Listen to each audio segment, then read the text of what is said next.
Oh, $10. Wow.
This is the Sound Redemption.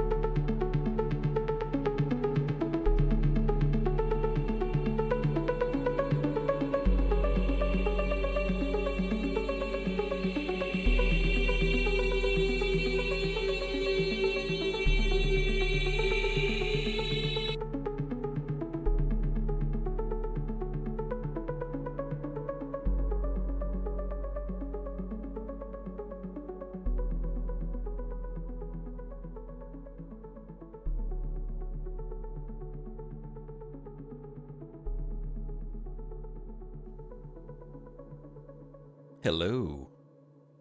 Good afternoon, everyone. Welcome to another stream. You're here right at the beginning. That's either because you have a great sense of time, you're very lucky, or you have nothing better to do but be here right now. Or you're a filthy VOD watcher listening to this.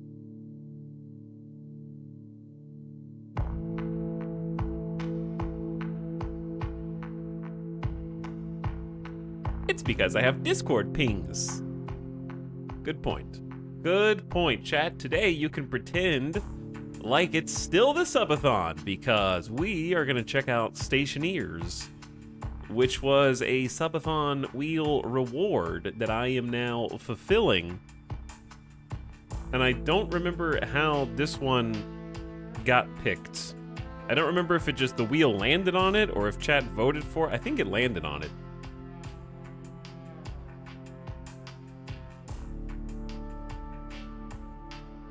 Get that timer up. Get that timer up.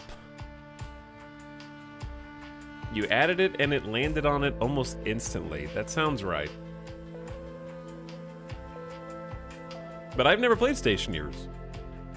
And I've been told by many peoples that I would probably like it, so I'm going to try it today. However, with the one caveat that I know that it is a fairly complex simulation of things. I don't know a better way to describe that. Yeah, okay, here's a better way to describe that. Here are the features of Stationeers, as listed by the developer.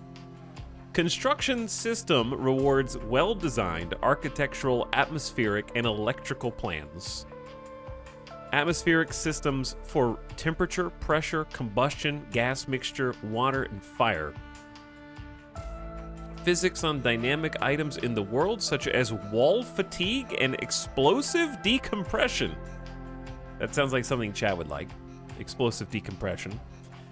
Dangerous environments to explore and develop, including exotic planets and asteroid belts.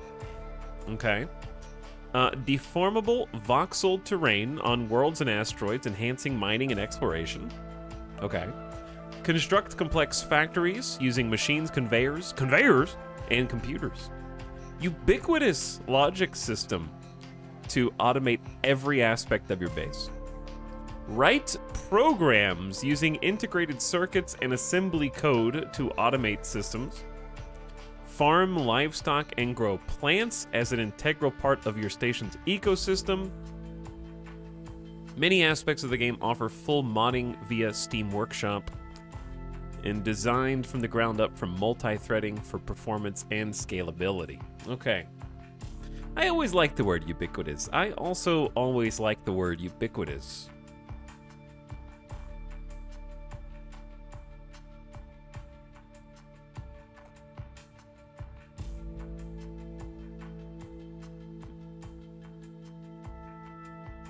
So, this is the game that I believe, Rocketworks and by extension Dean Hall went on to make after getting his own sort of development team post DayZ fame. Went from DayZ and then did Out of Ammo in 2016, which was like a VR game. And then another Out of Ammo VR game in 2017, and then started Stationeers in 2017. And it's been, let's see. I believe it's just been in early access since then. They've updated 57 times since 2017.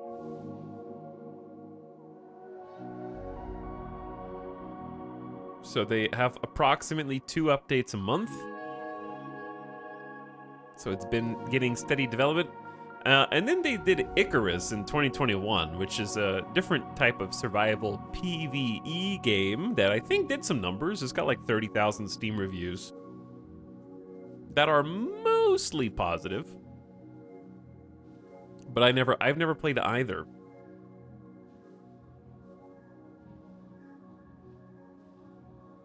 And I believe that's still... Is Icarus done?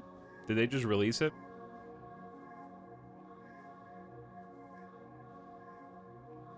The top thumbs down review on Icarus is the game itself is quite decent. But it's got a thumbs down.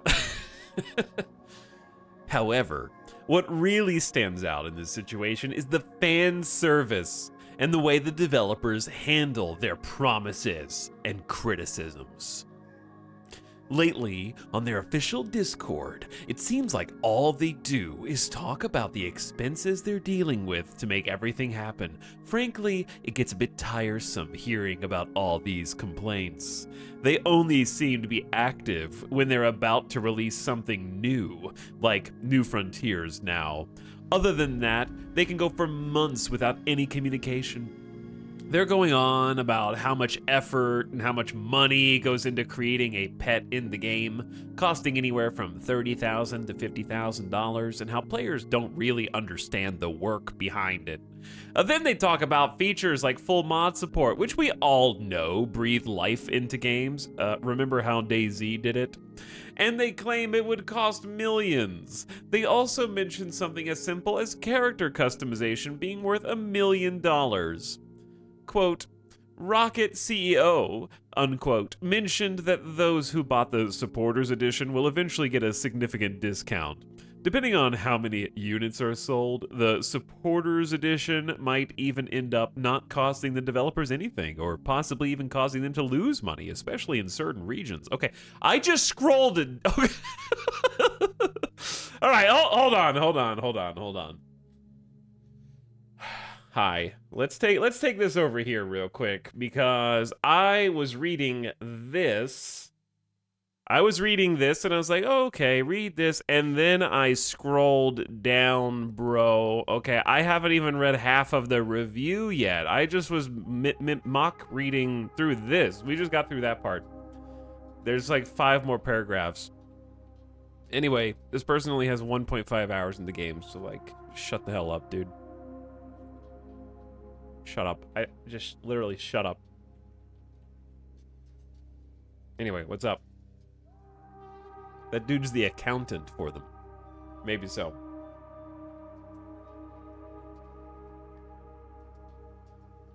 The developers, I'm gonna give this game a review thumbs down because I am in their Discord and they're constantly telling players how much money it costs to fulfill their wildest dreams. They keep telling me, the idea guy, that my ideas are not feasible. They would cost money. Guys spend more time on the Discord than the game. Anyway, hi everybody, what's up? Welcome back. I was reading a station, actually that was an Icarus review. I got, you know how it is. You know how it is, okay? I don't have to explain it anymore. Just add mod support and character customization. It's easy. Thanks for beginning of stream subs. Hello to Stoy. Starting things off with tier 2.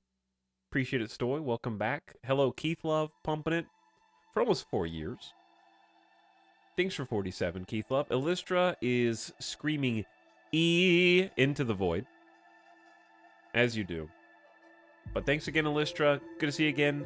Hello, Andy Umster for 44th month. And Andy Umster with the tier 1, joined by Aurelius Feist, who's back for 31. Welcome back to you as well, long-time viewer and slub. Cabby Sabrina says, whoa. Hey, whoa. But you have to pay people to make games? That's crazy, dude. Unbelievable, actually.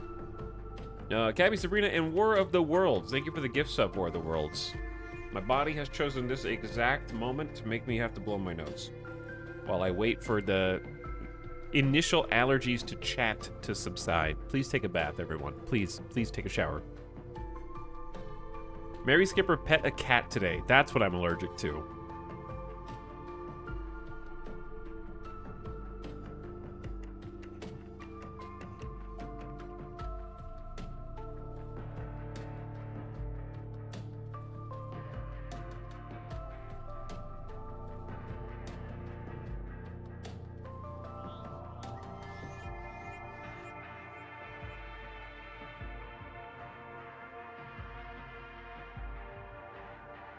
Okay. I don't know if you knew this, chat, but I may have pet a cat today, too. I do come into contact with them from time to time, given that I inhabit the exact same space they do. Spooky is not having a good day today because we're trying a new food, and he has revealed that he is picky, actually. That's a new personality trait. Did not know that he was picky, but have found out. So he's not having a good day because he was supposed to eat a healthier, nicer food, and of course, stinky, bad, meh, don't want to touch it. And then after ignoring the food bowl for a long time at food time, it gets picked up, and then he's like, where's my food? I'm sorry, I didn't, human, are you forgetting something? Did you skip one of my meals? This is crazy. Meanwhile, Chunky is just like, nom, nom, nom, gobble, gobble, gobble. I love food. I will eat any and all food. I will eat your food. I will eat my food. I will eat my brother's food. It doesn't matter. Give me the food.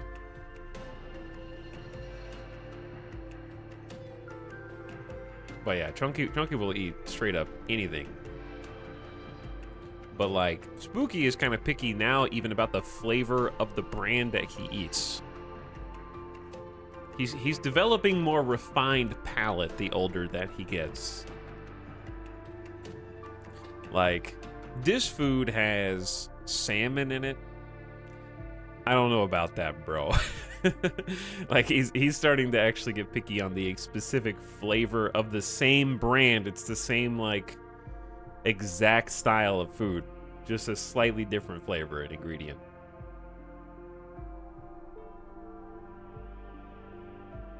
But they get like three different unique meals a day, so they are very well taken care of. But that's Chunky is like understands what he has and revels in it, and Spooky is like pinky up now. He's like, I don't know about that. Listen, I've been eating for a long time. I think I'm something of an expert on the matter. But yeah, Midas is not picky. Midas eats literally the same, probably bland food twice a day and just gobbles it up. He's on a special diet because he's old. He is happy to eat all the time. When he was younger, I used to let him graze because I didn't know. I was scared to feed him on certain times because I was like, I don't want him to not eat and then he just doesn't eat and then I don't know. It was my first time being a pet owner, and in my mind, I was like, how do animals know where the water bowl is? You know? Like, he's gonna drink, right? So I felt like I was being extra careful. Like, here's a water bowl over here, water bowl over there, you know, just so you don't get lost. You need two basic things to survive. You need to eat the food that's in this bowl, and you need to drink the water that's in this bowl. Can you figure that out? So first time pet owner it was like watching, like having a new understanding of nature.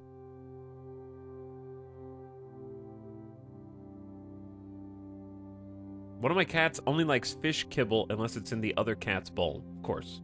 It tastes better when it's someone else's. That's just the way it is.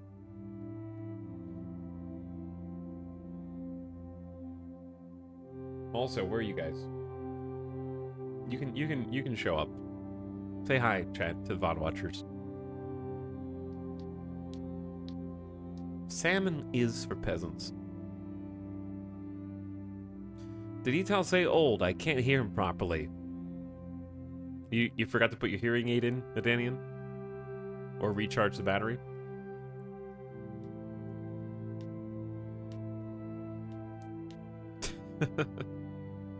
But yeah, we're gonna check out Stationeers today. I never played this, but I know Avik has been playing it a bunch recently. Well, it was recent before my subathon. The subathon in my mind was like one day or something, you know? Even though it was 2 weeks. It still felt like one stream to me, which is weird. It's like a compressed period of time in my mind on the calendar. But yeah, we're gonna check this out for a little while. There's probably not gonna be like an Omega stream because I think there's gonna be some tutorials to do and therefore some initial learning to find out all the things you can do in this game. And one of the things that I found that was a bit of a discovery about myself is that I love from the subathon only playing certain things for a certain amount of time and not having to stretch them into 10-hour streams if I'm vibing with something else. I really liked being able to embrace full ADHD and do different things. So if I get to that point while learning Stationeers, if we have to do that over multiple steps, that might be preferable to burning my brain out trying to understand how to adjust the composition of different atmospheric conditions inside of my living space.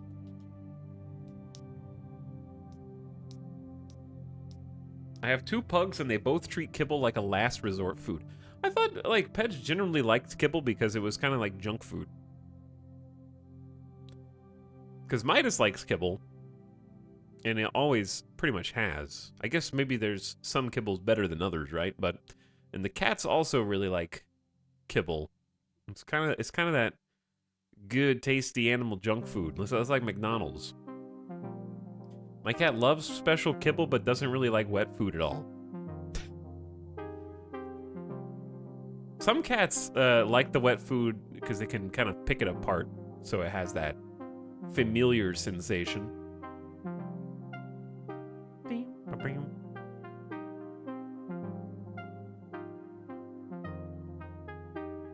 Hello to the VOD. What's up, Nuclear Fire? Hello, Ever Zephyr. Rangating Fellow, Ralamew, Mad Dog Mag is back. What's up, Reperi? Gibraltar Contingency, Danian, good to see you again. 50 Shades of Tay, hello. Hi, guys.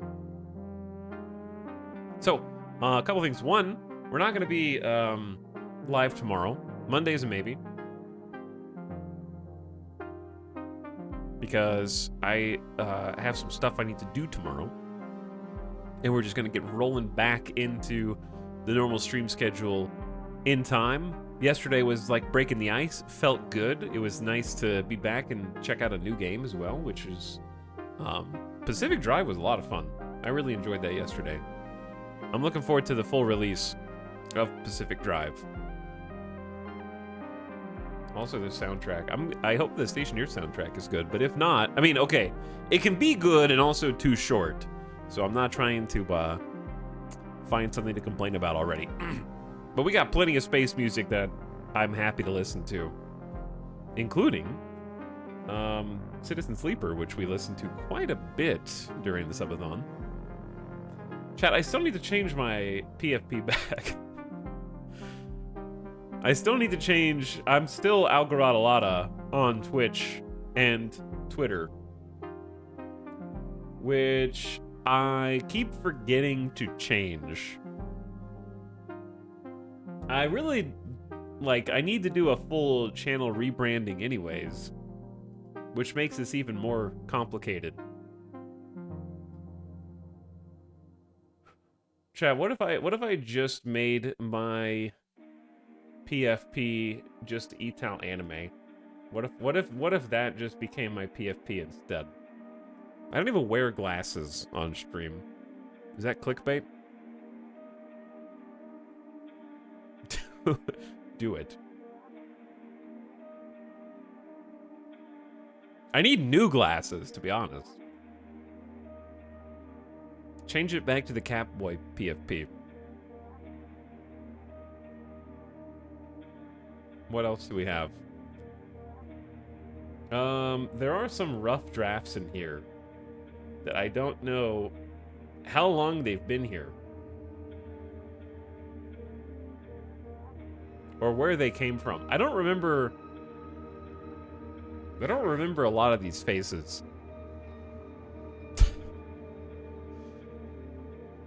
For example,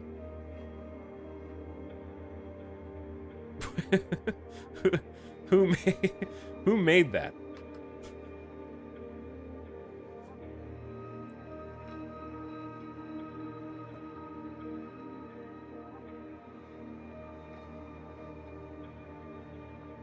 Also, for example, is this even an emote?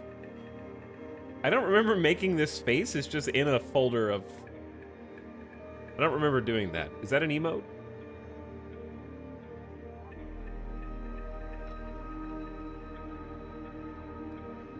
Jump scare. Welcome back. Hello, Bokaj. I welcome you back. I streamed yesterday. You welcome back. I never played it. Is Death Stranding still worth playing? For sure, yeah. I just played the director's cut. I think the less you know about Death Stranding, the more interesting it is, personally. You just have to you just have to be in the right mood. It's like, the first 6 hours of Death Stranding is like, I would say 15% gameplay, 85% cinematics, tutorials, and what the hell's going on. which I personally enjoy because the like what's going on plus cinematics. I'm always for Kojima cinematics. But then suddenly it flips and it's like 90% gameplay, 10% cinematics and movie for a long time. Like you kind of hit a point where when you get into the big open, they just drop you off and they're like, okay, now you can go have fun, do what you want. But it's kind of a lot to take in at first.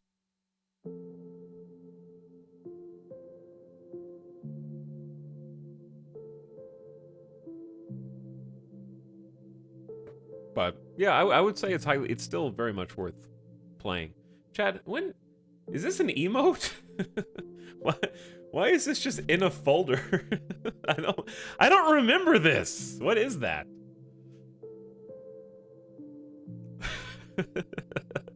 Add it. I don't know, it didn't make the cut for some reason. Maybe you couldn't tell what it was when it was like shrunk down. A lifetime of longing.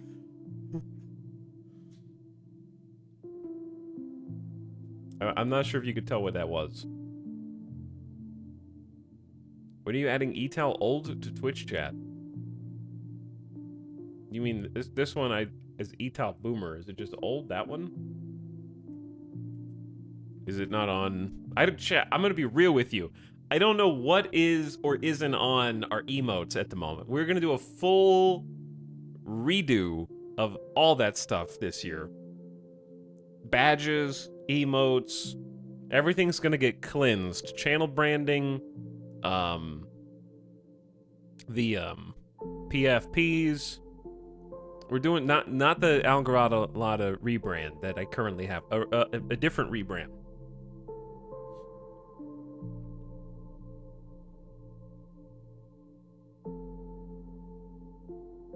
Are there any more strange ones here that are just hiding in a folder that I forgot about?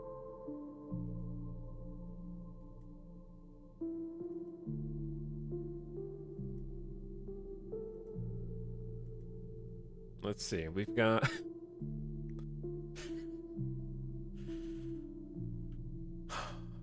we have some that I think were emotes at one point, which or may still be.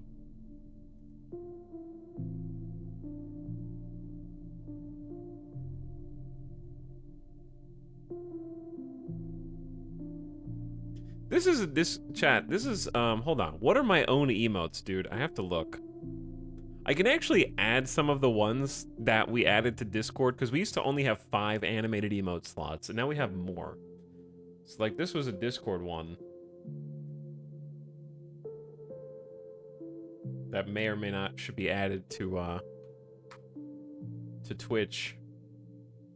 So because we have a lot of bonus slots now.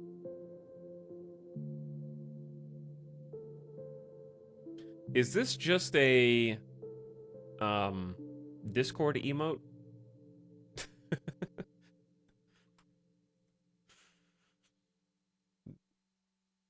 See, like I don't it's all mixed up and it's all confused.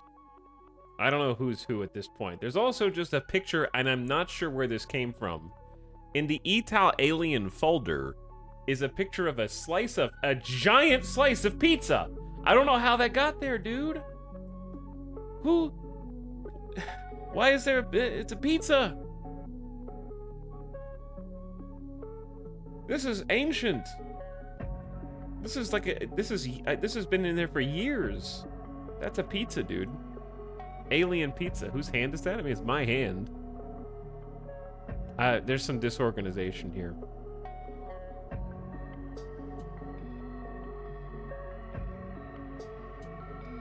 I'm hungry. Can I have a slice? I'm a little hungry too. I would take a slice.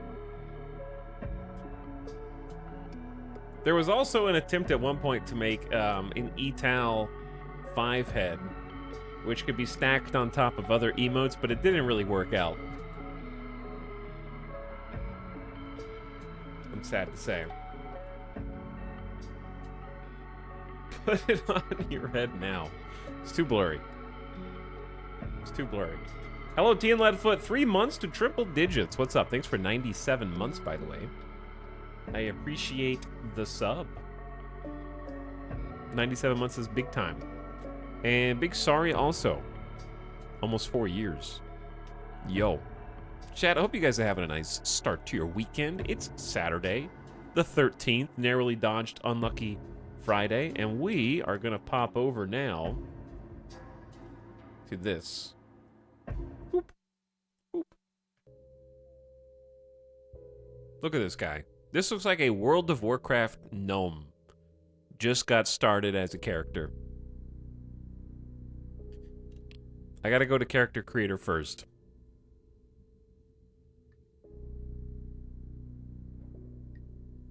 And see what we can do here. Oh. Oh, there's actually like DLC. Okay.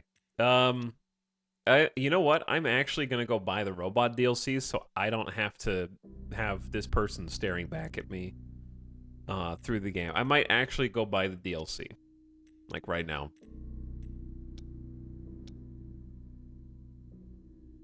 Because this guy scares me a little bit.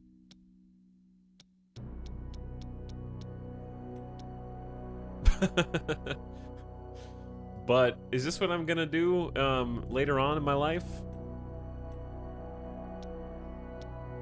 I might have to.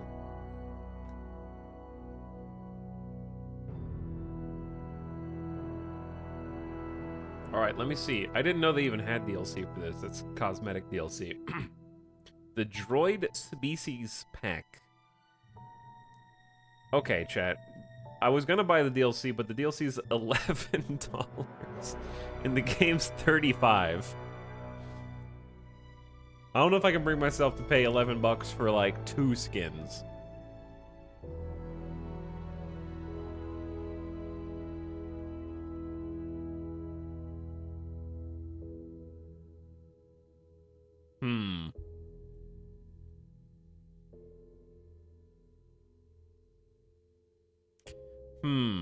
If you want to play as a toaster, now you can. Alright, never mind.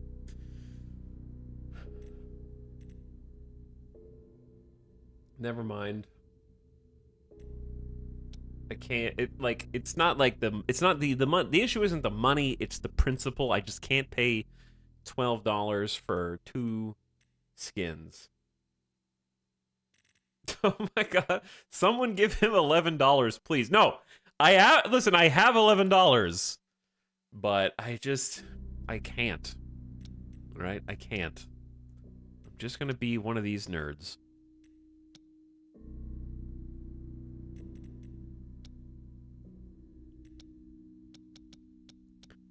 Because I'm pretty sure his picture is gonna be in the bottom right, like the entire game.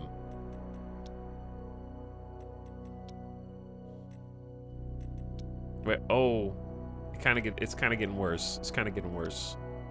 We got DLC. I can be an old guy if I get the deal. Oh man, age is DLC locked. I can't grow up until I pay money. Wait a second, that's realism, baby.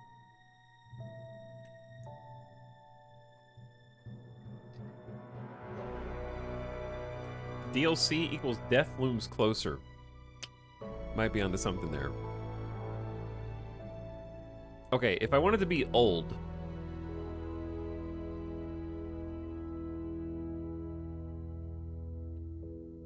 Listen, chat, I know some of you might think I'm being overly harsh at the beginning of the game, but did they need to make this the first screenshot that appears on the Stationeer's Human Cosmetics pack?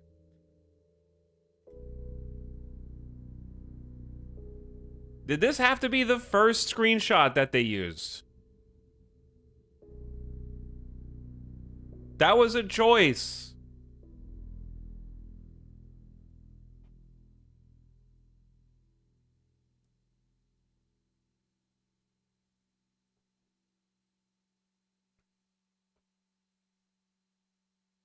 Okay, I mean, I do want...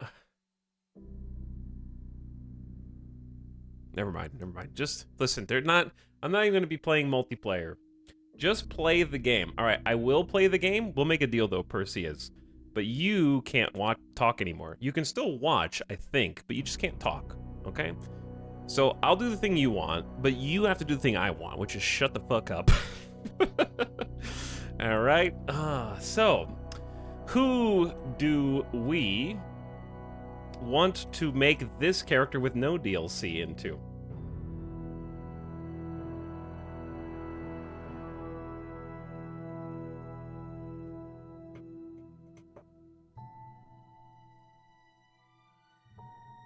Also, my dude has 295 messages in my chat. So sad. And has been following since 2019. Oh man, this is so sad. Okay, I think I might have been too lenient. I assumed that you were new. I assumed that you were new. So let's... I hate to do it to you, but I'm gonna have to increase the sentence to 307,000 seconds. I'm pretty sure that is a more apt punishment.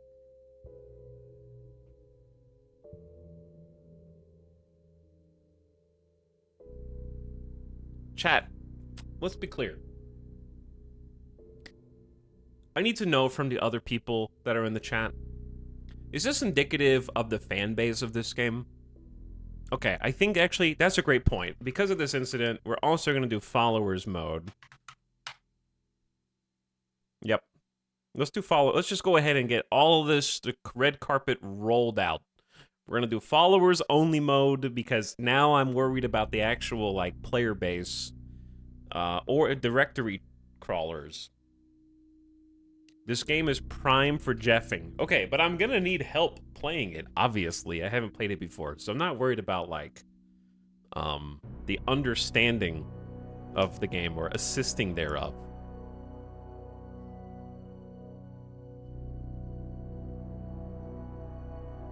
Stationeers fans are famously toxic. All right, let's go back.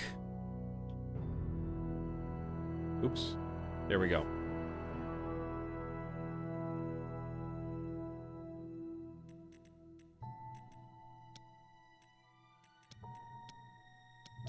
Blue? Green? I'm gonna do green.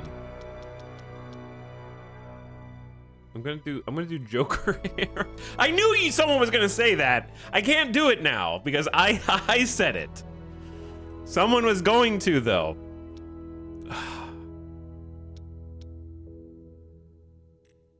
But I did it first. All right, I'm gonna do. Just be old man. I can't really be. I'm just gonna be a guy who went gray very early. Why so stationary? Yes, I hate that I read that and that you said that.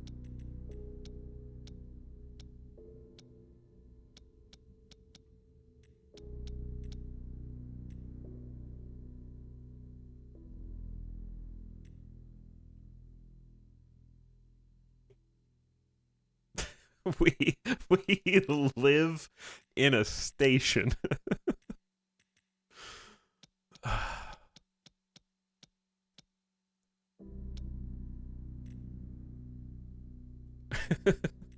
Do we though? I don't know if we do.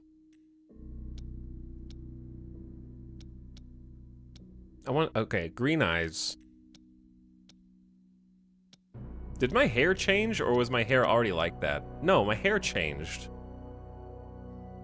I think. Look, I'm just gonna be this guy, okay? I'm just gonna be this guy.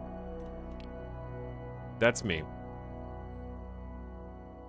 Make him old. I can't. There's old guy DLC. I can't make him old. I can just give him gray hair. All right. We gotta learn. Chat, let's get ready to learn.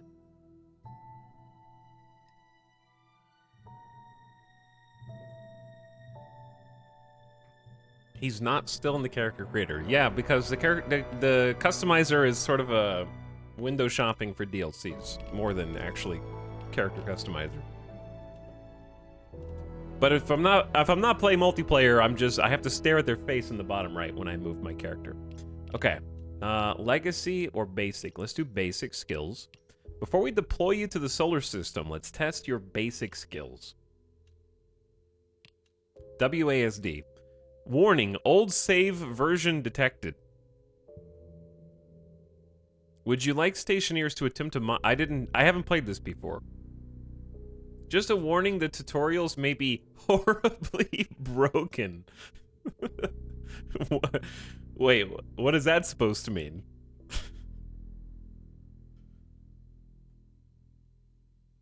What do you mean the tutorials may be horribly broken? If I'm not mistaken, the new update broke tutorials. Are you serious right now?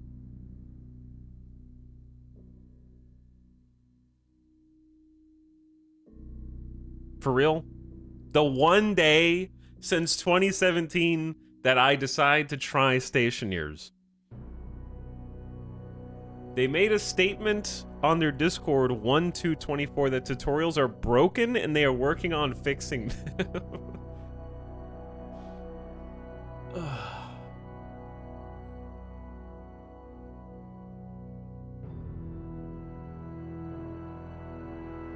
May want to skip tutorials we try to carry you through. Dude, the one time I try to play in 7 years.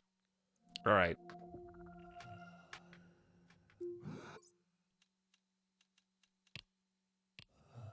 I don't know if this is a game that chat can carry me through. Because this is a complex game, man. This is a complex game. I am, listen, somebody in chat said you only do tutorials half the time. I only do tutorials in games that I give complexity respect to. You know what I'm saying? Like, when I look at Stationeers or other games, I do a quick eyeball evaluation, and I go, do I think I'm better than the tutorials? Okay? And sometimes I say yes, and we just jump into the game, and sometimes I go, no, and that's paying my respect to the complexity of the game. You know what I mean? Like, Stationeers, I don't look at it and go like, yeah, I'm pretty sure I know what's up. I'm a real engineer who knows all this stuff. No, I don't do that. I look at it and I go, I'm gonna need to be taught. What do we got? We got the moon. Also, I'm in the top right. Okay, the moon is a beginner area, it says. Orbiting Earth. Gravity is 17% of Earth. Sol transits the sky every 20 minutes. So you can change the day-night cycle. So right now it's 20 minutes, I think, is the day, is the default. Chat's covering the screen. Yeah, I know. I'm telling you what's on the screen. I told you what's on the screen. It's the moon. There's stuff in every corner of this. Okay, so right now I'm covering up the moon, which is in the background. While the presence of coal isn't typical of Earth's moon, the relatively flat terrain, full of various sizable craters, and lack of atmosphere may be more familiar in this great landscape. A great location for the budding stationeer to begin their journey, with fewer of the hazards and complexities offered on more exotic worlds.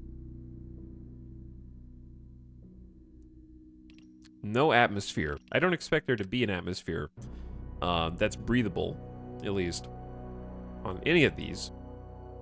Mars is intermediate. Europa is challenging. We'll experience snowstorms. Mimas, not to be confused with Minmus. Orbiting Saturn is also intermediate. Vulcan is extreme. Wow, that looks cool.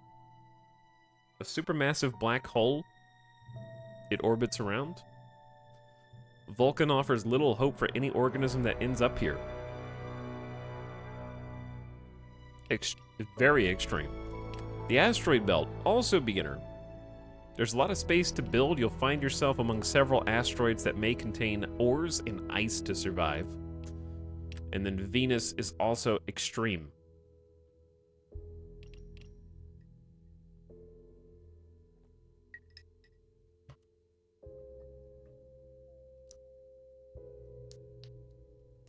Well, we're definitely not doing the hard ones. So basically, it's either asteroid belt or the moon. from what I can see. I don't know what I'm doing. To me, I think I'm... Mars sounds like a cool place to start. Yeah, I don't know about that. I was watching Avik play, and he seemed like he knew what he was doing, and was having a good time on Mars. But also Beltalowda, yeah. Yeah, but here's the thing. Moon has more surface to walk around on. Before I don't really know how to maneuver between rocks and or build, you know, on them. I think let's just start, let's just do the baby steps. I'm not too proud to start on the moon.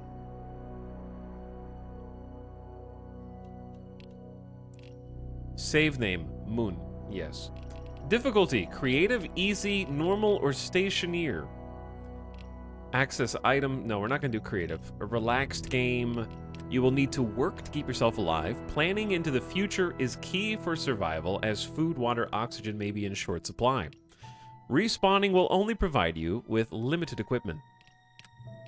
And stationeer is a challenging experience. You will need vast life support and hydroponics to stay alive. One wrong breath may kill you. You respawn with no suit and no equipment. Okay, I mean, that sounds like what I would like to play, but I do not have the skills to play. So I'm probably just gonna stay on normal for now, until I actually know what anything is. I think that that's reasonable. I feel like I'm gonna start dying immediately anyways.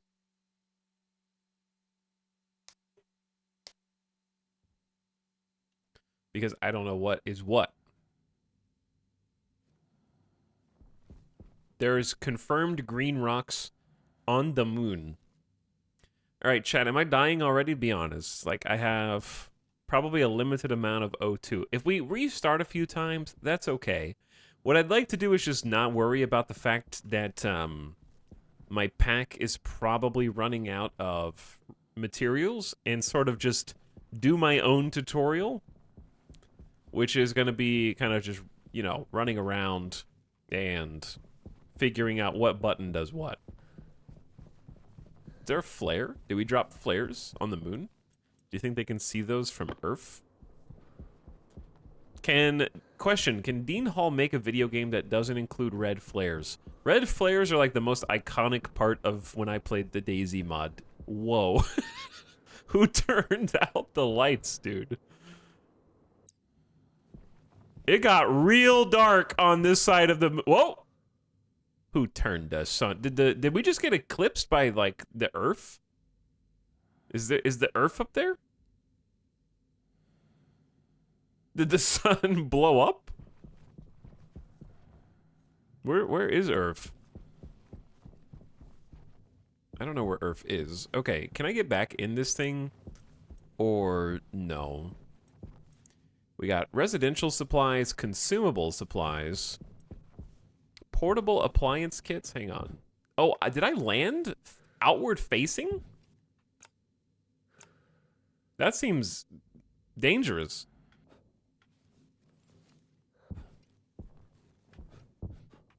I also can't seem to jump up there. Ooh, what is all of this stuff? Portable hydroponics, scrubbers, duct tape, some beginner stuff. Spray paint, tracking beacons, a flag. Listen, I know what I have to do first, right?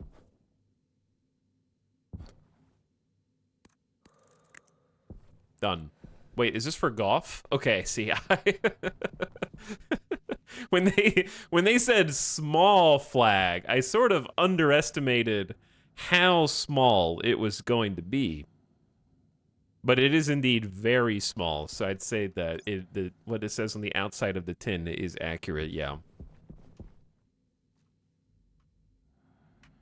Okay, Q yeet stuff. Got it. This is my tutorial, chat, because chat says the tutorial's bugged. All of it, apparently. Yeah, that's just the flag kit. So we're probably going to be restarting immediately once I die after running out of oxygen in a sec. I have duct tape in my right hand. I've got... Did I just take my helmet off?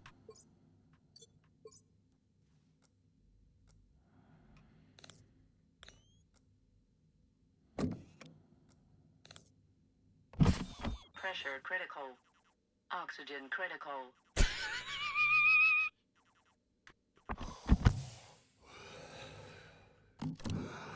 I just immediately take the face. I just wanted to know what the moon felt like. You know? I wanted to feel the mooner winds on my face. Also, I think there's an option here for first-person helmet. Ooh, is that better or worse? It's off by default, but I feel like that's a better indication of the fact that you do have a helmet on, right? Pressure critical. Stop messing with that. You're literally killing this guy. He's struggling to breathe. Are you building a golf course? Maybe, yeah.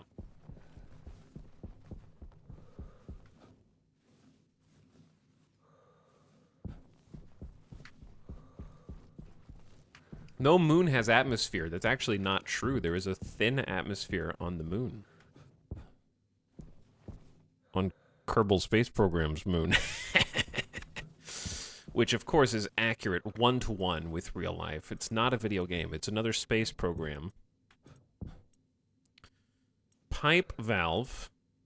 Also, Titan has an atmosphere. Chat is currently checking other chatters' nerd knowledge and credit at the door. They said, please prove that you are who you say you are.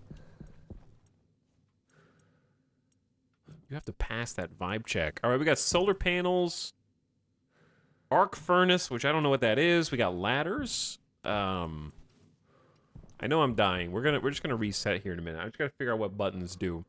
So I got one, 2, 3, 4, 5, 6 on the bottom left, activating different things.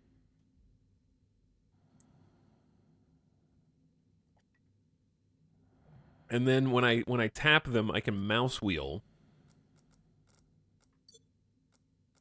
Pressure up, filter off, pressure down, air off, temperature up, AC off, or temperature down. We have an air tank and a P tank. So I got my local air, and I assume waste tank means I'm pooping right now. Just kidding. Life support is dwindling. I wonder if that has anything to do with me taking off my face mask on the moon.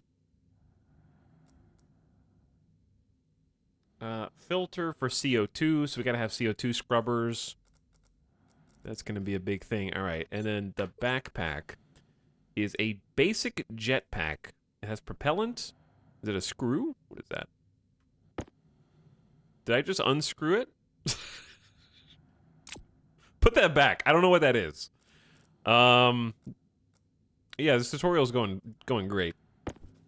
What is this? Oh, those are things in my backpack. Okay, now we're good.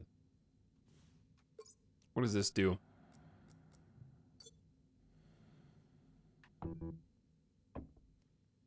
Okay, so O kind of toggles the power.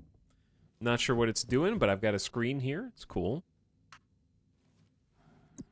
We don't need that, I'm sure. A tracker. We don't need that, probably. Network analyzer. Yeah, let's just lighten up the backpack so we can jump higher, I think. These things are probably useless. What is this? Left-hand mining belt.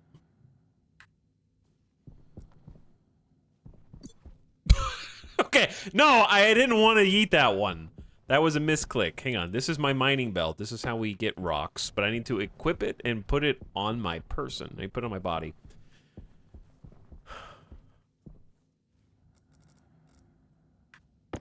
I have 20 flares.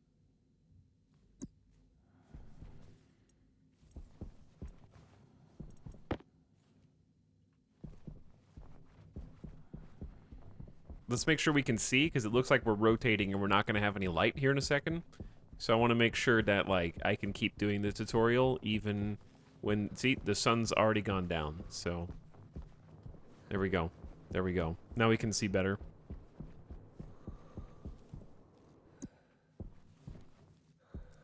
What is this? Left hand. It needs battery. Portable solar something. Why are we in hell? No, chat. Not hell. This Dean Hall, not Dean Hell.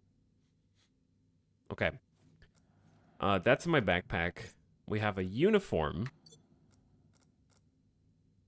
I don't know how to close out of... Oops. Is it working? Probably not. I have a credit card? I have $200 on my credit card. What is this? Tomato soup. Failed helmet closed. Hold on, I know how to fix that.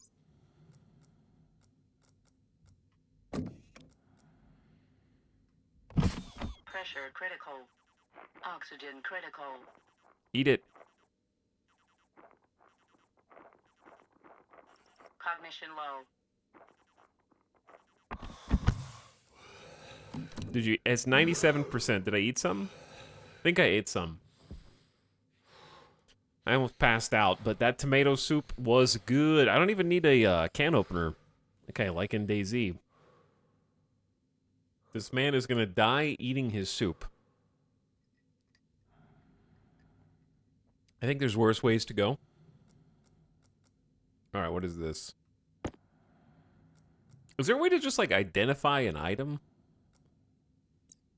That's a water bottle. Okay, we don't need that. And then credit card. Can I pay to go back to Earth?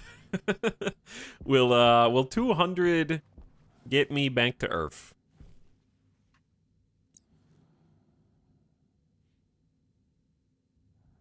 You got a TP home? I don't think we have any TP, unfortunately. All right, we have a belt with a bunch of tools. Okay, got a wrench. We got a crowbar. A drill.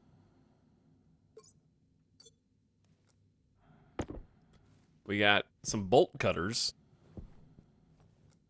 What is this? It's like a staple gun? What is this?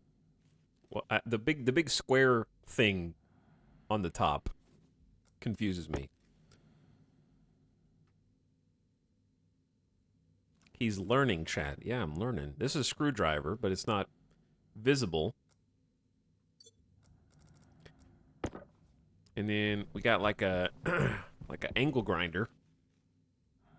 Then we got 50 cable. All right, we got tools on the tool belt. Gotcha. All right, what else is? I'm just gonna push every button on the keyboard, except for the numbers. Okay, we know what Q does. Do we know what E does? E switches hands, left hand, right hand. And some things will be contextual.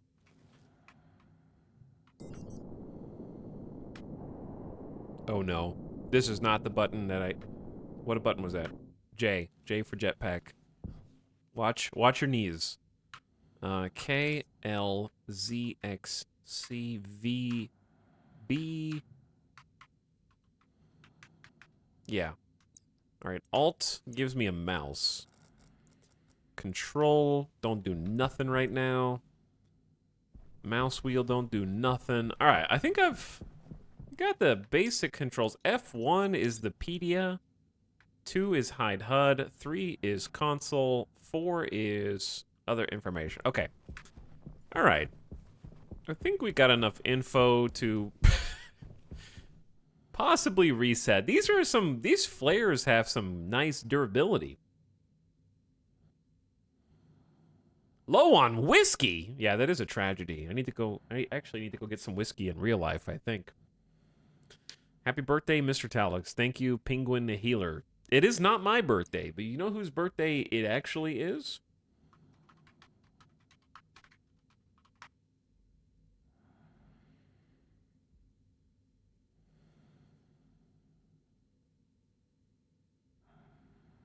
I'll tell you. Once I figure it out. um...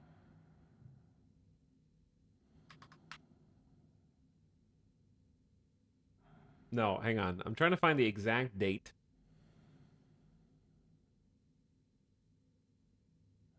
It's hard to find.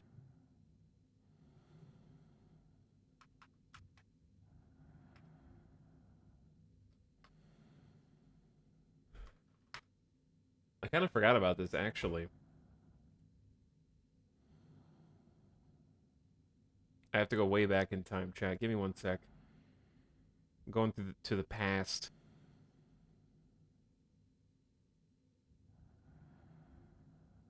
I'm going back all the way back.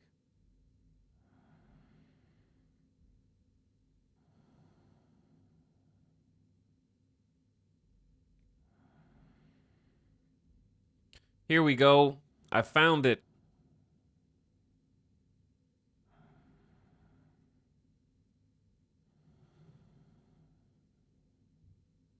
Okay, it ain't my birthday yet, chat. But we're close. My partner and my Twitch partner anniversary is like February 5th, according to my records. And I need to check to see what Twitch thinks my channel's birthday is. Because Twitch has a thing now that it's supposed to say what your partner subiversary is. Anniversary subathon, let's go!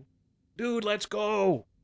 No, absolutely not. Under no circumstances are we doing another subathon this soon. Okay, you gotta remember on the moon, this isn't like other games, you know? Ooh, the Earth. If I jump and I start some momentum, I can't like WASD like I can in Cyberpunk to change directions.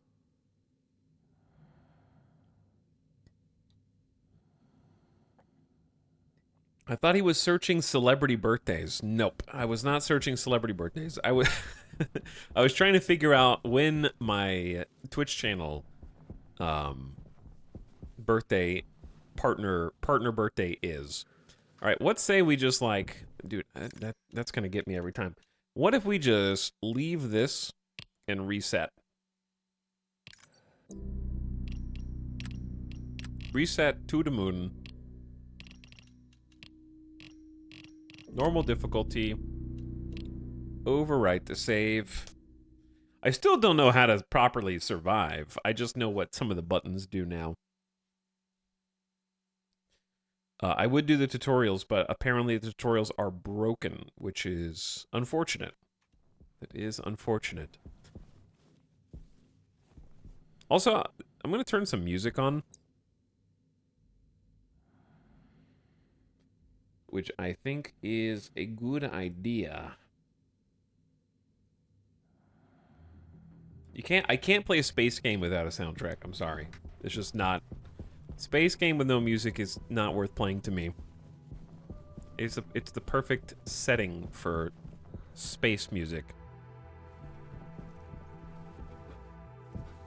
Okay. Anyway, let's figure out how to do some survival stuff. I don't even remember how to turn my flashlight off. Okay, so it's 1. Light off. There we go. There might be a hotkey for it. Why does that happen? Is there an anomaly? That the star...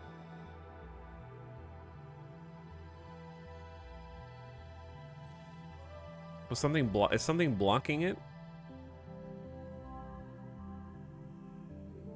I guess we just can't see Soul moving there, but it's there.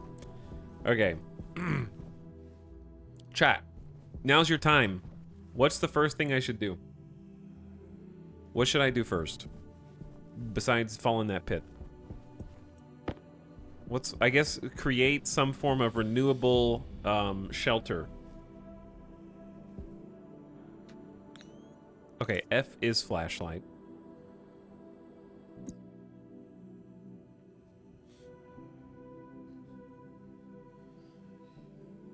The pit beckons. The pit does beckon.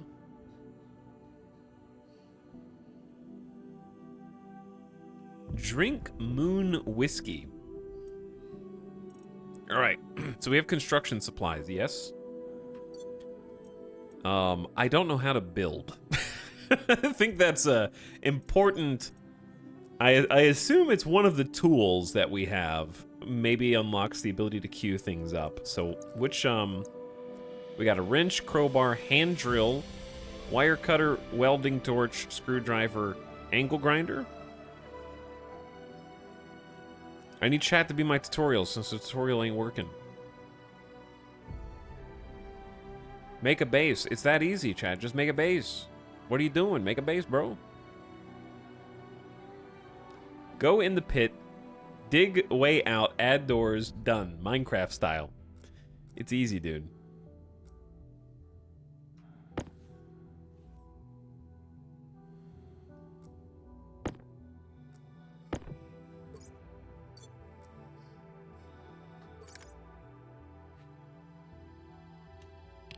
Here's what I need to look at. I should just do a quick browse of the controls.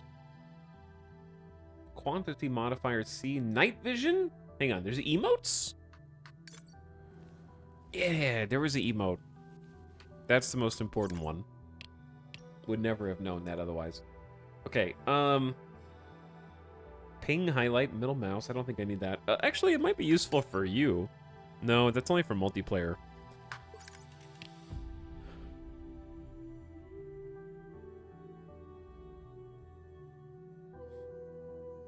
Active hand, yeah, I did find that. Precision place is T.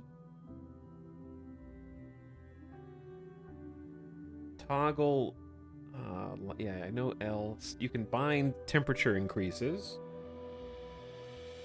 Creative. Okay, this is for creative mode. There's like a dynamic panel. All right. So if we got construction supplies here. First of all, how do you put something back? There we go. I'm learning. We have sheets. So, chat, I'm supposed to take like iron frames, like these. Okay. And then right click. How do you cancel the, oh god. Huge jumps. Huge jumps. How do you stop doing that? There we go. I just spent a few hours playing this and took a break to see if you had started streaming. And now, where has Station Ears brought you? Right back to me. Alright, my first base is gonna be a piece of garbage, and that's okay. Let's build, like, really close to our little starter thing. This looks like as good a spot as any, to be honest. Alright, let's start here. Allow the mounting of wall-placed devices. Upgrade for better placement area. Once placed, use the welding torch and iron sheets to upgrade. Okay.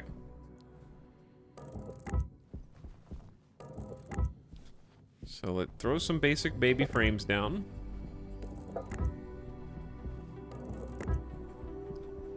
I don't want to get too advanced right out of the gate. Let's just make a nice, like, 3x3, I say. You know? Let's just start with a 3x3. Now, I assume that it might be wise to, like, leave these close to where we're constructing. Like there? That's a stack. Yeah, that's a stack. I love cube! Dude, I love cube, too. I build cube. Alright, what else is in here? There's the iron sheets. Plastic sheets. A solar panel. Iron wall? Alright, we're gonna need walls, right? Are these things that can go in the backpack? Yes, actually. Alright, so our backpack is quite full, but we can take two things at once. A furnace, a generator, a power controller. Ooh, look. Earth is up there. And it said we need iron sheets for this. This game's boring. How did you get here, Zeto? Is it crazy to think that no matter how boring this game is, it's still more interesting than you? Does that blow your mind? First time chatter?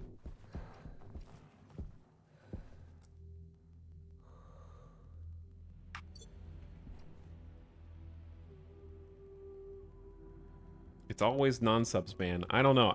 Kinda though. If you dodged the subathon, then you tried really hard. Kept your head down, you know?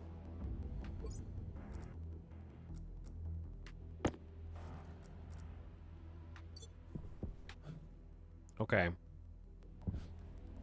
But yeah, I never played this game before. Until now.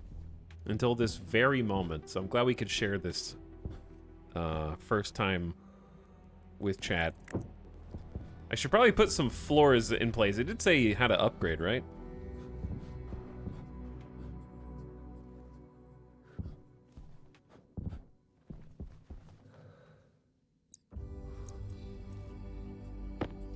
It was frames.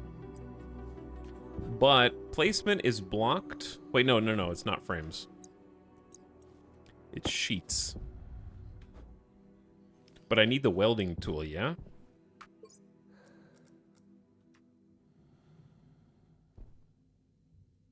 Okay, so I don't need to hold do I need to put the sheets in my backpack?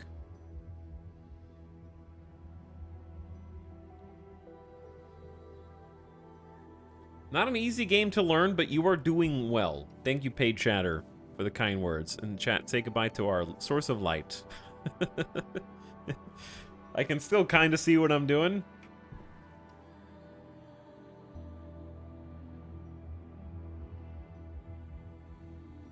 You can also change the type of wall floor you make by scrolling. Okay, we'll just worry about the advanced tactics later. Let's just try and get a basic thing up before we run out of O2.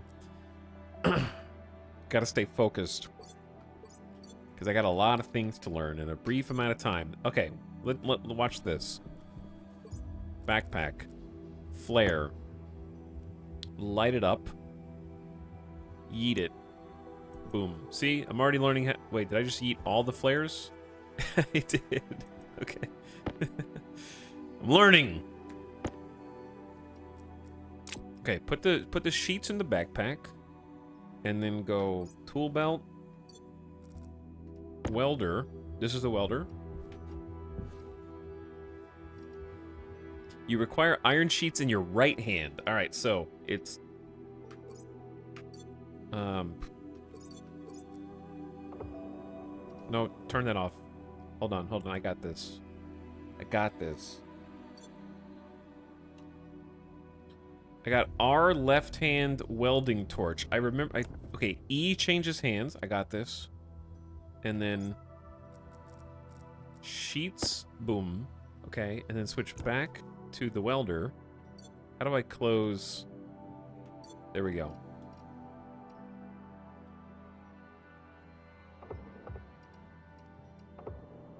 Gotta turn the frame on.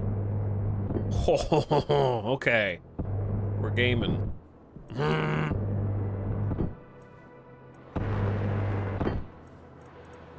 Ooh, what is that? Are those the sparks?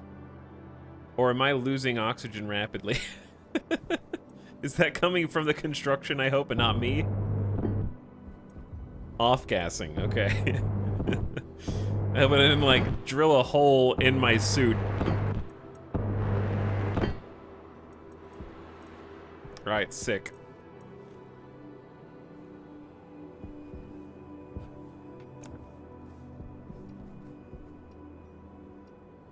Can you, like, just pick stuff up, like, Elder Scrolls physics?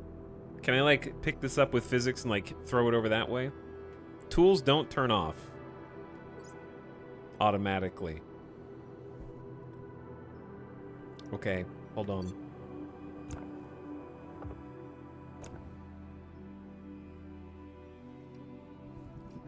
No, I don't want to throw iron sheets. I just want to, like, kind of pick this up without putting it in my... Look what you did.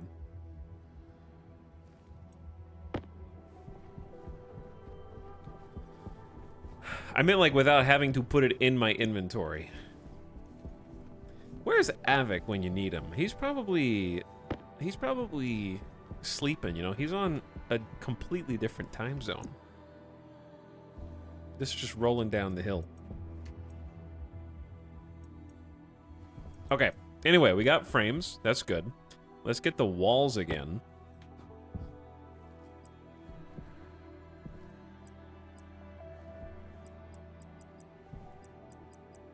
Okay, there's too many wall types.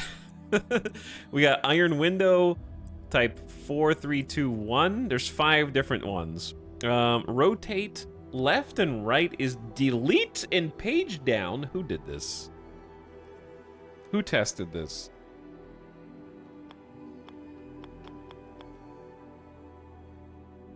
Home and end is rotate up and down. And insert and page up is roll.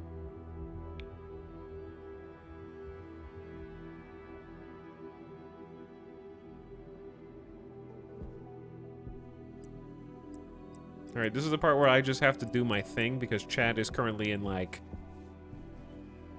the backseat mode where they just kind of say random things that I literally don't need to know right now. Which is classic, to be honest. Alright, let's just see what wall type 1 looks like.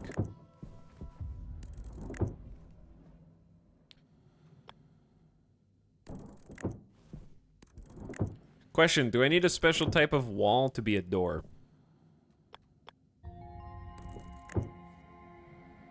Chat, please tell me how to play followed by chat stop back seating. What if I told you that I am dying slowly because my oxygen's running out? And people going like, I rebind my jetpack to middle mouse button. Like, doesn't contribute to me surviving?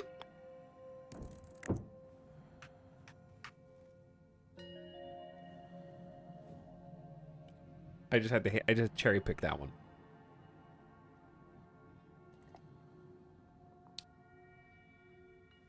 Oh man, called out. Do I need like a special wall type for a door, or can you carve a door? Because there's a special wall type for a window. Get called out.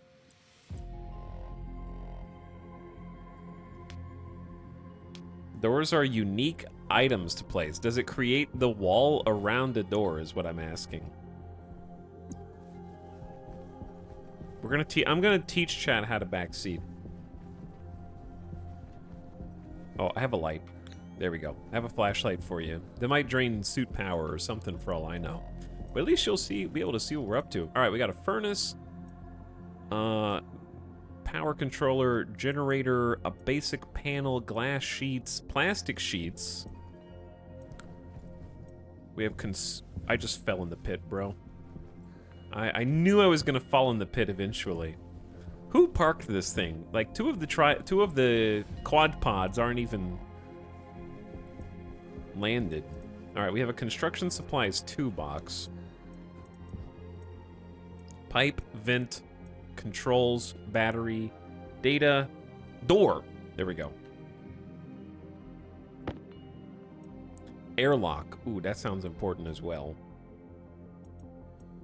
Sensors, battery charger, and a pipe valve. Okay. Where's my base? Oh, there it is. Alex, how did you know I was low on whiskey? Me too, bro. Me too. I feel ya. Alright, so I'm thinking like... that way?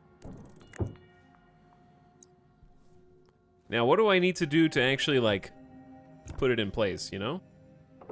Is this a welder thing?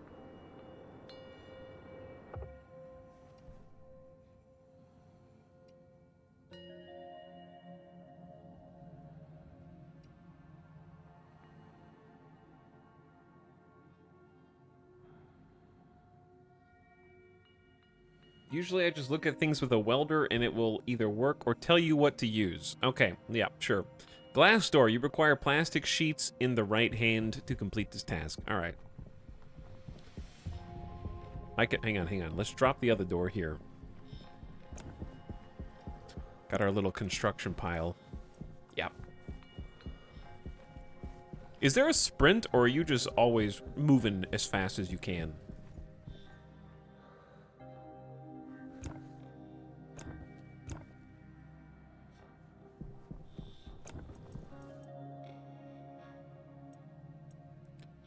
All right, what are we looking for? I'm looking for the sheets. Plastic sheets maybe were in here? This is wait, was it? Yeah, plastic sheets. That's the one.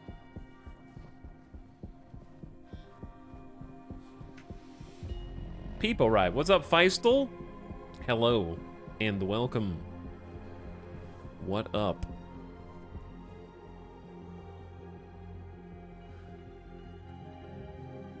Can you build a structure around your lander? Now you're thinking. All right, turn this on. Uh-oh. Did I make the wrong door? This one's not airtight, is it?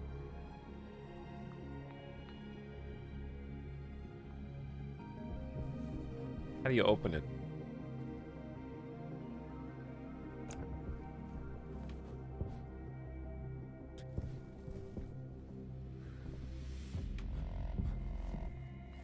Is there more to build? Oh, yeah. Okay, it's not done. That explains. Okay. I need a crowbar, 2 glass sheets required. Not a great door right now. Yeah, crowbar and 2 glass sheets for construction. I was like, okay, this is the door. You have to understand, chat, I have no concept of what this is. Did I accidentally make an iron window here? This space is gonna be the worst, man. This is gonna be like my first Minecraft base, man. Angle grinder to deconstruct. Hold on.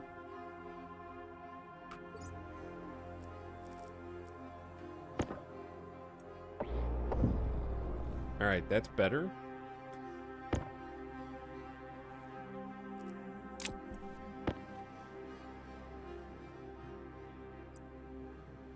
Not a window. I was building like type 1 walls. But I'll have to learn what that actually looks like. Ooh, we're rotating again. The sun's coming back up. Open moon concept. I think I need to go faster. Okay.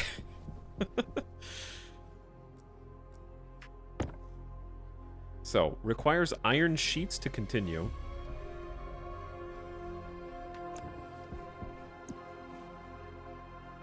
I'm sorry, I didn't mean to yeet you that far. What did I just pick up?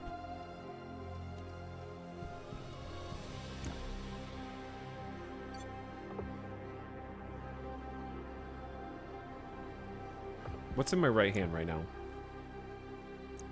That's iron sheets. Okay. So, boom.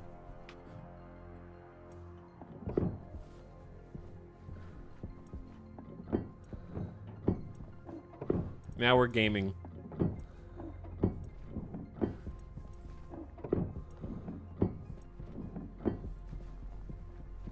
Does that mean it's been 4 weeks in-game? I mean, the day-night cycle is like 20 minutes by default. I don't know if it's better to leave it there or not. I assume we can't have a hollow floor here.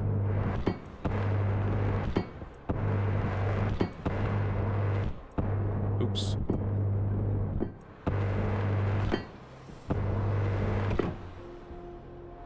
Okay. This is gonna be the saddest 3x3 ever, but it's gonna be our new home. And we are going to love it. So here's what we're gonna do. To finish this door, I need a crowbar and 2 glass sheets. All right, I can do the crowbar.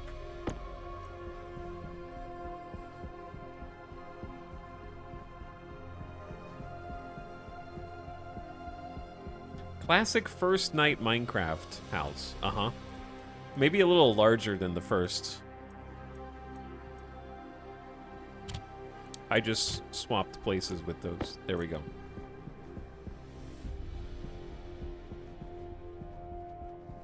How is their sound? Vibrations. Sound is vibrations. And since we can hear those vibrations inside of our suit and we're holding the welder, it is traveling through the suit.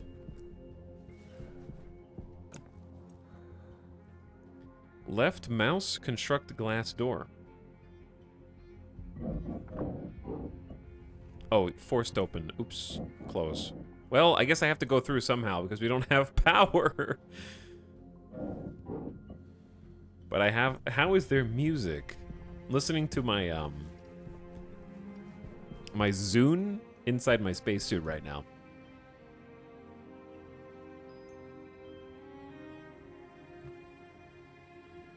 Okay. So we've got everything except the roof. Chat, does anyone want to go on record with how to make a, like a ceiling, and then I'll worry about the airlock portion?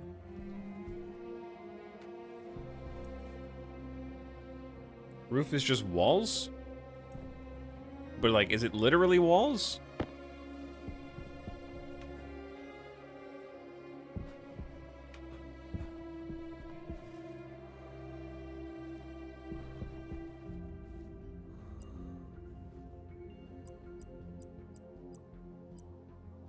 But... Oh, wait. Okay, hold on. Rotate with home and end. There you go.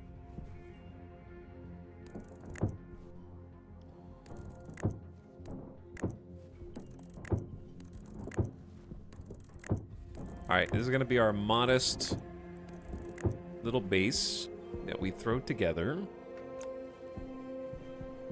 Space Engineers flashbacks. I played some Space Engineers back in the day. It may have been a long time ago, and it's a much different game now. But I was there.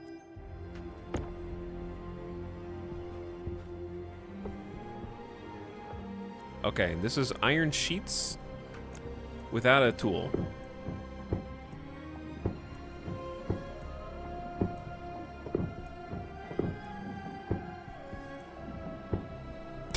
Okay, our beautiful home. How about this? What if crowbar to deconstruct?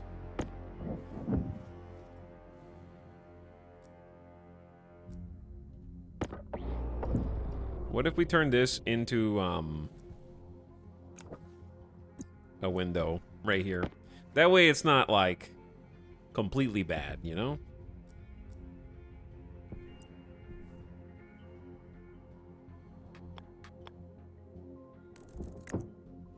Alright, what do I need to complete this?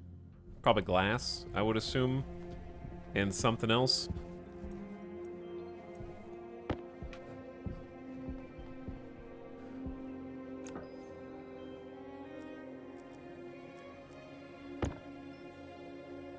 Just iron sheets and that's it? Wait. 1 iron sheet required to continue construction.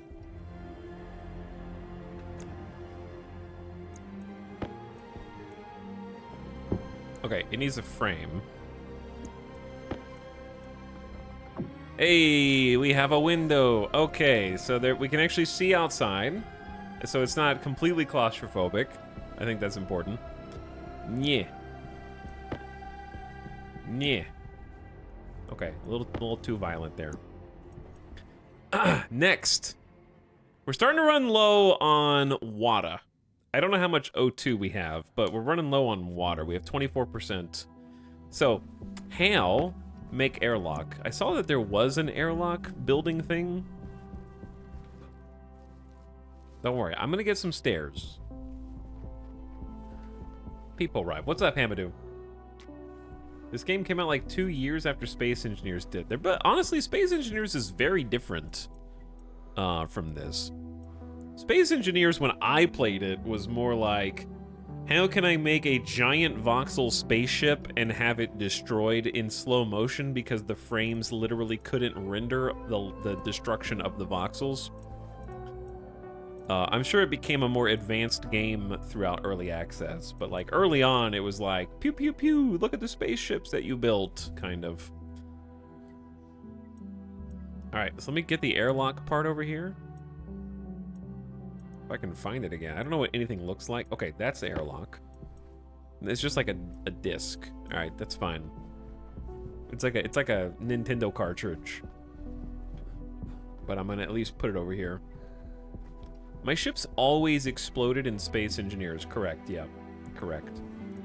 Also for me. Okay, you don't need this to build the frames, right? So let's just go the most simple airlock imaginable, I'd say.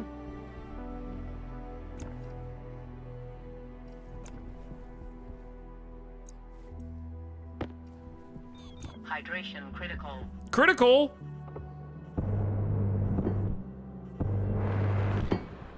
I think critical's bad. My character is very, very thirsty.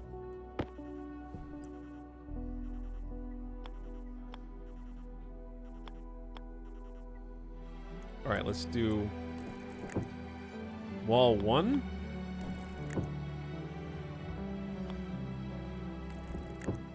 Right?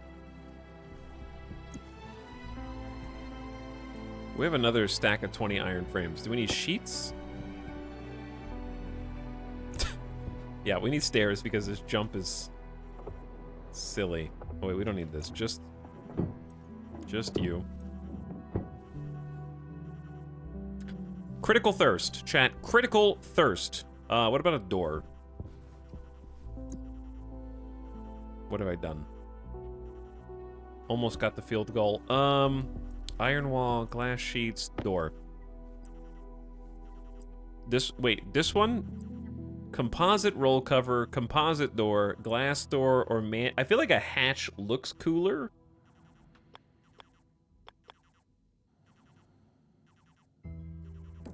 All right, what do I need to put this together?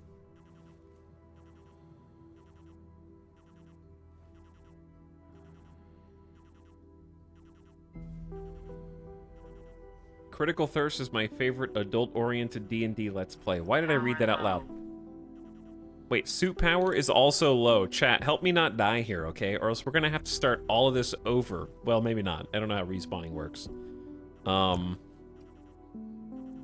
Iron sheets.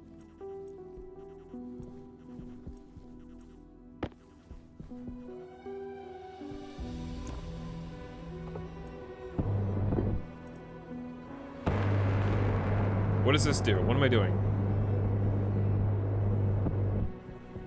Do I have to weld everything together? Or is it good?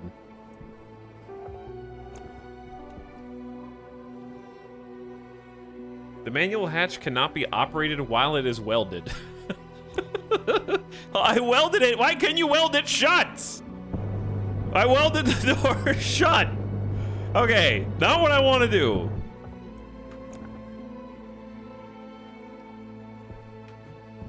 Okay, this is a tough jump, chat.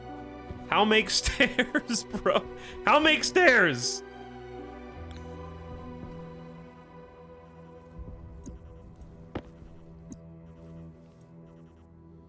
I could just jetpack. I can just jetpack. But there's no air in there. There's no air, dude.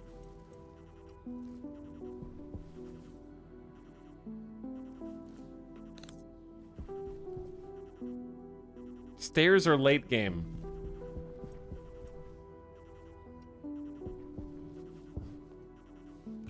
Don't forget to turn it off. I did turn it off, see? Okay, chat, focus. How survive right now? Have I saved? Does the game save or pause when you save? I don't even know where my suit power is.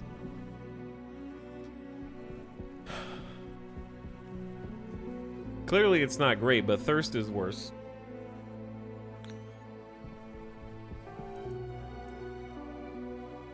Grab the oxygen tank and bring it inside. Okay, but like, what supply is that under? We have tomato, we got plenty of water and stuff.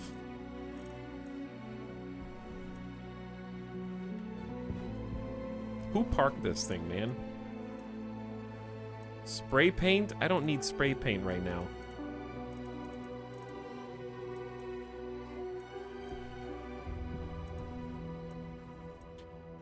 Portable hydroponics, air conditioner, generator, scrubber, duct tape. It's a big tank, not in the crates.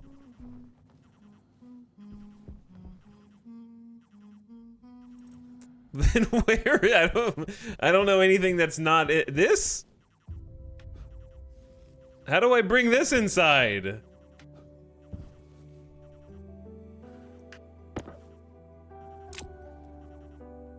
I see it. Can I like hook up to this? I can get a wrench.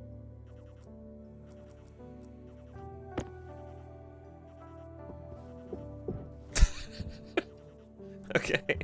All right. Now what?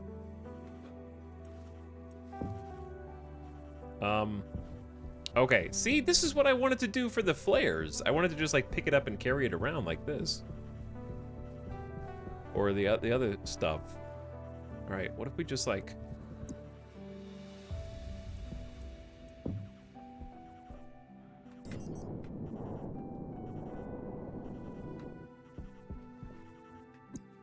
All right, now what?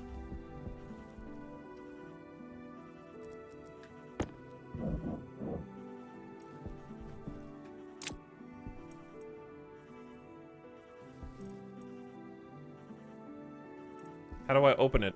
Is it empty? Is red good or bad? It's just overpressured. Valve on the side.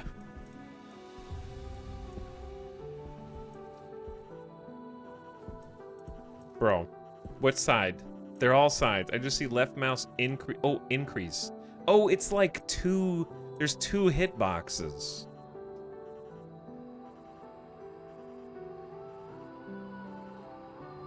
That's what it is.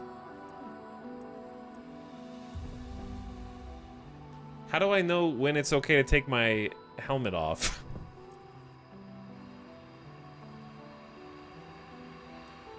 Chat, there's no window! Is there? It's going through the glass!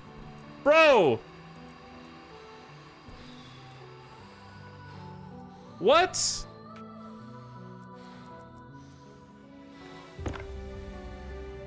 How do I seal this? Is this not done? It just says iron crowbar required to deconstruct. I don't see anything to weld. The window is done, it's just a visual bug. Okay, my guy's dying of dehydration, chat.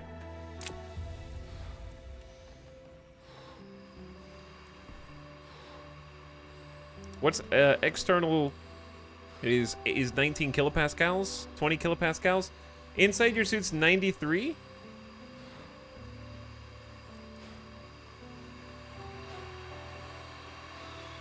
All right, is it breathable now?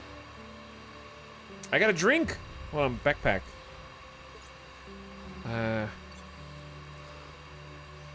Is there no drink in my backpack? There is. Wait, this is propellant. Don't drink that. I don't have any water. It's on the ship.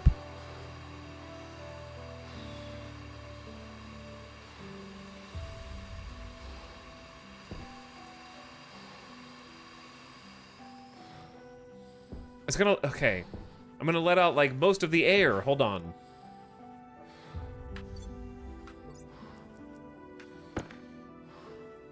It's in your uniform. I have water in my uniform? I'm gonna start timing people out who don't make any sense. I'm trying to survive here, chat. Hold on. You mean hotkey number 5. Okay, hotkey number 5 would be the correct way to say that. Press, it's, okay.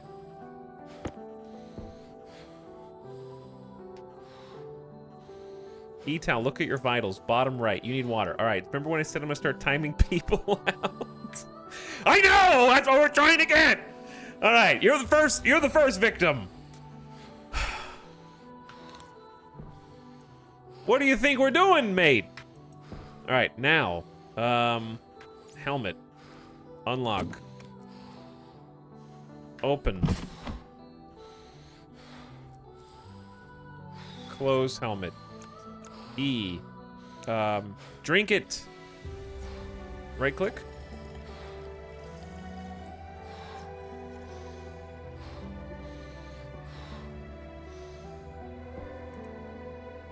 He's good. Saved. He's saved.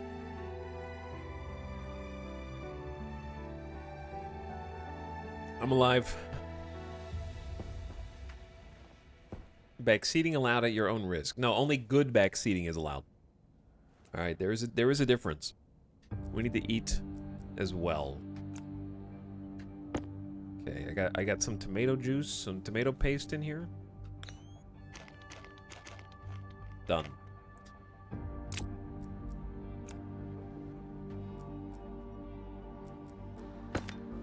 Done. I'm alive. We are so back. We are so back. Okay, next. Honestly, I'm pretty proud that we even made it to this point without dying. Health is going back up. We got enough oxygen in here to survive. Though I am breathing it, so it's going down. Now we have to fix suit power. So I've got like a portable this guy, but I don't really understand how to use him.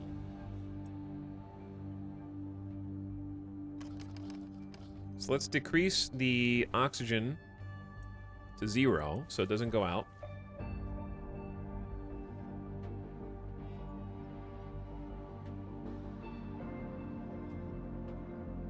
Now you can work on a power source, yeah.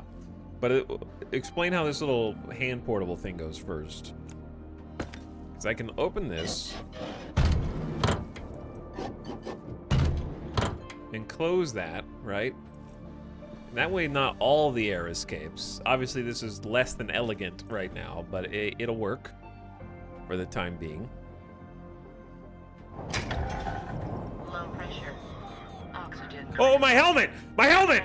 I gotta close the helmet! Okay. Close helmet, lock helmet. Alright, there's no visual on the screen for the helmet opening and closing, alright? There's no difference, even though I have the helmet HUD turned on. Just the sound effects. Alright. I'm alive, I think. My internal pressure, I've got 91 kPa. It's over here. 91 kPa, and I think this meter is basically like I have 50% O2 left. My target's 101, but I have 91. Because I may have just let some out.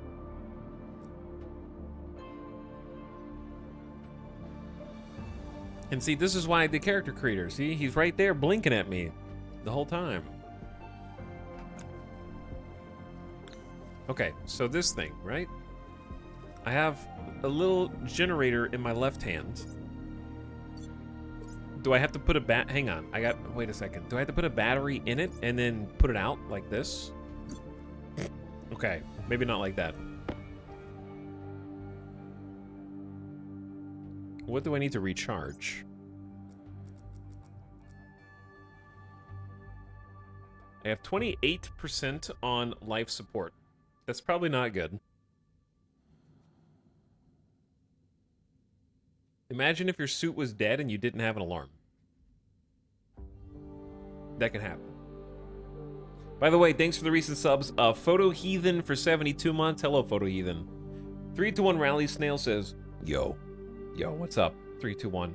S Money Monkeys says, I couldn't think of anything clever to say in my sub message, and yet you still wrote something, didn't you?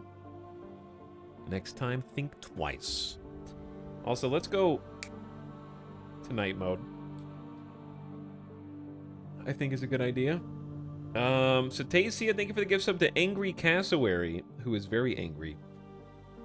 Big sorry, and yeah, I saw Big Sorry and T and Leadfoot.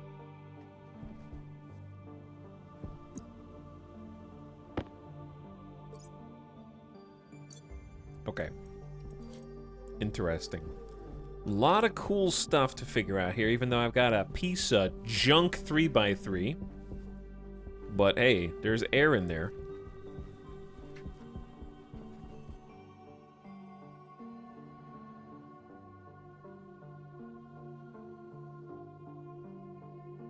In the crates outside, there should be an additional large battery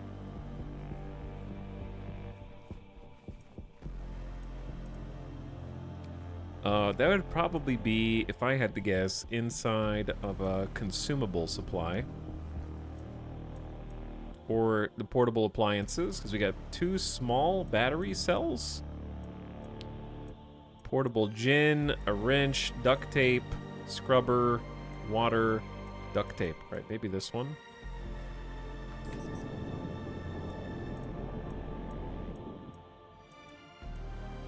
Labeler, spray paint, tracking beacon. Okay, this is different kind of consumables. Oh dear. Gravity's hard. Am I looking for a large?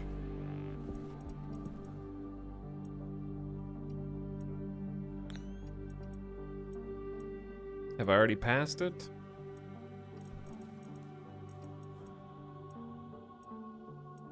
Oh, there we go.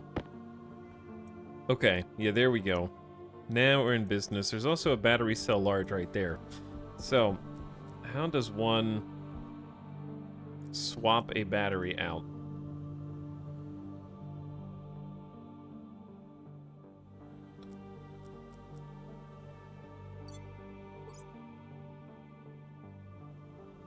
There's a jetpack stabilizer. Because I can see the life support has the same graphic. Press and hold the Alt key. Oh, you have to physically move it. Okay. Ah. Alright, alright. I've been doing everything without the mouse so far, but that makes sense. Alt key. So, we should have life support. Now that I have a 23% battery, can I just plug that in? Is this upside down?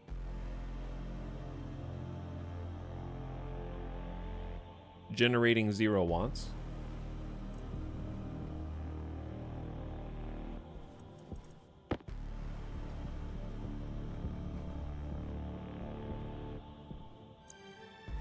Oh, I saw 95 for a split second. So it's definitely doing something. It's just maybe the angle's bad. Try putting it right there.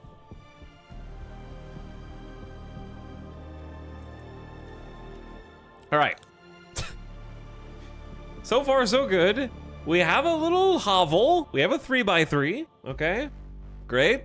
We got oxygen in there that we can. It's a limited supply, but we've got our food and water taken care of, and we've got. Oh, another eclipse every day.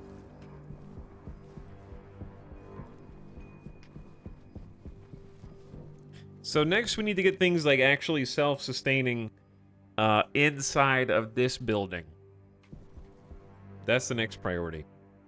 We need to get power here. We need to get scrubbers in and start bringing in the supplies from outside. That was an abrupt eclipse. Yeah, the soul is passing in front of this star for us. Does the game pause when you are here? Actually, let's just quick save the moon. Is this paused in single player or no?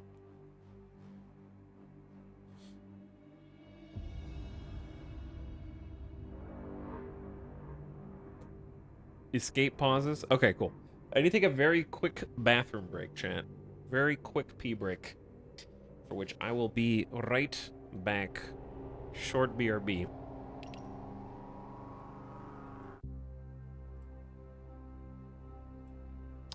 PRB, if you will. Thank you, Hummus. What up? People Ride. Hello. How you doing? Hang tight, chat. Thanks for watching. Thanks for helping, also. I think we're doing good so far. We only had to restart once, just to do like the quick little hotkey fixing, and it seems like this actual real quote-unquote attempt is going pretty smooth. I'll be right back.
Space.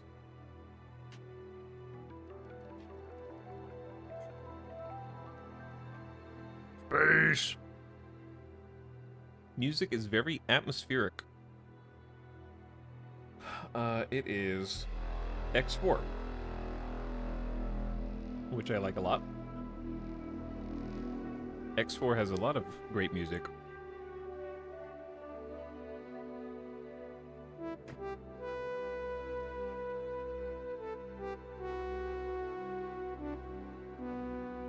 Okay, we back. Sorry. I got distracted because Alice had a bunch of chocolate. She's like, look at all this chocolate I got. And I was like, I'm gonna have to have some. So, like, just a big box of candy. Like, just a literal box of candy.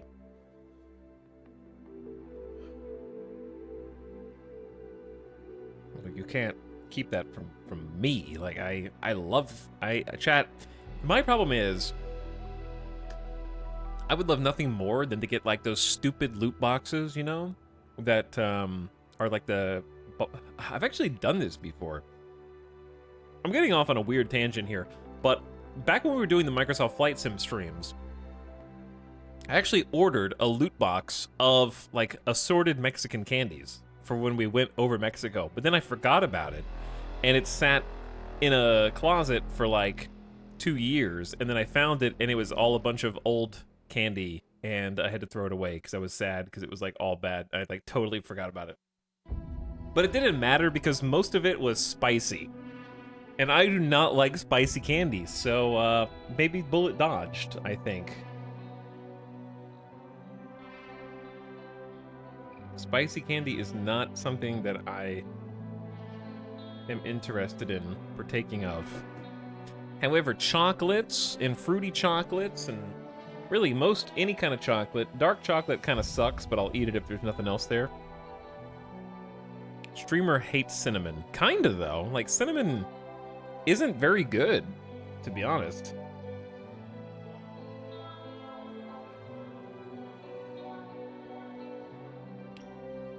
It's good in, like, muffins. And that's it. Cancel him. Like...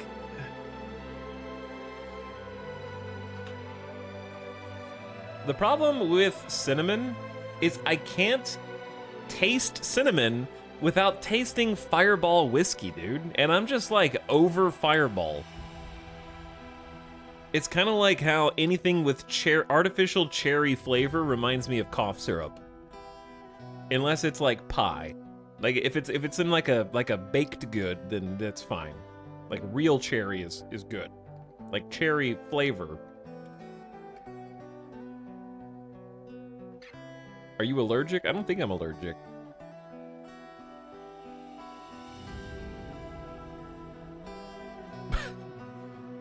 Best foods with cinnamon. Okay, listen. Exceptions are cinnamon rolls. Anything baked that has cinnamon in it, I'm on. I'm on board, all right? But like cinnamon things like candy, too much cinnamon in certain like actual meal foods. If we're talking like cinnamon rolls or buns or something, or like apple pie, then yeah, sure, I'm down. But if the feature is cinnamon, then no. Is that fair? Like if cinnamon is there for emphasizing other flavors like apple pie, that's okay. If cinnamon is the main attraction, I'm out.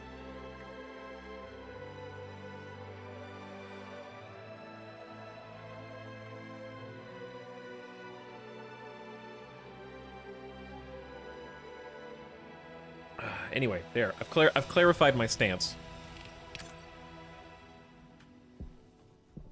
What were we doing? We were gonna try and get power to this thing because we're actively dying here.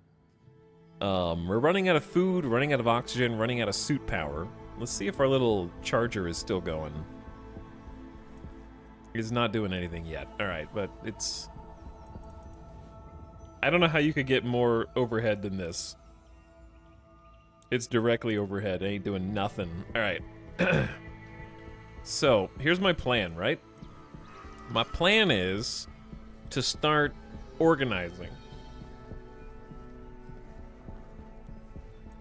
Because I'm pretty sure we can just take all these things with us. Let's open the tool belt and look for hand drill. I need a hand drill. What music is this, chat? Shh. No, no. All right, well, if you can't watch the VOD of Stationeers, it's because they got me. It's because they got me. I won't say who so I don't incriminate myself, but let's do a different... Yeah, that was an autoplay moment for sure.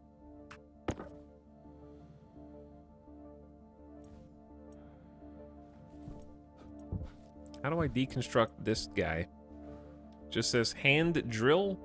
Wait, this is not the hand drill, you dingus. This is the hand drill.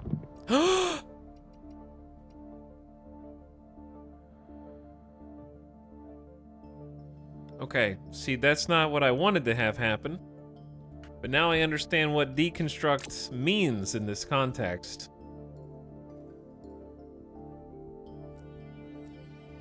The game told me to use the hand drill, so I used the hand drill, okay?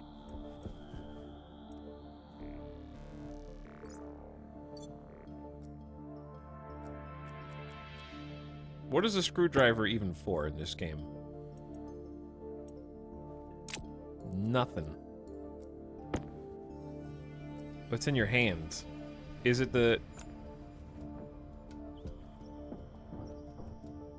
Oh, okay. So it's not all bad. It's just incredibly disorganized now.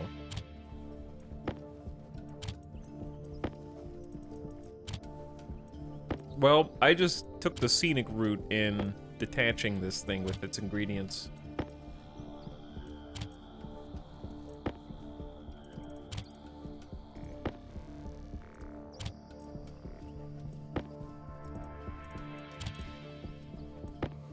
Okay. Fixed. Luckily, this is very light on the moon.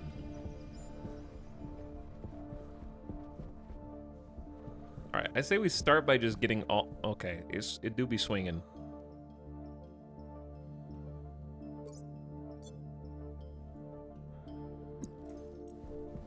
Let's start by just getting everything over here.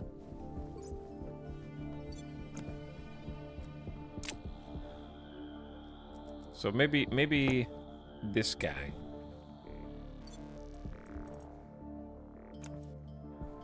Let's shut the doors. I'm falling in the pit again. I'm assuming this is a random spawn, like the map is voxel generated and such. And I just... I'll never not love physics in games. Hello, Wolfus Wolf. Thank you for the resub. We are out here in space, trying to survive. I'm surviving on the moon. Peanut Pox, thank you for the sub. Also, what's up, Peanut Pox? Nope, don't open that.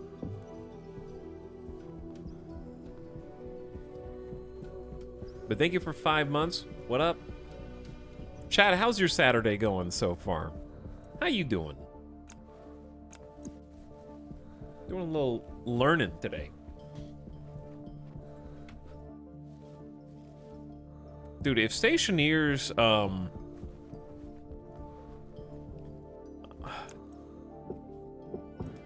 don't get crushed.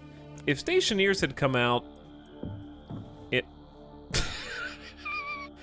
Jetpack. Physics. All right, how do you go down? Slow. I just somehow pogoed myself up into the sky. Finding exploits on accident.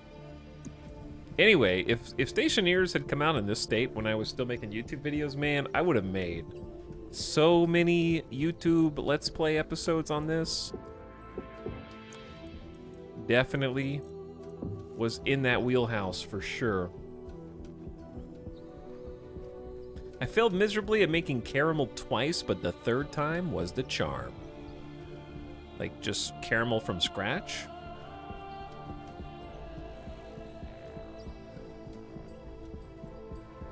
The winter storm is here. Uh-oh. I'm doing good. Thanks for asking. Did a shovel and have been playing Stationeers for 3 hours. What does did a shovel mean?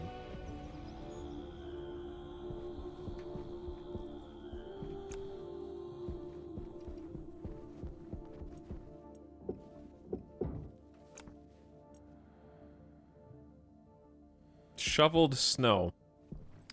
Okay, that's not where I wanted that box.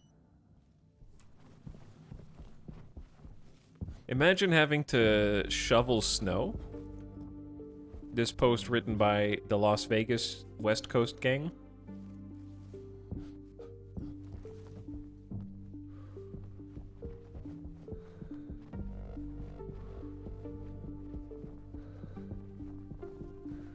All right, we've got all of our crates over here now. Imagine having to shovel snow or mow your yard. Signed, Las Vegas gang.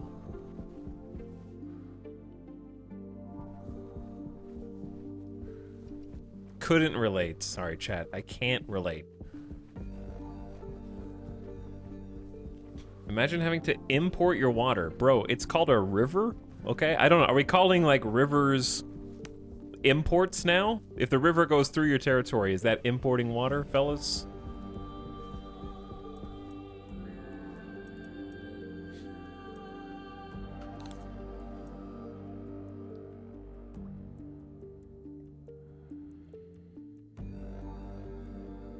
The problem is that we're using the least amount of the Colorado River compared to everyone else who's using the Colorado River. Okay? What if I told you that Las Vegas, and this is true by the way, is the #1 water recycling center in the entire world?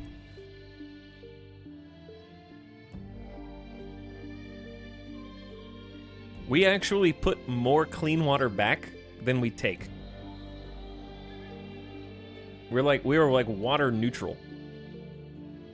Propaganda. Propaganda. No, but seriously, if every place in the world was as clean water focused as Las Vegas is, we'd have a lot more clean water. Can you disassemble the lander? Probably. I don't know. In this game? Probably.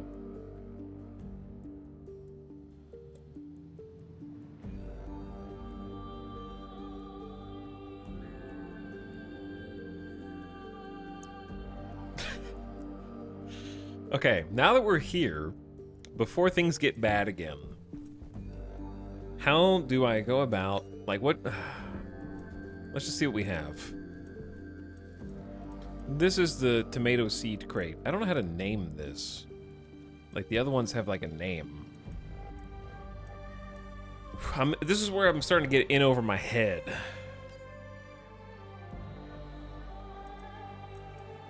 Maybe I should just get them, like, a little... Like, they can still be close, but they just need to be slightly more organized. Right? Like, there's residential. They're just swinging wide. Good enough. All right, good. All right, maybe not perfect. We're getting there. We're learning.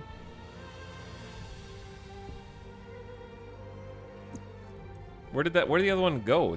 Is this the one?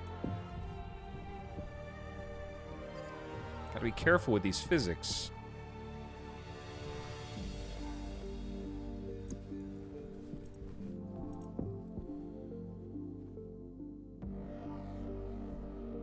They're a little wily. There. Now I can at least access all the chests. Label maker. Oh yeah, the label maker. True.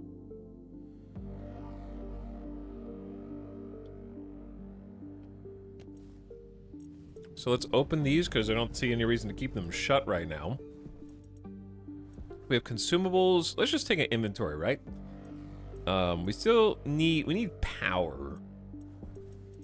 We're gonna need power probably before everything else. Corn soup. There's tables, water bottles, and food there. Yep. Portable appliances.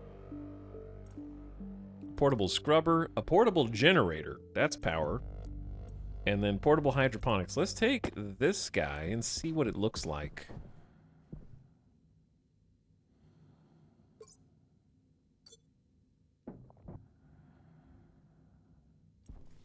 Now, portable generators, is this an inside or outside thing?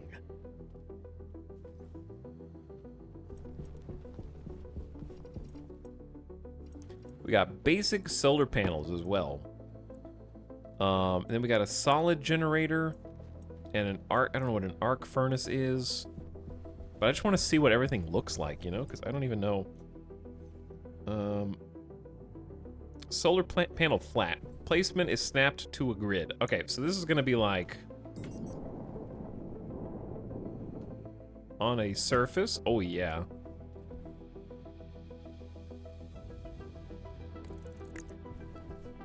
That is off completely. I'm doing great. It's a little dark outside. A little dark. How do I pick this up? Hand drill.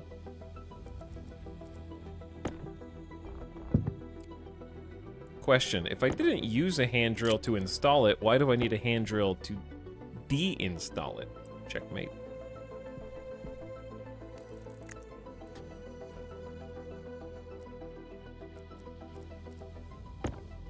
All right, I need a glass sheet to continue construction.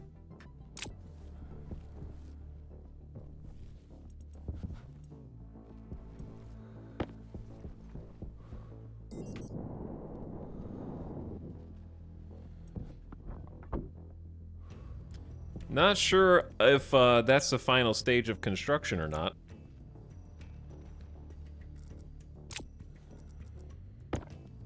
I think it is. All right, it just needs to be connected to stuff. Like it's not connected to anything yet. Understandable.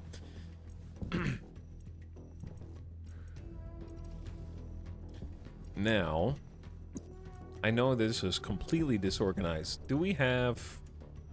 I got an air conditioner, hydroponics, a scrubber, some small batteries. Here's another generator.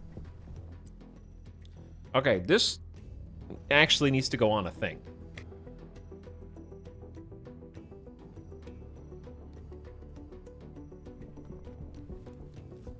This needs to actually attach to stuff. Like a surface. Maybe put it on top of the... Placement needs a frame for support. Alright, I can do that.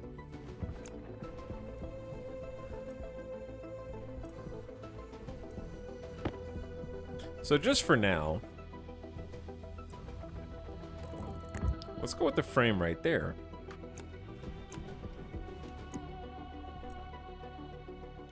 And then I can upgrade that frame with sheets.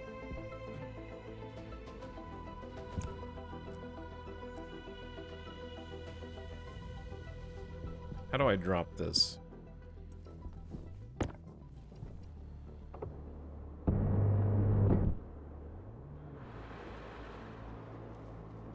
Nope. Turn that off. Okay. Or I caught it and I didn't burn my hand. I did not burn my hand.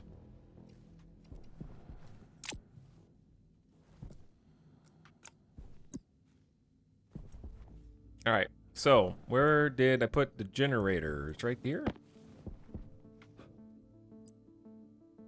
So I see that we have inputs and outputs. Right, let me just rotate this around so I can see what we got.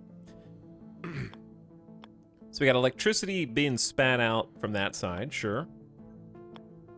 And then on this side we have maybe like a material. And then what is that? What is that bottom connection? Is that waste product?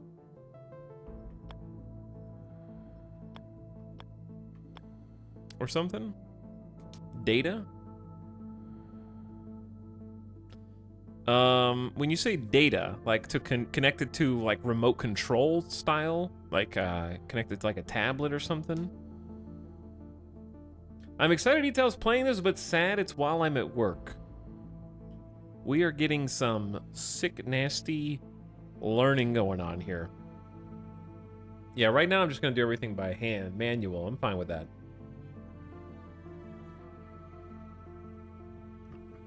It's all good with me. Ow. Cat Kiwi, what up? Good evening. I don't know what, like, if I can't really center this anyways. I'm gonna sort of just put it like... In my mind, I want to rotate it like here. That way I can kind of reach this input a little faster. And then I can have the output facing the base. Okay, we need to figure out cables and wires and all of that, right? Which hopefully won't be too big a deal. And I already have some wire on me. What is this? This is cable coil. I assume this is an electric cable coil, but I need something to connect it to first, right? So if I need something to connect it to, what's the first thing that we want? We'll probably want, I would assume the air conditioner, maybe?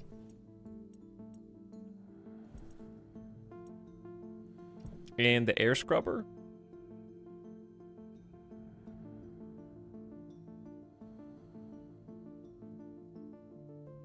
They should give you an engineering degree. I might get one.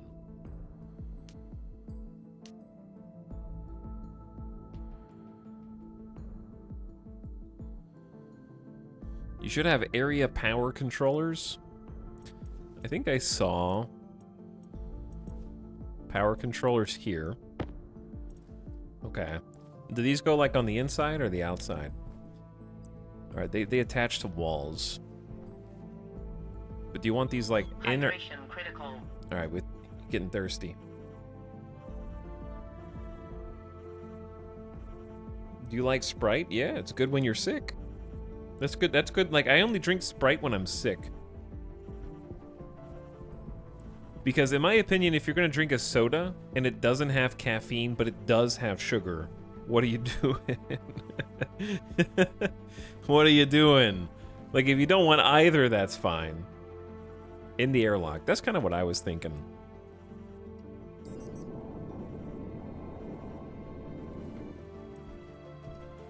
How exactly is it good when you're sick? Okay, because oftentimes carbonated beverages can help upset stomachs, for example, among other things.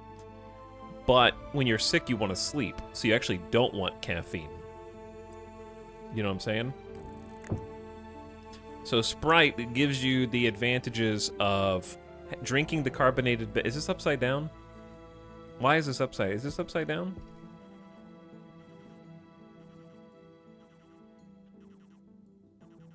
This base is going to be bad, all right? It's just going to be bad. It's all good. I don't feel like deconstructing it right now. All right, we got stuff on both sides.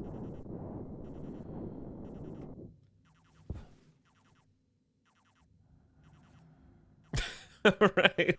No, just fix it. Just fix it, bro.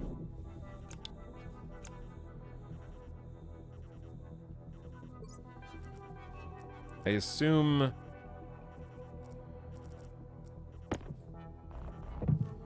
Yeah, alright.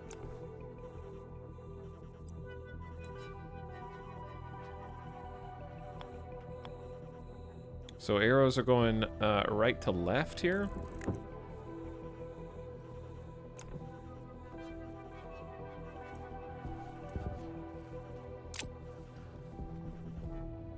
All right, we'll take care of the thirst in just a second. first, before thirst, we gotta get, how do you, like, hook anything up with, what tool is it to put cable down? Crowbar required to open the area power control.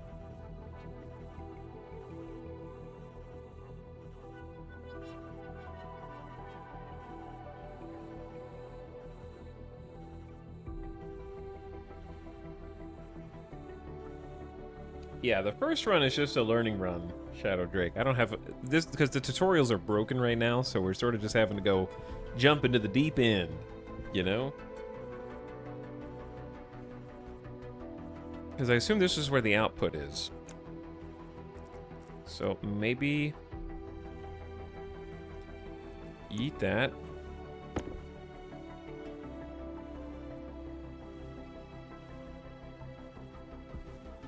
No? Alright, hold on, hold on. Let's try this.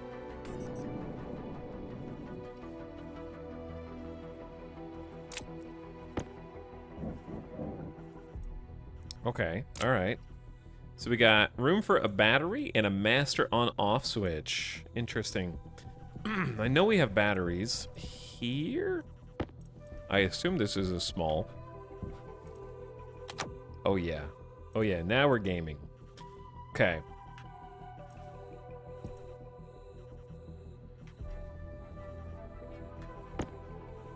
Let's just leave that open for now. And let's also go drink. So what I have to do is shut this, lock it, right? And then we have to force this door open at the moment. And then close it. And then we have an external... We have a portable gas tank in here that we can let some O2 out of. And then I have to manually open my helmet by switching to it, unlocking it, and opening it. Nice. And then I can switch to uniform. And then I have some water here. Okay, so that's empty. Yeah. The gravity seems high. I'm just kidding. All right, we may as well eat while we're in here too. Tomato soup doesn't help thirst, apparently. But there you go.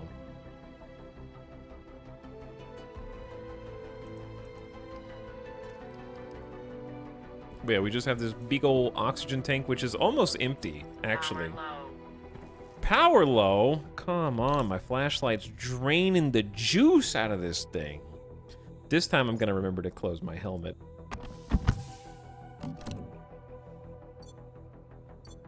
There we go.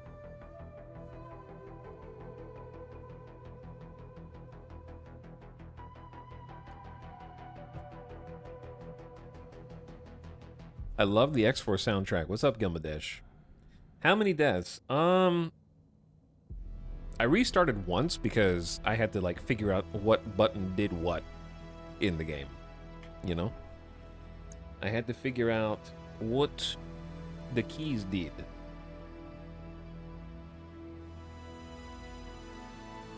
And now I know.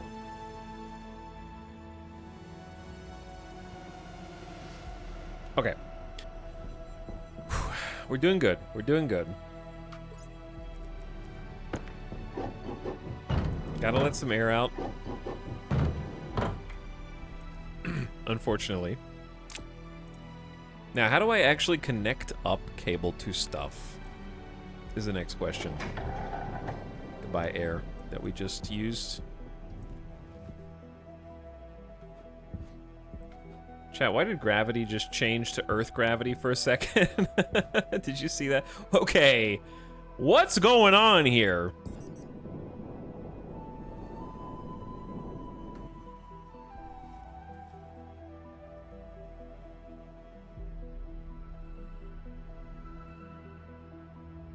Well, first we have too much gravity, then we don't have enough gravity. It's just right-clicking? Oh, well, there you go. I guess I should have tried clicking first. So where does this actually need to, like... Oh God. We got junctions. Where is the actual output? Is it... It's not this. That's a thing that I dropped.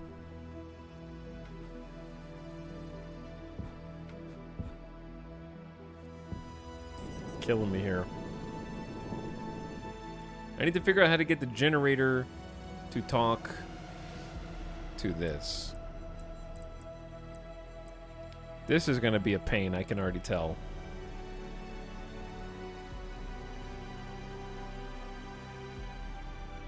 I've already forgotten which side the power is going through.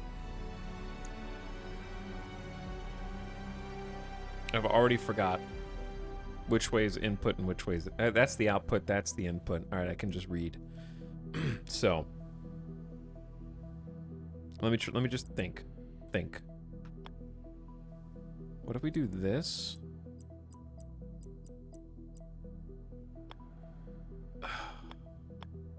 Okay, what do we do that?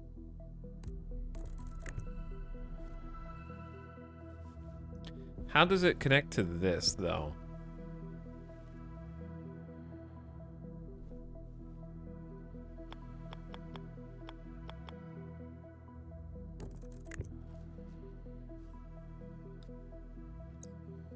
All right, we're gonna start filtering people that are not helping, who are spamming, and try and focus on things that do make sense. Platinum Oni, what's up? Thanks for 14 months, dude. I appreciate the Prime. Thanks for sharing.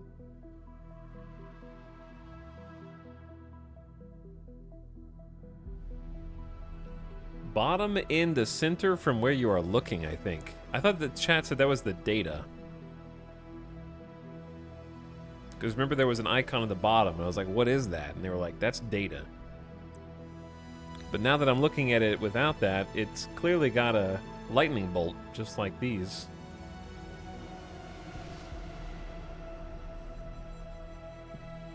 Because, yeah, they said that was data. But it looks like power.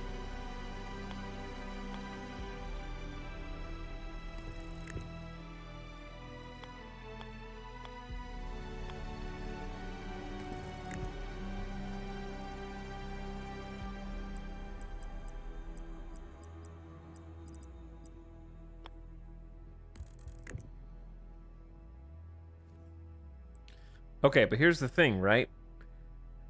I need to get power to the generator from the solar panels. Is there only one? What does this say? This is the output of power. Generator solid fuel output, right? Which obviously we're going to want to put that into batteries at some point, like storage. And this is input. No, that's data. This is data. So where is the input? This is input. Generator solid fuel. Okay, so do the solar panels and this generator not coexist? I guess they don't coexist. They probably go onto the same line.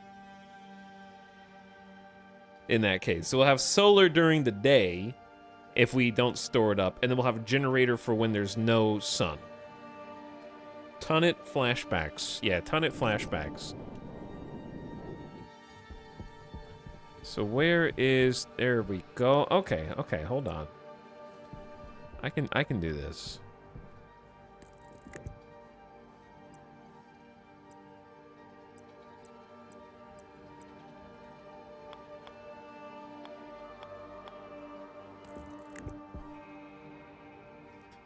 Though getting all the correct angles is going to take a very long time, I feel.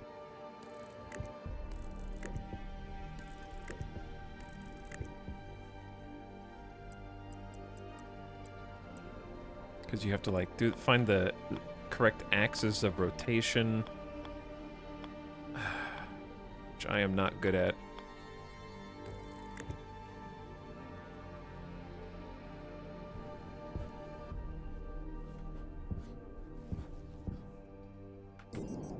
There's also not a lot of space here. Pro tip, cycle C and it will auto-rotate based on adjacent options.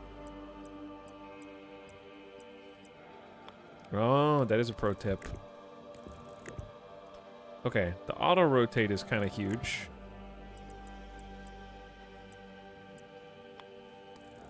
Yeah, that is kind of huge. So, I'm assuming that removes, yep. And then I need to find like one that has a good splitter for both of these.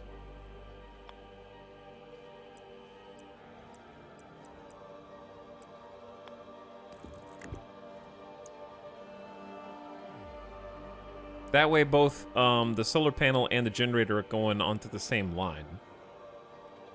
Now, I still probably would rather it go to batteries or some kind of overflow first. While holding wire cutters, you can auto-merge two cables. Alright, we'll worry about the advanced tactic later. So we got something going to this. We just don't have any way to test to see if it's getting power yet, because I haven't looked to see when it's getting efficiency. Obviously, there is nothing out there right now. Nothing out there right now. So, I got this going to like a power circuit, right?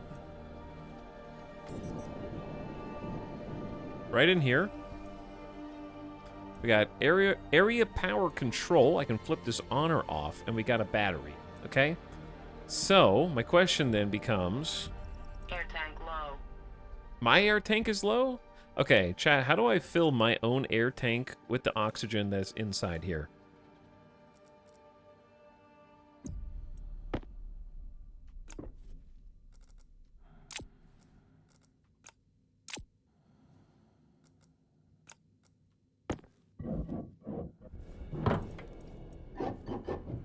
We're wasting a lot of O2 here.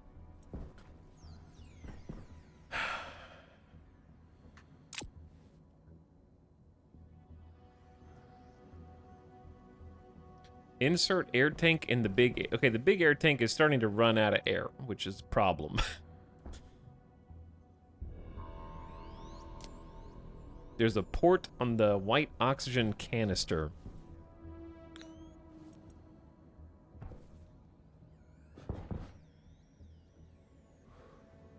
Open the suit menu and click drag the canister into the big tank. Alright, suit menu.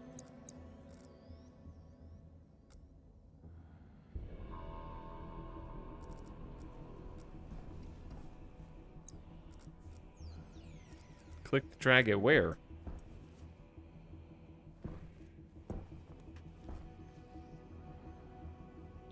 Is this a streamer that needs air to breathe? It is, yeah. This part?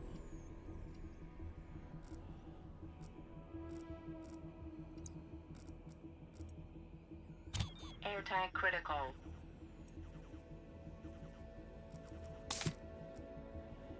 Okay, so hang on. Just leave it on there longer. Air tank critical.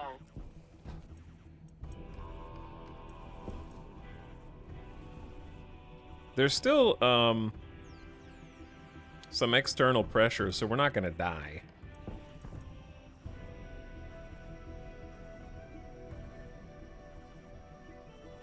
Oxygen low. Low pressure. Oxygen critical.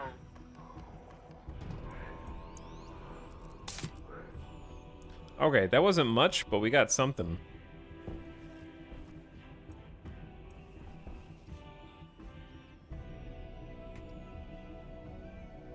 Hydration critical. Of course, now I'm thirsty. Alright. One thing at a time. One thing at a time.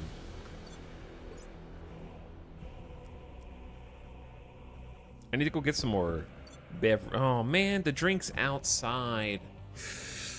Oh, we're just gonna keep losing O2. But that's okay. I didn't expect to win on my first try. 4 days have passed. You have survived 4 days without dying. You say that. But how about day 5?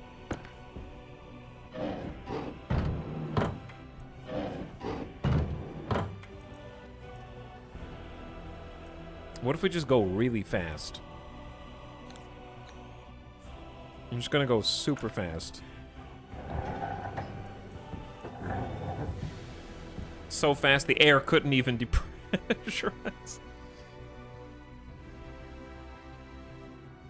Day 5 subathon? It's that easy, yeah. You definitely lasted a long time already for no tutorials run. Chat is sort of a tutorial.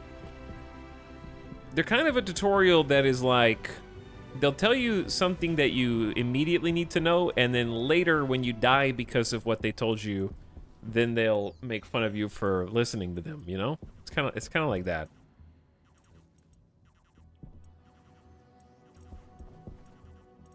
Like when I just only have done what chat has told me to do, and then afterward they're like, "You dummy, I can't believe you did that."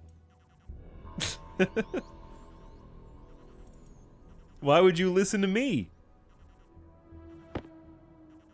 This is a 10-liter canister of liquid water? I don't think that's what I need right now. Yeah, that's a little on the large side. Oops. All right, we're getting a little violent with the boxes.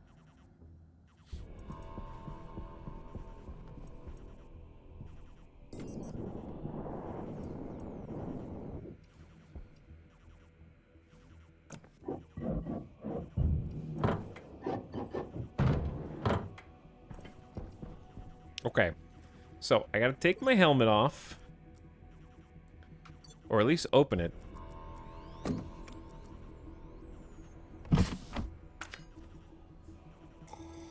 Drink water. Classic survival mechanics. Okay, we are now full of water.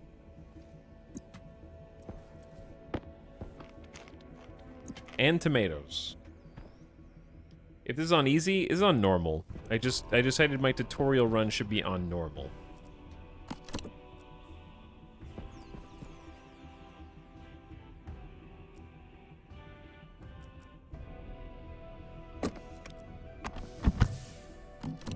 There we go. All right, helmet is closed again. Also, the tutorials are broken. Yeah, that's why I'm here. Because, of course, when I finally decide to check out Stationeers after almost 7 years of early access, the tutorials are busted. They're still broken. When I last tried playing this like 3 years ago, they were still broken. Oh, have they just been broken like forever? It's probably not good.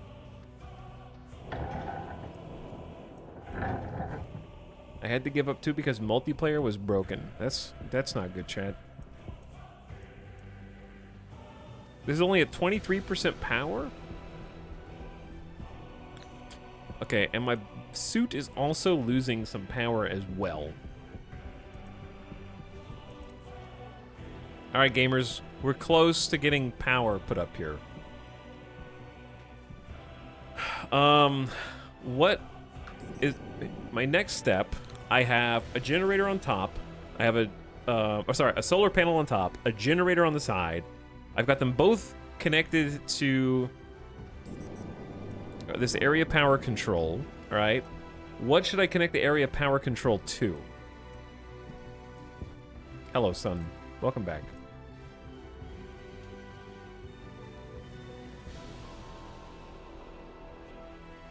Tutorials were mostly working, then broke again in latest update. I gotcha. Hello, Sagittari. What's up? Arc furnace? Is it an indoor or outdoor thing?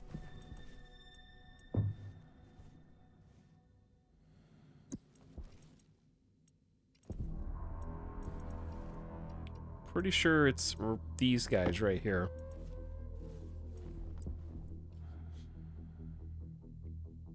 Okay, so here's an arc furnace. What if I just built that on the other side?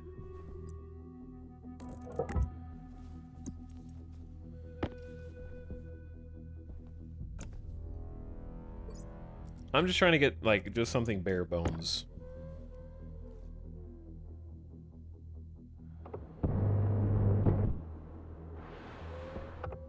Okay. So we got a little frame. Why? Come back. All right. Some of the physics pings. We got a little frame. Those are glass sheets. All right, arc furnace.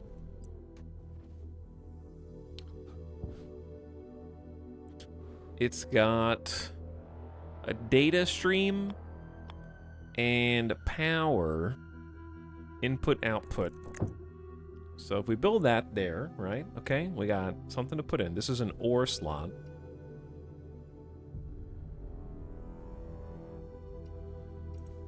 How's he enjoying the game? The wheel forced into play. I mean, it's obviously very in-depth and fun to, like, see how in-depth it is. But it is challenging because apparently the tutorials have been borked in the last update. So chat has been trying to be a tutorial. And mostly succeeding, I'd say. Okay, so we got this. And we need the other thing. This guy right here. Which I will also put outside, I guess.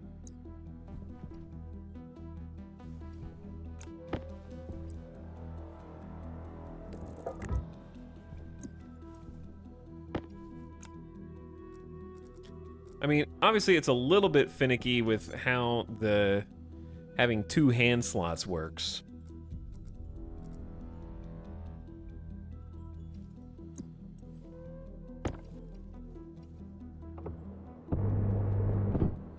Which I both like and dislike.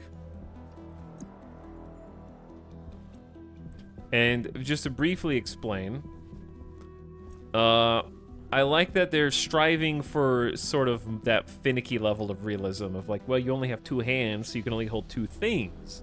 But it's sort of broken by the illusion is shattered because you can carry like 50 iron frames in your hand simultaneously. So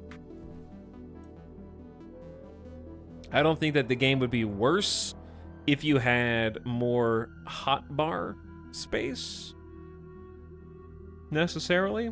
Like, for example, a way that I would do it is you have like a hotbar at the bottom where you can hotkey 1 through 0, 1 through, you know, like all the numbers. But if you do 1 through 0, it changes your left-hand slot to that thing. And if you hold like Alt and then hit a number, or Control and then hit a number, it does your right hand. So it like speeds that up. Because the mouse wheel, selecting your thing you want with the mouse wheel reminds me of trying to organize inventory with a controller, like we did yesterday, I would say. Okay, this... Where's the thing that I just was holding and then dropped and then kicked? There we are. Waste tank caution. Uh-oh. I'm getting a lot of cautions. Probably gonna die soon. Probably gonna die soon. This thing's huge, man!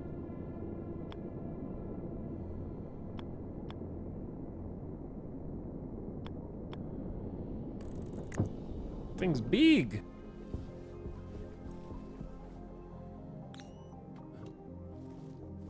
All right, well, how do I need to finish building this.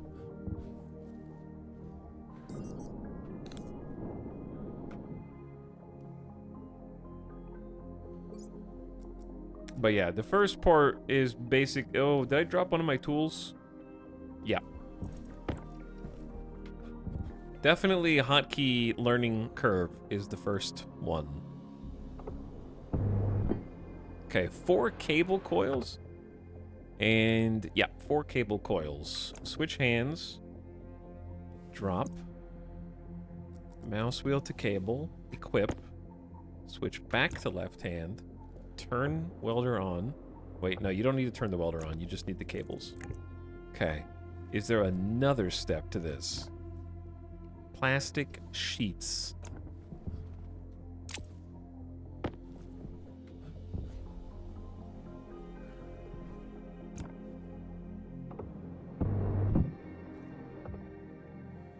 screwdriver.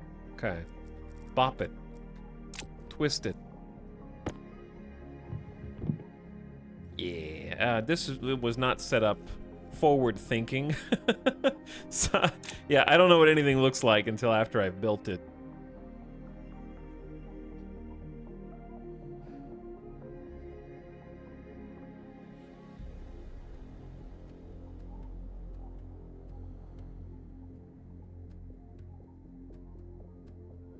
Also can fit a bag within a bag within a bag within your space pack. Yeah, it's like kind of like a hybridized realism to not realism. All right, I gotta take care of suit waste and suit power soon. And we're also gonna run out of internal oxygen. So chat, what is the #1 thing I need to get O2 inside of my little 3x3 here? Because there is power coming in from this.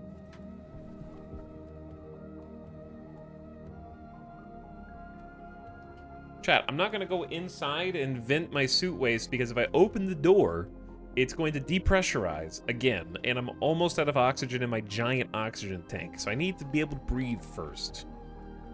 I also barely have any I have like half an internal tank right now.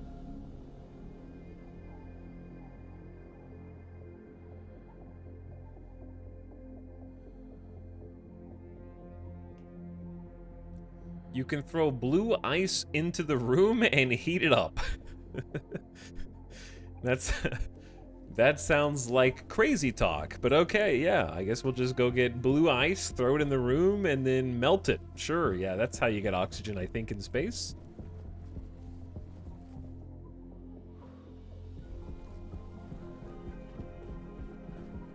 All right, how do I mine stuff?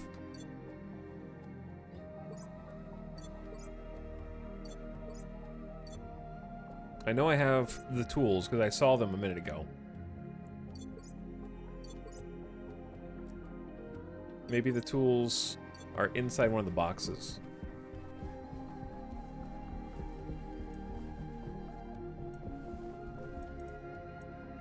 Or am I hallucinating?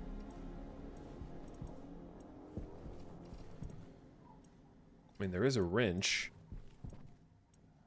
Possibly a little column A, dude, I swear I have a belt. But it's a different belt. It's a different belt. It's not the belt. It's belt. Oh, it's belt 2. Okay, yeah, it's belt 2. Obviously, duh. You didn't know that?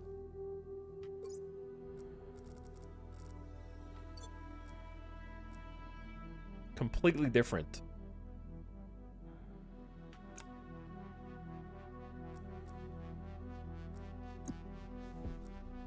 What is this first tool?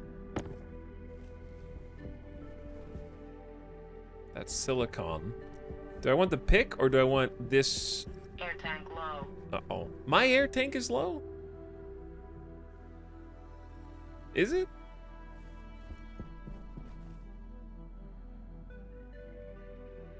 So not nitrice. I want oxide, which I don't know what that looks like. Do I need to go like underground for that, or is it going to be on the surface?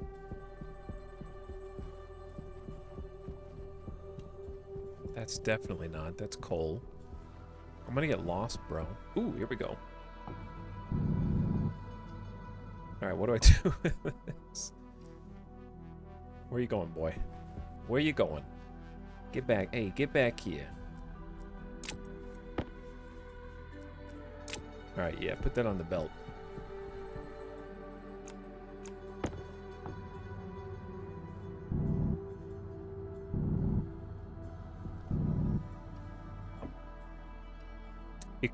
Just equip your mining belt. It's easy. I don't know how to do that, bro. Okay, I don't know how to do that. Just shut up. Just shut up. Okay, it's fine.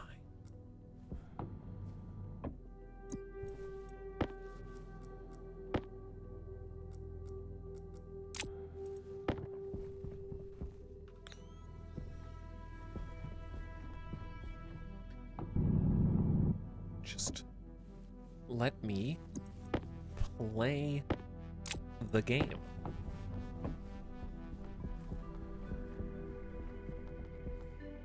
All right, that's the wrong thing.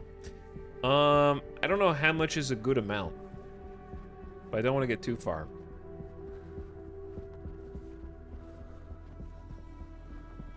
But yeah, basically, like, someone just came into the chat a minute ago and was asking about back seating. The problem with these kind of games and back seating is, chat doesn't care that I have literally 2 hours ever of gameplay in this, okay? They don't care that I am actively dying, and I'm just trying to go as fast as possible to do the things I need to survive. They're too caught up with, like, how to do things efficiently. And that efficiency costs time to try to learn their, like, silly pro tips that you don't need to do to play the game. Like, I got the ore, it's in my belt, it's where it's supposed to go, like, I got it. But they're just like, okay, but listen, here, stop, I need you to stop what you're doing right now. Look, read my chat, okay? This is what I need you to do. I need you to, I don't care if power is critical for you right now and your suit's about to depower. I need you to figure out how to swap belts. Here's how you do it. Steps 1 through 7.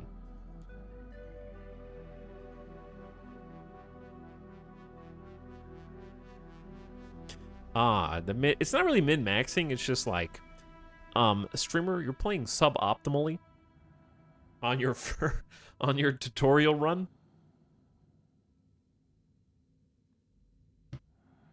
We gotta prioritize. We gotta prioritize, chat. Okay? So, now I've got ice. Now I got ice. And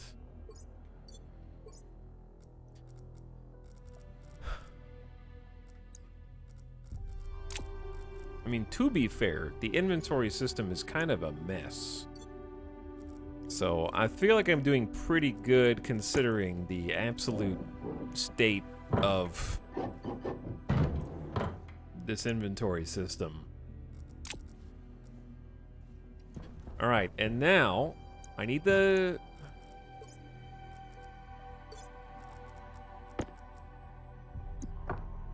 I need this. Unfortunately, the sun is down. Why? It's gone. Did it melt? Was that melting? I hope that was melting.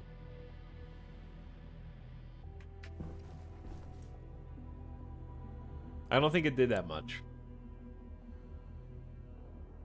I think it's like 49 kPa external now. So we need a lot of that.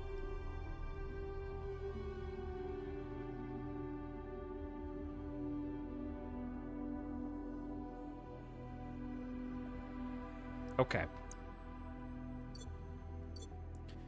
Now we got multiple problems. The anxiety is building because we got suit waste, which while we're in here, we may as well take care of. The waste canister. Open.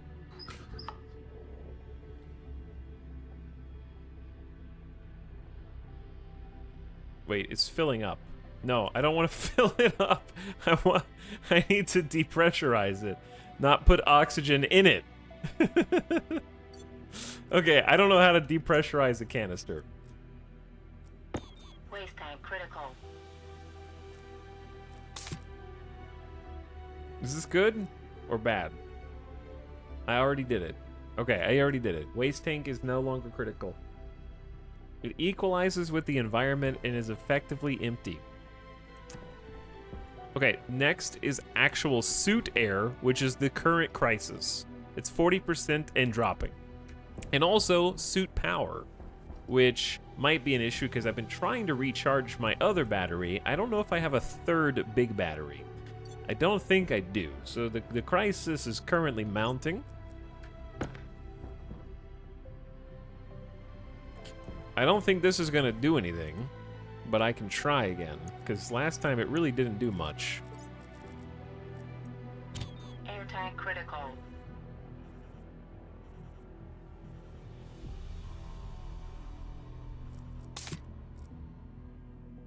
Okay, it gave me a little bit. It gave me a little bit. All right, so we're kind of back now. Suit power.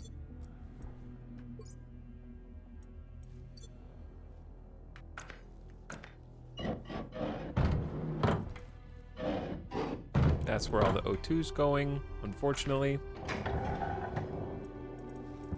It's really hard to shut that on the way out. Clearly not the best solution. Okay, so I was trying to charge the battery in my personal solar panel, but it really wasn't doing much. But 23% is better than 8%. So I guess I'll take it. All right, we still have terrible suit power. Guys, I think space might be difficult. It is sort of hard to survive in the vacuum of space. Who could have seen this coming?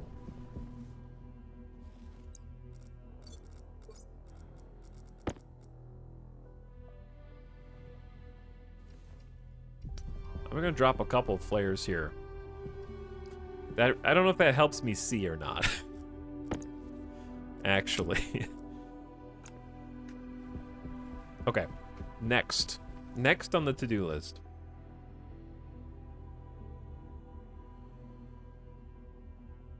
The shadows. How is the flare roll? The flare is rolling down the hill.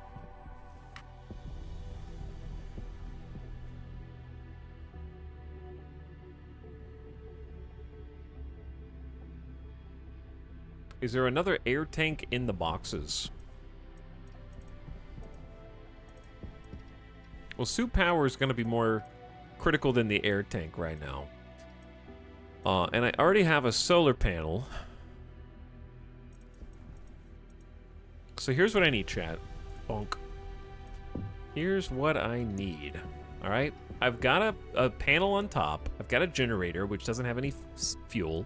It's all connecting to a dead end area power control. All right, I need the area power control to go to something so that I can have some power inside this place and maybe do some scrubbing. But I'm reaching the active extent of my ability to parse what I'm supposed to do with what's here, because we have a portable scrubber. Is it perfectly balanced on its side? Okay. I have a portable air conditioner, portable hydroponics, and then whatever is in this, which doesn't seem like it's going to help me survive. Battery charger can connect to APC, one of the yellow boxes.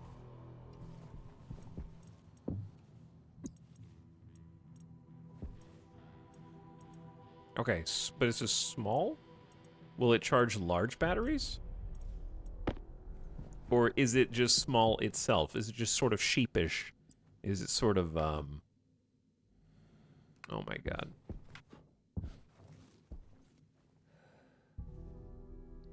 It's just a little embarrassed.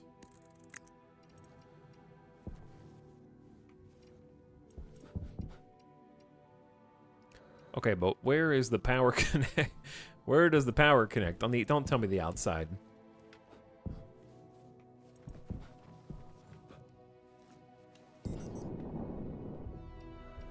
I don't see a connection dongle.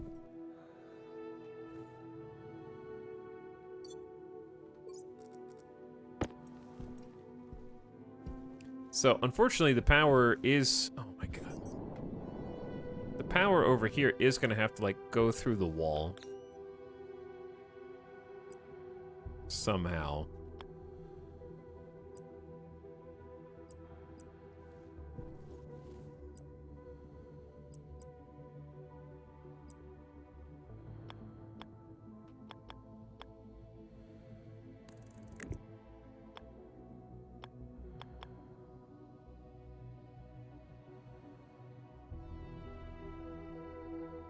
Alright, let's try going up. Is there a way to clone an existing cable so that you can use that cable And then just use C, because that would be amazing.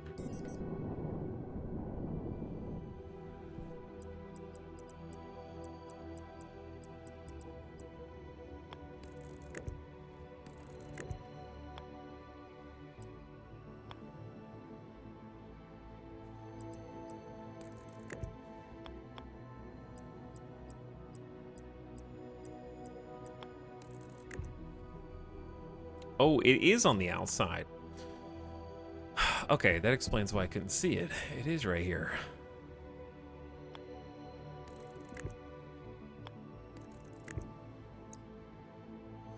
Boom.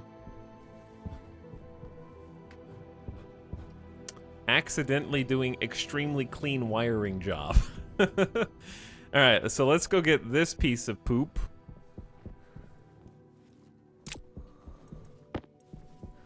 Which is still at 7%, yeah.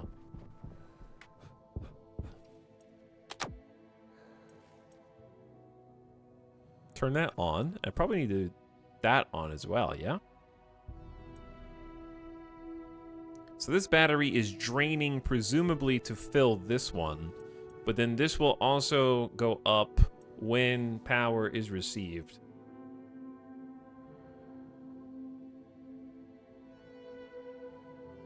It's happening! What's up, Gamer Death Bot? Yo, what up, Gamer Death Bot?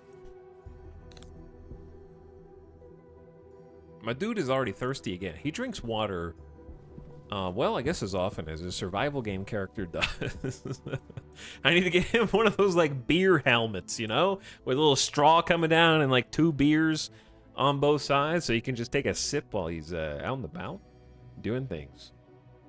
I feel like.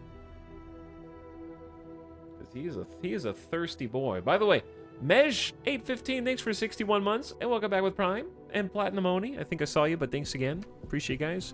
We're getting somewhere. We're getting somewhere. Now what I want to do is go up to the one solar panel we got up here. I want to see when the angle is going to be just so for it to get power, because it is just flat. Ain't doing nothing. Okay, what? Now that we've got some battery power, we're gonna have to split this off and have this cable go elsewhere, right? What else should I get powered up besides battery charger? I don't know how to get, like, I guess you have to have plants to get O2, but is there another source of O2 at this point? I think I've just done this airlock all wrong. I'm just gonna have to grind oxide.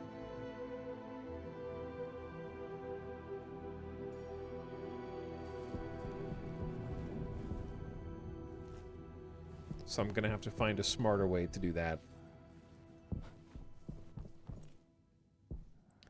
Ground penetrating radar. We got an ore scanner, microwave, lockers, tables, tomato soup. Someone turned out my son again.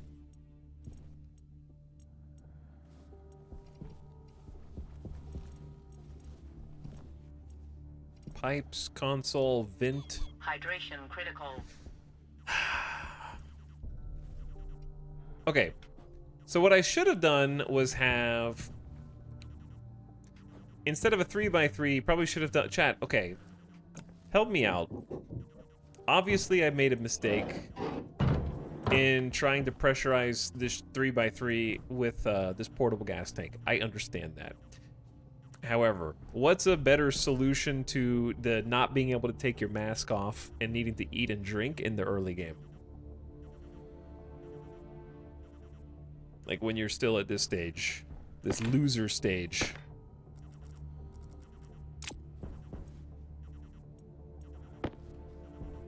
Because I can't drink and eat through my mask.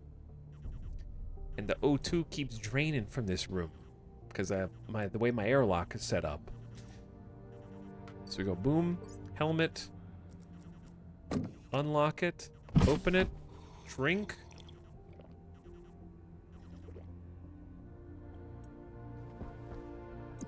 Now we got 2 empty water bottles. Close, lock helmet.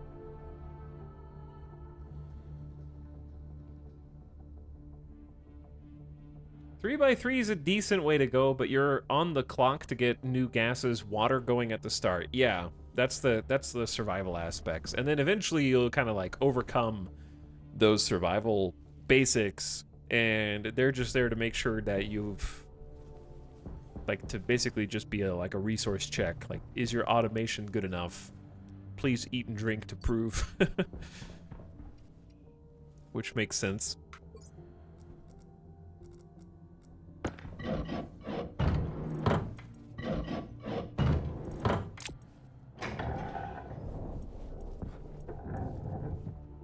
Okay. Now. You know what game this reminds me of, actually? Which is weird because of the name. It reminds me of Hydroneer. Obviously, Hydroneer doesn't have a space simulation, but it has that sort of similar level of initial learning curve, making things that are simple in other games hard as the core gameplay loop.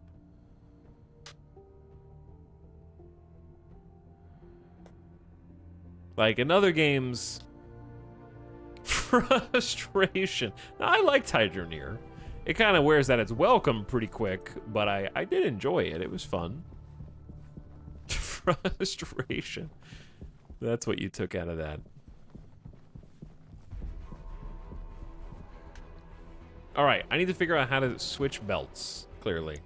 So we got back, take this belt off, put this belt on.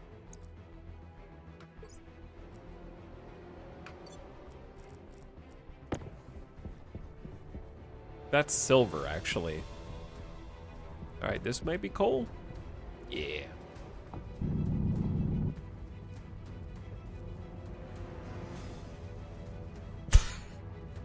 Coal. Mod check. It's going in my pocket. Okay, it's going into the belt. All right, all right. I see. I'm picking. I thought it disappeared. I thought it was just going away, dude.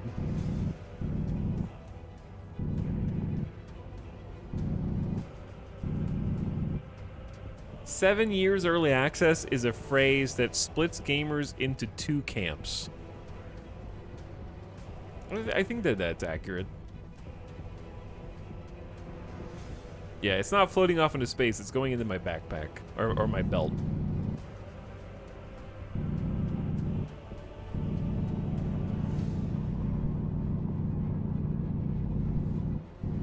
This is a decent deposit. All right, how much is a good amount of coal? I know you can probably never have enough at this phase of the game, but like, what should be like an early target while I'm running around here?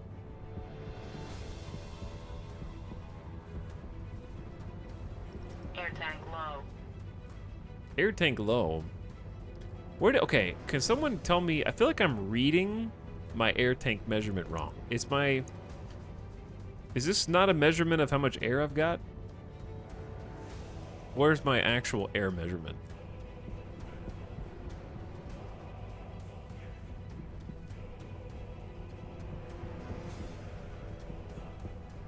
Probably like a stack for some early power recharge.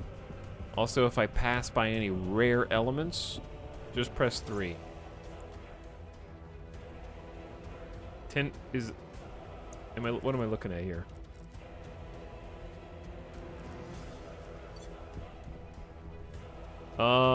Bro, what is this? Power critical.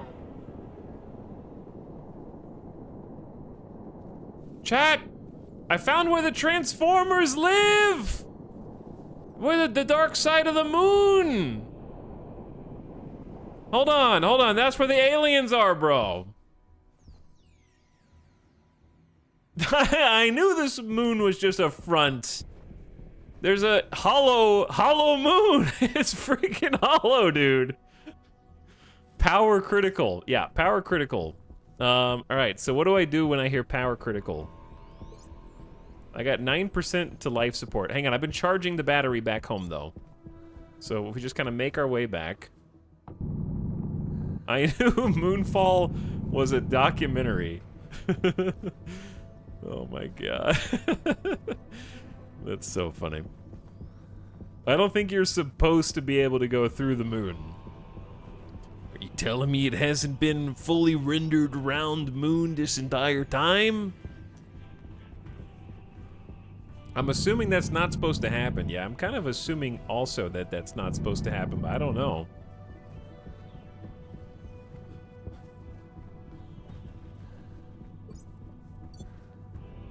Huge oxide chunk.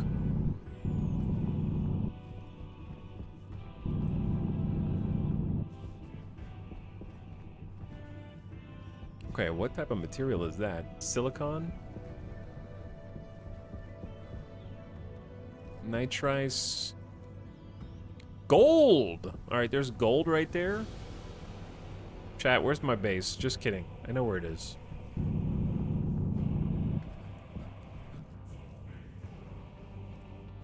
Are you sure it didn't despawn?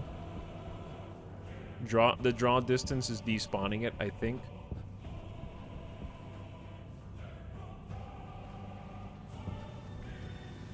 Because, yeah, it is despawning it.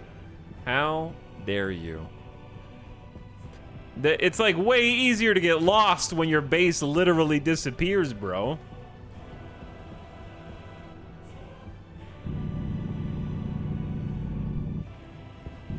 That's cheating. That's making it like way harder.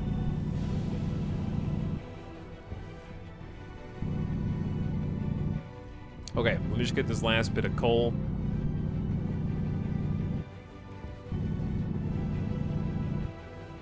Got almost 2 stacks of coal. It's getting dark. Is this looks like oxide. Yeah. All right, we got more than 1 stack of oxide. Pretty happy with that. Hold on, is this music from X4? You have a keen ear. Because yes, it is. Which I will now mention for the 4th time today. But I'm gonna pretend like you didn't hear any of that. You just figured it out all on your own.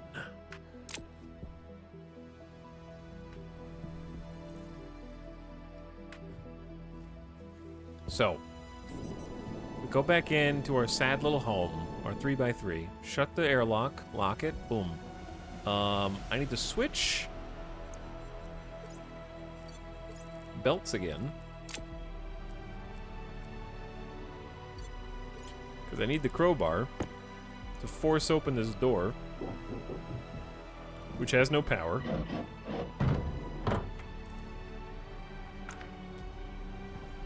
Actually, we need to be in there. We just may as well leave this open. It, like, kind of doesn't matter. Check it out, chat. This battery's at 90%, dude. The charger works! It freaking works! Boom.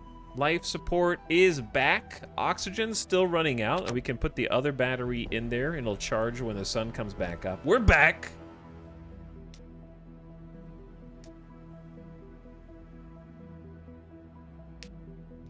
Now what?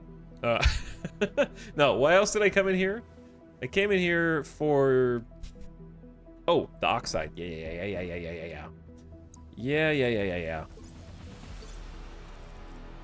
You on the ground. You also on the ground. So it's melting, it's rolling. It's Newman. The external KPA is going up down here at the bottom right. That's good. That's exactly what we want.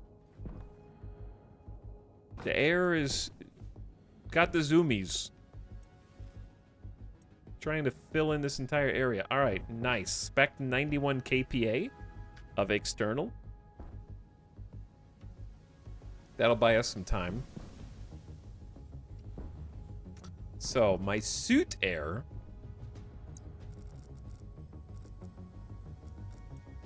Airtime critical.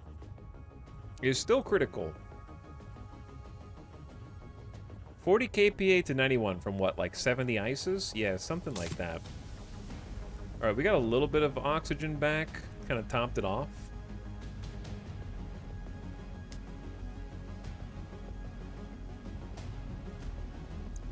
Now I can just close all this. All right, while we're here, eat some soup. Helmet is closed. Unlock it. Open. Delicious.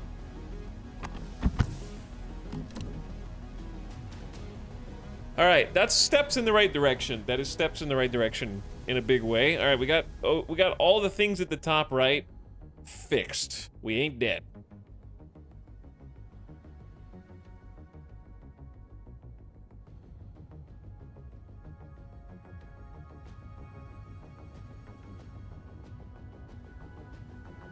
Now what? Now we need a way to store power while the sun is up. I don't know if that's something that we can do right now. How about this? I think we've earned a take the dog outside and get a snack and get a new drink. Quick, because it's been over 3 hours now. I think we've earned ourselves a little snack break. We'll let the brain kind of regenerate here.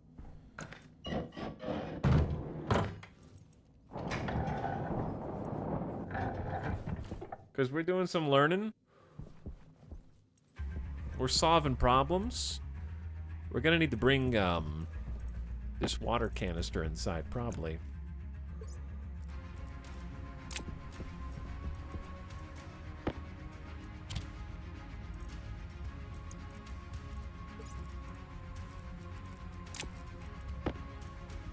Probably just like take both of those in.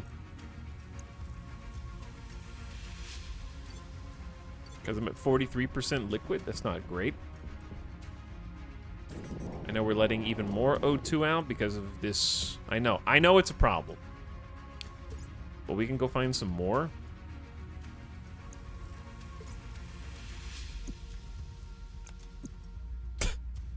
Don't mind the mess.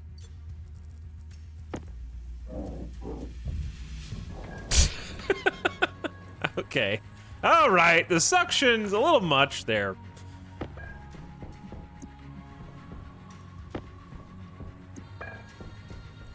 Gonna get killed with a loose object.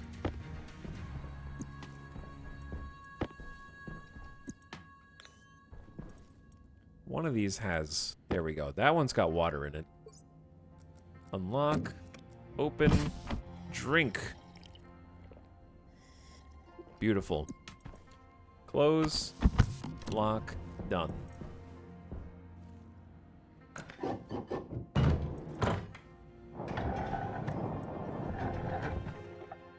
Whoosh. All right, looking good, chat. We have fixed all the critical things. We're gonna go look for some more ore. I'm gonna try to figure out how to get this a little bit more sustainable, because right now it is not sustainable. It's completely dependent on us finding oxide. But I'll be right back. How's astronauts? I think it's fun, but it's still like, I feel like it's in development hell. I feel like astronauts has been stuck in development hell for a while. Tim Fish, thank you for 37 months. What's up, Tim Fish? And it's Biscuits. Thank you for 13. Hi. Hello, both of you. Thanks for slubbing. We need to change the soundtrack because this is a different thing that we're listening to here. Let's do this. Change the vibes a little bit. All right, chat. I'll be right back. Thanks for watching, and also thanks for the help.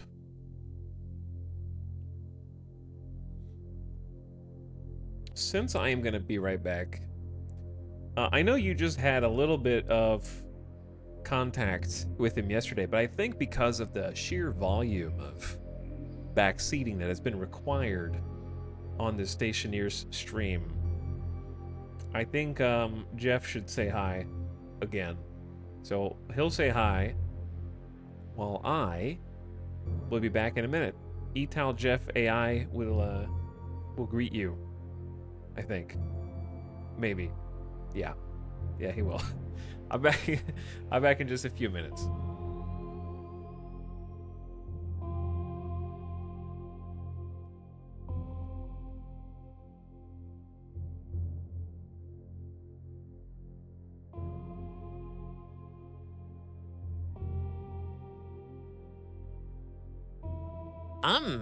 Actually, Pog is a Twitch emote used to express excitement or hype. Did you know that? But hey, thanks for the unnecessary instructions. I'll reply in under 40 words, just like you asked, because that's super important. Eye roll.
Actually, Feistel, that's a pretty cool idea.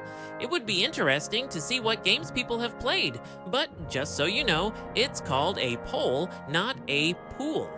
Just a little nitpicky correction for you. You're welcome.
Excuse me, but algoradalabada isn't a word. Did you mean abracadabra? Just making sure we're on the same page here. It's important to use real words, you know? Just a friendly reminder.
from AN7Agnes7, Peepo Arrive and Peepo Hey are Twitch emotes used to greet and express excitement. Just thought I'd educate you on Twitch culture since you seem a bit out of the loop. No worries, I got your back.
Jarek, using the Alien PL's emote, are we? Well, that emote represents a mix of excitement and relief. Just a little Twitch knowledge for you, in case you didn't already know. You're welcome.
Why are you all dancing?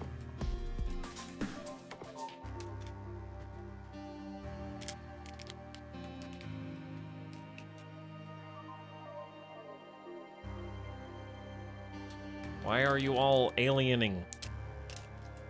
Why aren't you? Have you seen my avatar? I never stopped.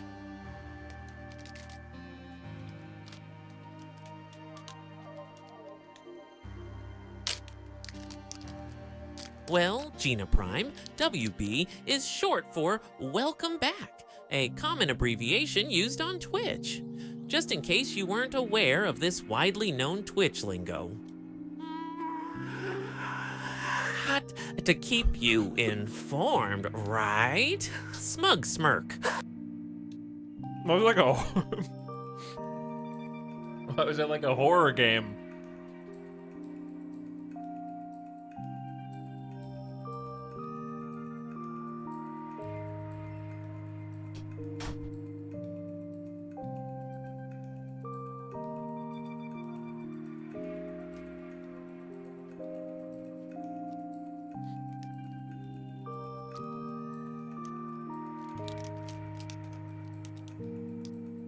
That was like scary.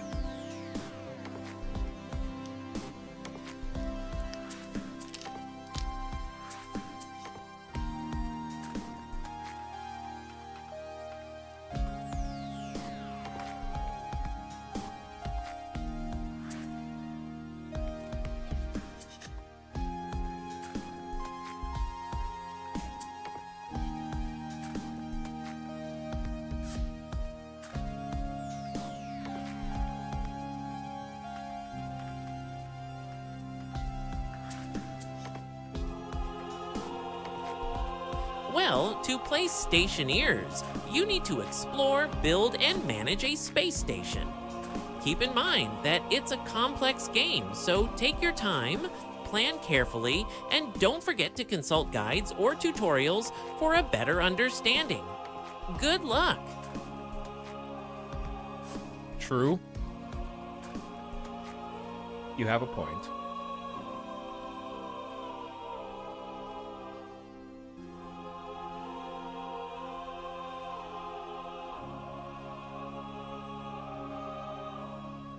Uh-oh.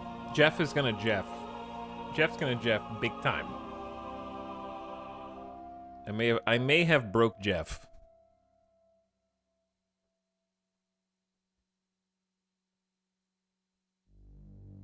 I'm disconnecting him now. After this. All right, here are my top 5 pro tips for playing Stationeers. 1. Master the art of efficient resource management. Okay. 2. Learn the intricacies of atmospheric and temperature control. 3.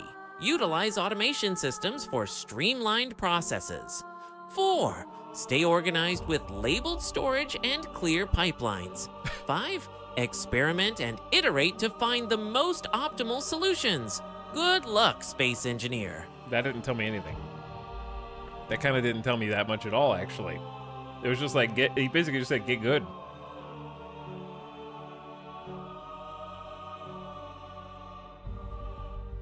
Get good. Sometimes you gotta.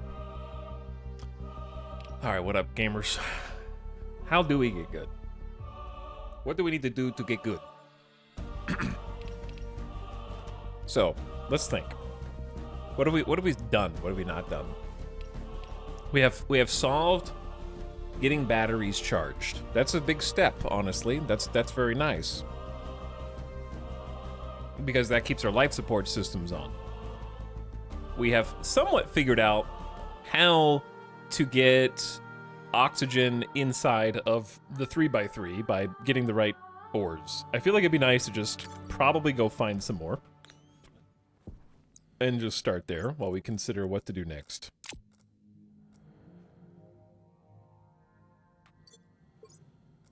We have some coal. What do I do with coal? Do I put it in the gen? I put it in the generator, right?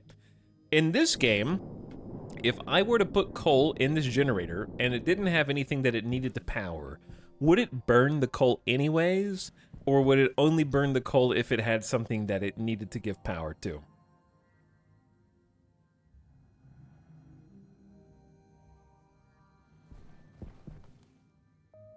Like satisfactory. Satisfactory won't burn unless there's something that it needs to be used for. For example.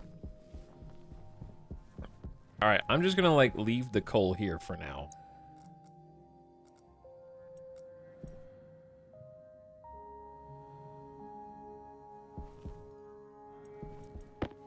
Bro. Okay, when I said leave the coal here,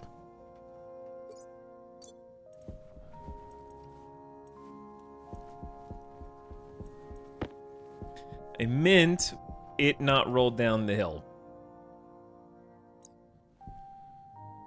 Don't do it.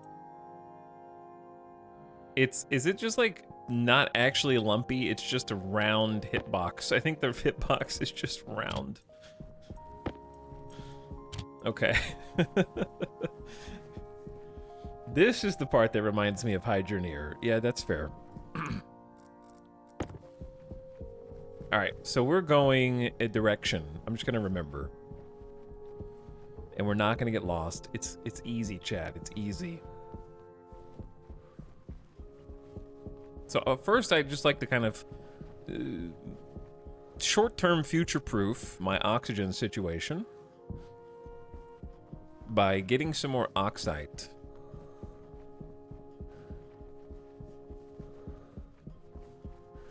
Which is kind of just a blue, but not light blue, it's just blue.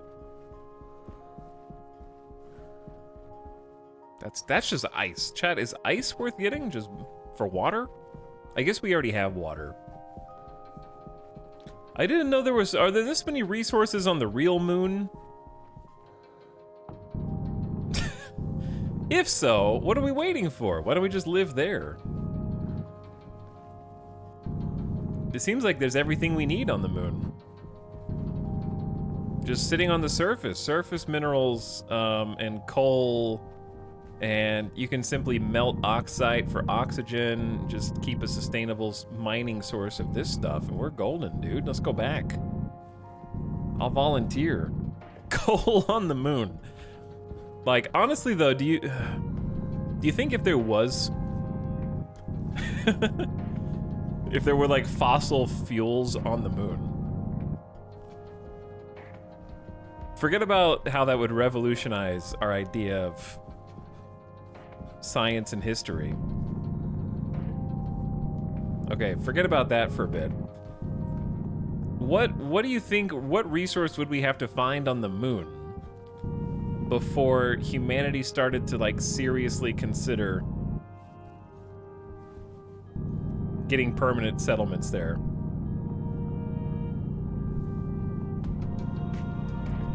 So is the surface deposit always indicative of stuff underneath it, or am I just getting kind of lucky?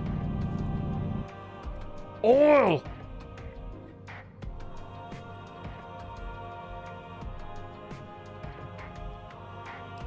Pizza on the moon?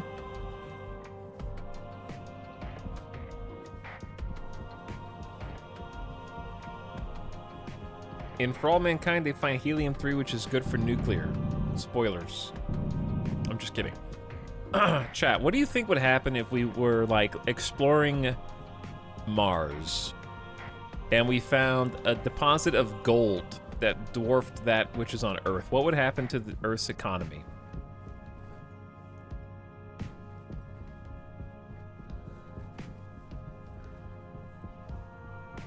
And we were just like in a small localized area. And then 10 to 20 years later, they started bringing it all back to Earth. They figured out how to mine it. And they figured out how to bring it back.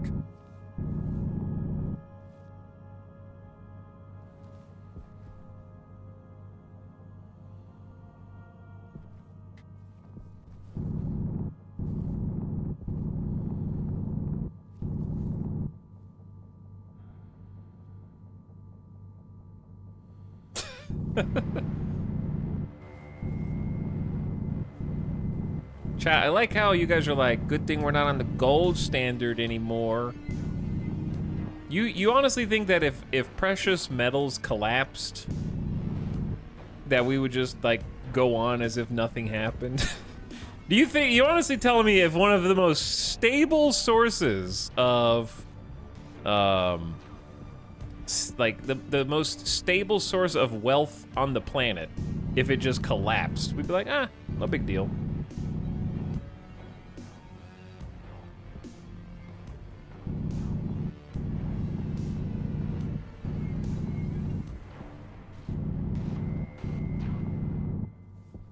Oh, I'm full. Wait, did I just get a full inventory of this stuff? We are juiced.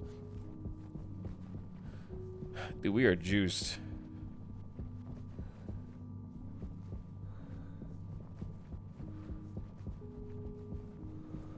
We are super juiced, man. Okay, so I should pick one of these empty containers.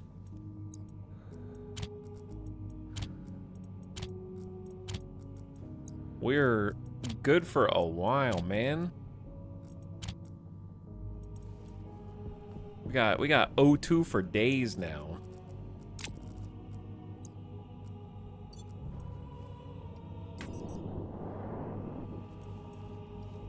So I can just go back in here. External pressure is like 74, right? Yeah. Drop that on the ground, let it melt. And external pressure is going up 80, 81, 82, 83, 84. It's melting into air. Somehow. Don't worry about it. Don't think too hard. Is it possible to have too much pressure? I don't think we're gonna be in danger of that from just one stack.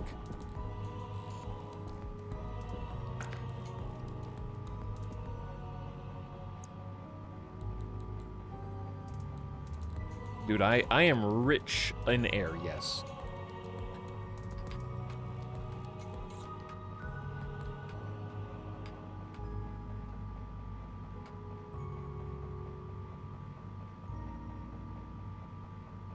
Okay, let's see. I wanna listen, chat. Not that I don't trust you. Not that I don't trust you, but I'm gonna ask our new most intelligent being, the artificial intelligence. What would happen to the world economy if Air tank low. a massive amount of gold were found on the moon? Let's say the moon. And we were able to bring it all back to Earth. A massive amount of gold, let's say around 2x the entire amount currently ever found on Earth. All right, let's go. What does AI say?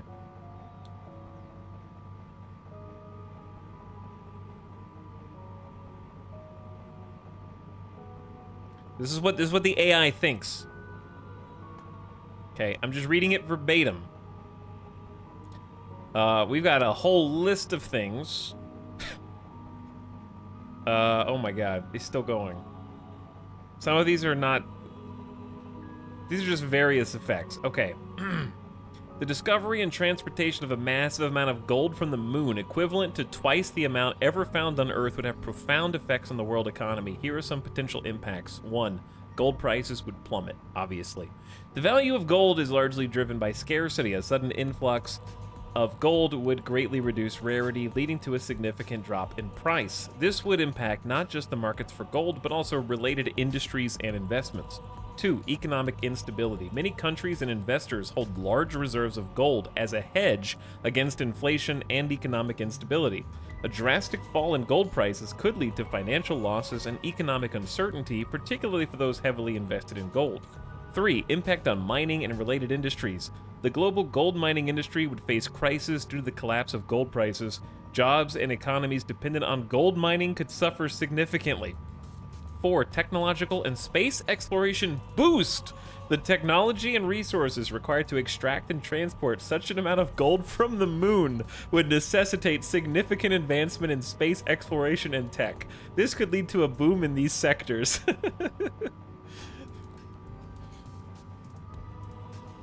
Shift in economic power. Nations or entities capable of mining and transporting lunar gold would gain considerable economic power. This could shift the balance of power globally. New applications for gold. With gold becoming more abundant and less expensive, we could see a surge in its use in various industries, such as electronics, medicine, and engineering, leading to potential tech innovations. 7. Environmental impact. The impact on Earth would be reduced due to a decline in terrestrial gold mining activities. However, the ecological implications of lunar mining would need to be considered. 8. Currency valuation changes. Some currencies are partially backed by gold reserves. A drastic change in gold's value could affect the valuation of these currencies. 9. Investment shifts. Investors might shift away from gold, seeking stability and profit in other commodities or assets, leading to changes in investment strategies and financial markets. And 10. Global trade adjustments. Countries that are major exporters of gold would face economic challenge, while those that import gold could benefit from lower prices, leading to a shift in global trade dynamics. In summary, such a discovery would be a game changer for the world economy, with widespread effects across various sectors and global economic relations. Gold toilets for everyone, dude. Hell yeah.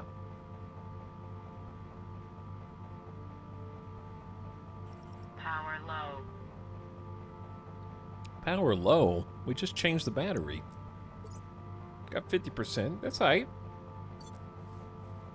I'm using my flashlight this whole time. It's probably part of the problem. Okay, we should eat and drink while we're in here, because we're in here.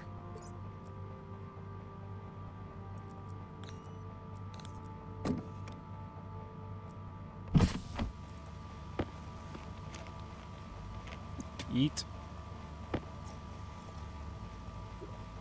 Eat. Alright, we're golden.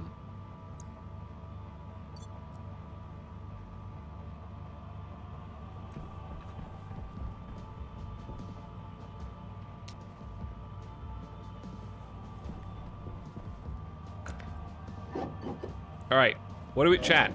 I've got oxygen supply, sort of. What is the next objective here for us?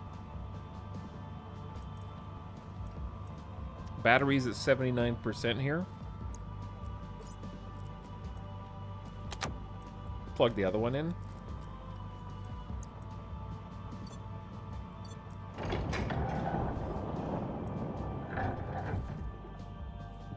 Okay. I think our plan is we need to be able to hook all this stuff up before we turn the generator on for coal, right?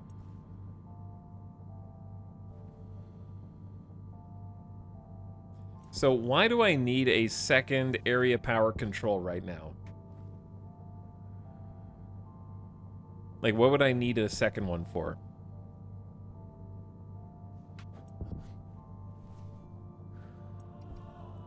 So I've got an arc furnace that doesn't have any power at the moment, so we can do that.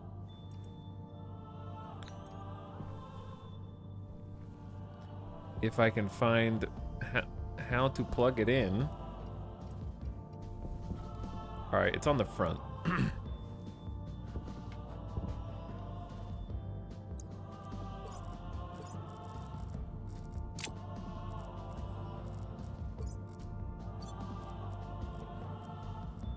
Which means, oh, yeah, this is the crowbar. You go in there. I need the wire cutters. Now, how do you change an existing... That's not what I wanted to do. How do you change an existing cable?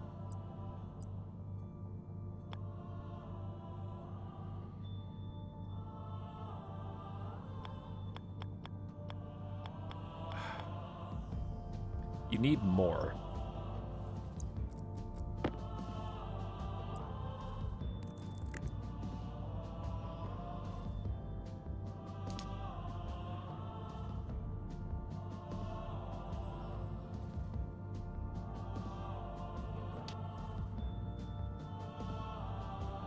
We're gonna teach chat how to use complete sentences instead of text messaging in the stream chat. Cable management, let's go. I don't know if that...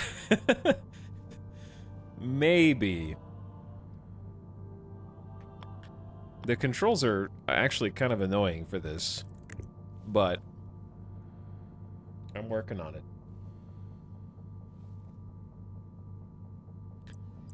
The cable controls are they leave something to be desired for sure.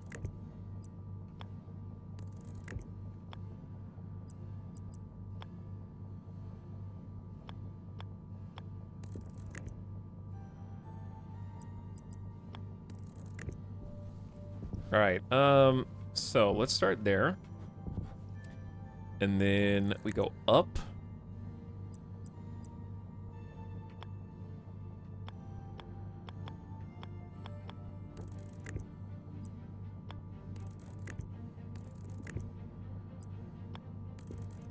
Okay. So we at least have a connection over here. It's not smooth, but it's there. I think it's decent though. I think it's decent.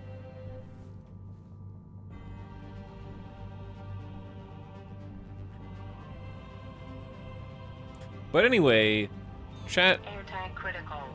What?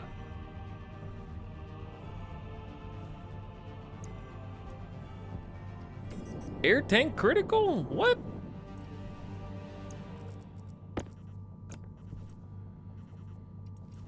Did I remember to shut my visor? I think I did.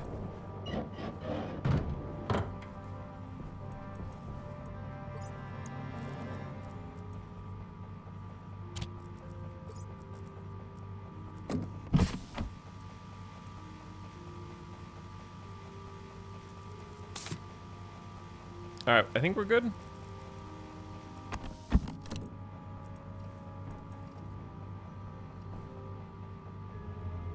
Air tank is no longer critical. Yeah, we good.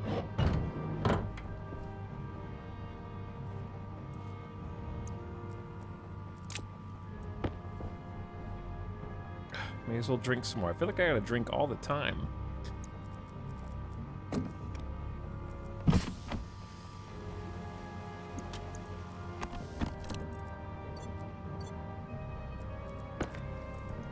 Alright, I can't wait to get this powered because this door is driving me crazy, dude. But it's only gonna have power like when the sun's up, which is kind of hilarious.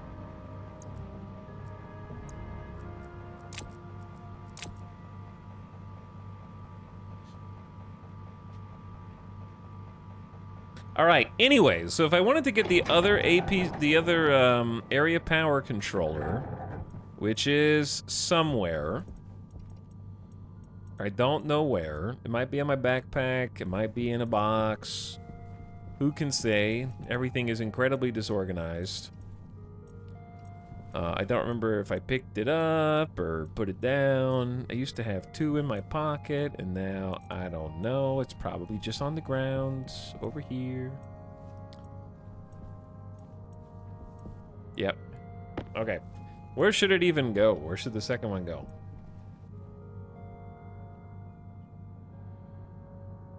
Where should it be placed, do you think? While you consider, I will blow my nose.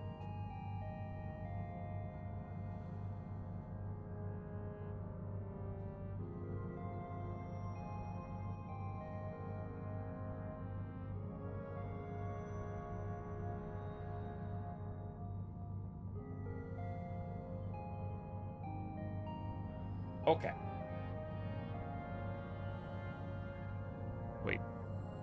Wait. There we go. Better. Hello, Load Bob. That's a lot of months, dude. 70 months? Welcome back. I don't know how many months that is, other than 70. I don't know how many years that is. But thanks for the tier 1 sub. Also, Crescent Wolf says 1 more month on the pile before I go off on vacation. I'm sorry. You already missed your vacation window.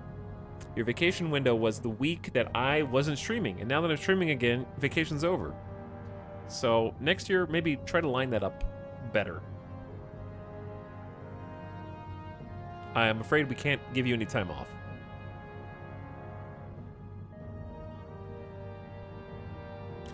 This is busy season for you.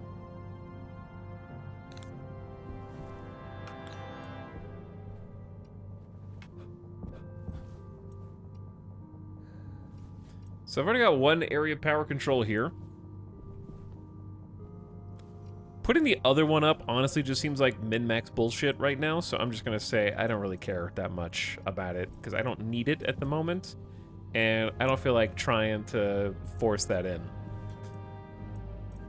when I could simply connect everything that I do have up, because I already have a lot of coal, and I'd like to just try using it and sort of just see what happens when I put it in there.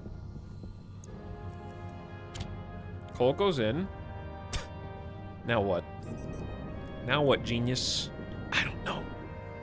I gotta flip a power switch or something.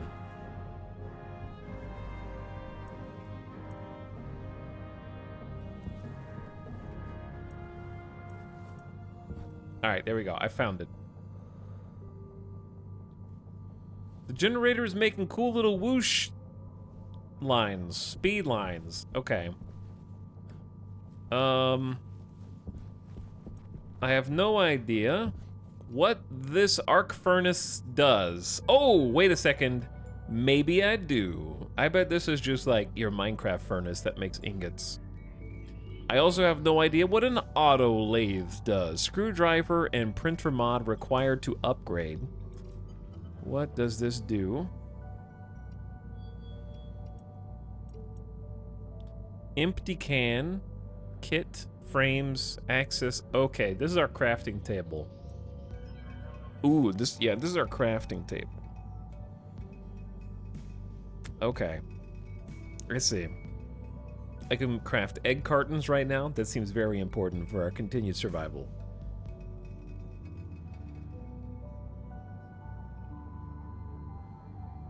I've got another idea.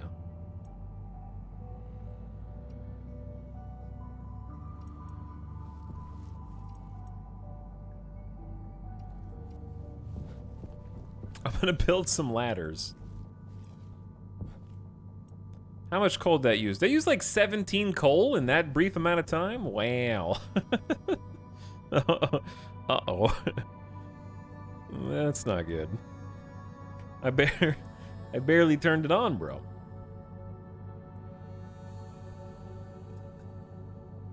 So, now what I'm gonna do is go find some iron, I guess, right?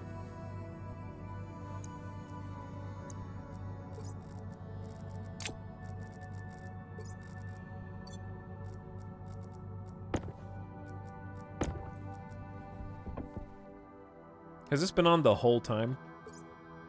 Yeah, but it's still at 89% battery, so we're good. I was wondering what was making that vibration noise. I forgot to turn this off. So, I've seen iron in a few places. We should start gathering some different types of ore. We got nickel. There's iron right there.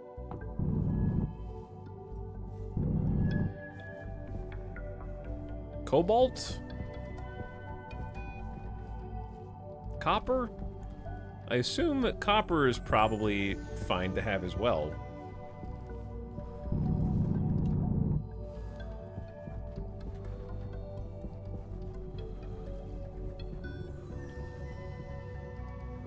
Volatiles. That reminds me of Star Sector. I miss Star Sector. But yeah, I think we're out looking for coal. Power low. Power low? We got 50%, we're good. We started at like 75. All right, so iron is kind of tan brown. Chat, I need you to help me not get lost, okay, on the way back.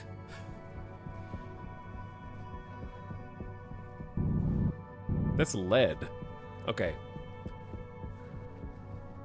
Gold? See? Moon deposits of gold. I am about to come back and tank the world economy on Earth.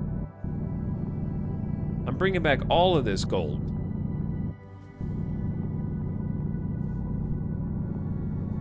And you know why I'm gonna tank the world's gold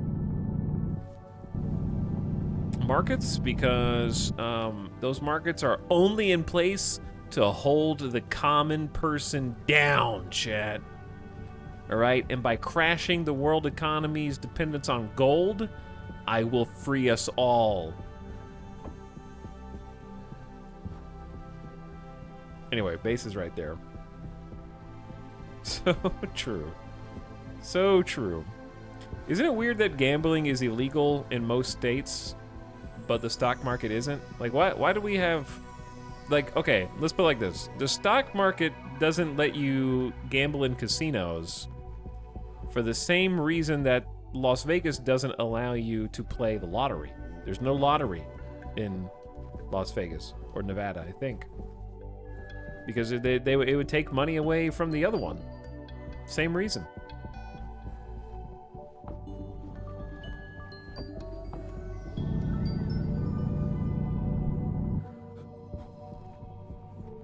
Paper gold on all food. Like the luxury one.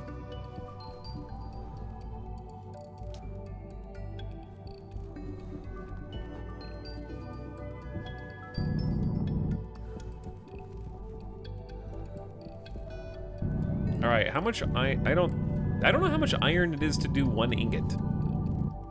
But we've got a decent little deposit here. Digging straight down in my voxel game, it's more likely than you think.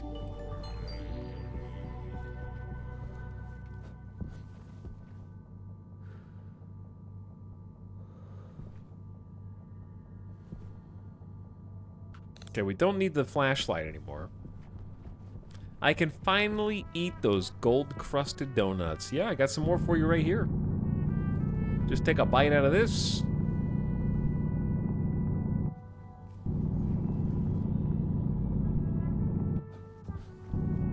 Look at all this gold, dude. Robot Mystic, I just read @Robot Mystic is wrong after reading more information online. I'm not sure if you said that or if you're just trying to like say that's chat in a nutshell.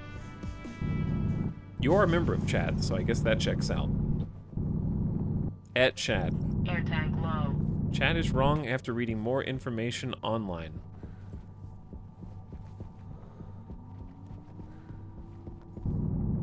We have a lot of coal.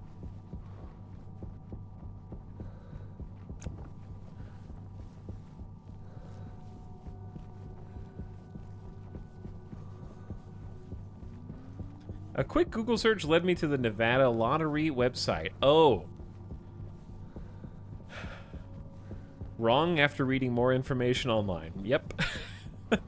Okay. That is actually a great microcosm of chat. Streamer literally lives in Nevada, and someone online who doesn't live there will try and Google to prove the person who lives in the place wrong about the thing that they're saying about the place they live in.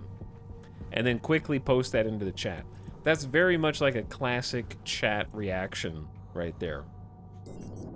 And I think describes aptly the relationship between streamer and chat, where the gut reaction is to immediately doubt everything that is being said,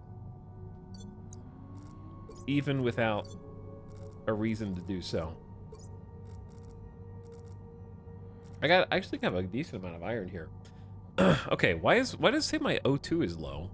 Oh, it's at 84%. We're good. That's because chat's not sheep. Okay, if chat's not sheep, then how come if I said chat, I want everybody to bah at the same time in chat right now? Why would you like you're typing it, you're thinking about it. If I just said chat, why don't you all go bah?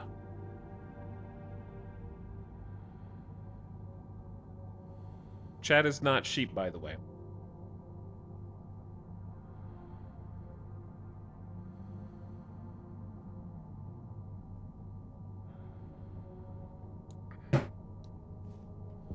Why are you proving him right? Literally just play the Sound Redemption file and see what happens. If I turn yeah, yo on right now, what are you gonna do, Robot Mystic? What are you gonna do? I know what you're gonna do. Because it's funny. I think that's a good reason. It's also a good reason. Okay, so here's the plan, right? We got this new thing. I haven't even played with the arc furnace yet. I can just take the ore, put it in there. I guess, dude, the jumping is killing me here. It's in there, I think.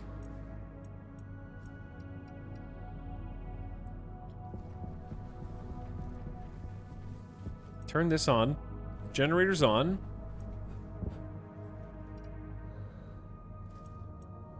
Arc furnace is on. Activate.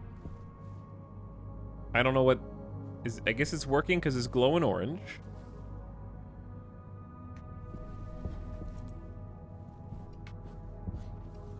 This is full. Excellent. Switch those two batteries out. Charge the new one.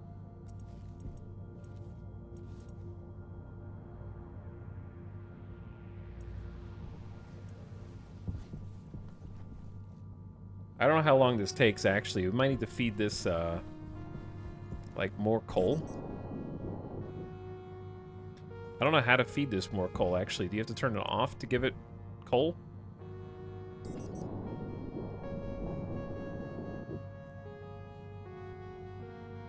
What happens if you interrupt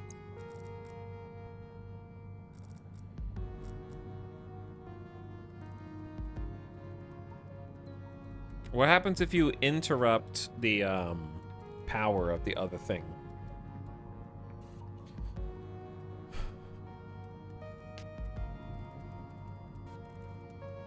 Like, let me rephrase. I have iron in the smelter. If I turn the power off here, does it restart the smelting process?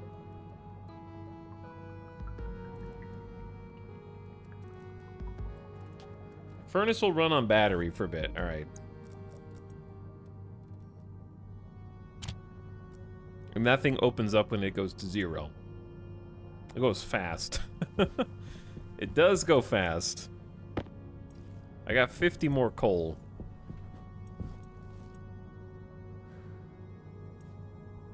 I don't want to insert coal into this. Oh! There's an ingot!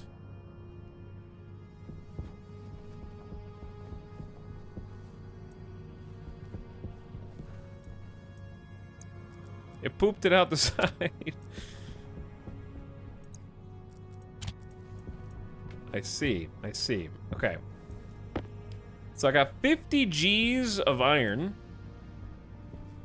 So that was 1-to-1. All right, this is a 50 G ingot. All right, but second question. How do I use it? And I can't look. I can't even consult the menu of things I can craft if we don't have power.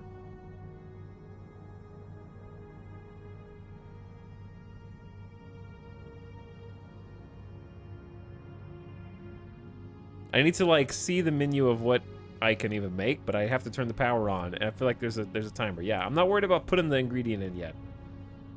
I'm just investigating.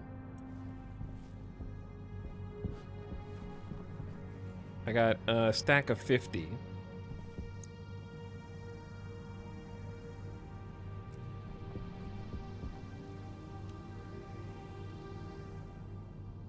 All right, what should be my first priority to craft? What should I make from the auto lathe first?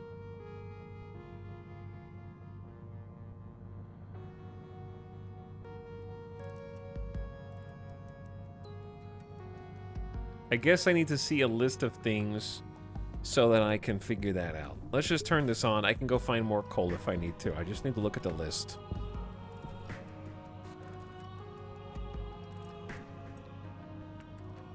All right. Frames, building materials, obviously, furniture, furniture kits, wall pieces, yep, ladders, lights, lockers, rocket manufactory, advanced.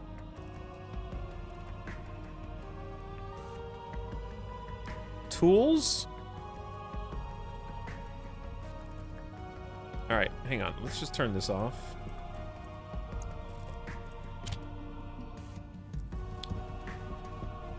Turn this off.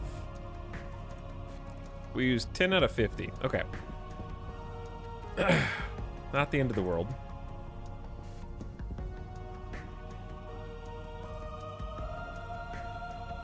I need to see what else is in these containers that we haven't set up yet. I've got this portable gin. We have a pipe valve kit. We have a sensor kit. Data disk, consoles, Activent, pipes. I think without watching a tutorial first, or the fact that the game tutorials don't work, means I don't really know what I'm working toward at any given time. Like, okay, I think right now what I need to work toward is a way to store energy Airtime critical. during the night, right? And obviously, I think plants are probably very important. Because, kind of goes without saying, plants will give you some sustainability.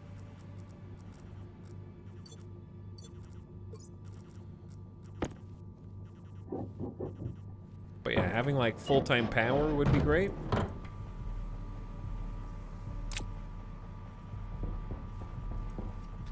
let's get this sorted first because I'm running out of O2 again. And we're actually running out of like full O2, which is gonna be probably where the game ends for me. Because I used all this. I didn't know about magic oxygen crystals on the moon's surface, you fool. How could you not know about the oxygen crystals that you need to mine and melt in order to give atmosphere? So I don't really know how to get... How do I translate oxite into the container?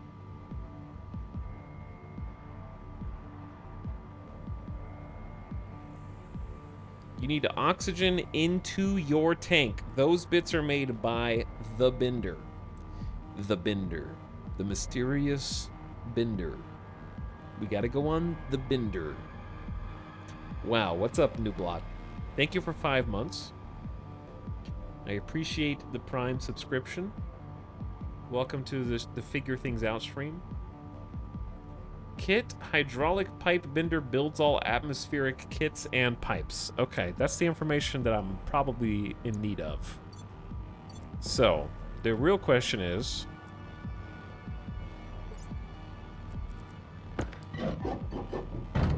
what other... I will find out what other resources I need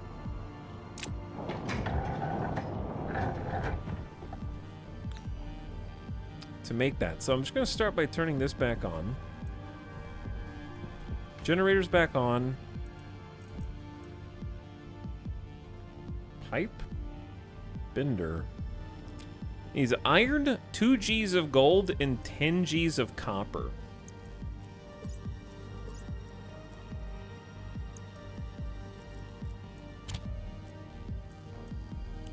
Alright, let's start with the gold then. I only have 4 coppers. How much did it say it needed? 10? Uh-oh. Yeah, I don't have enough copper, right?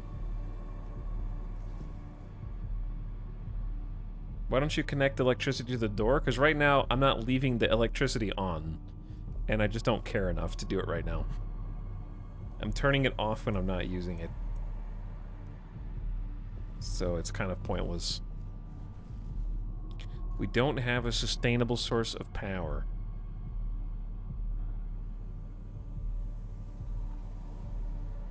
Get more copper? That's a great idea. Why didn't I think of that first? Oh, wait. Yeah, that's what I did. I think I just said we're gonna go get some more copper. Chat, you guys are doing great. Good job. Thanks.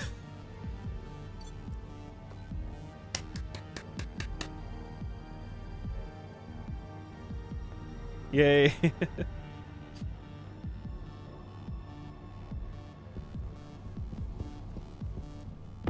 Let's also do this.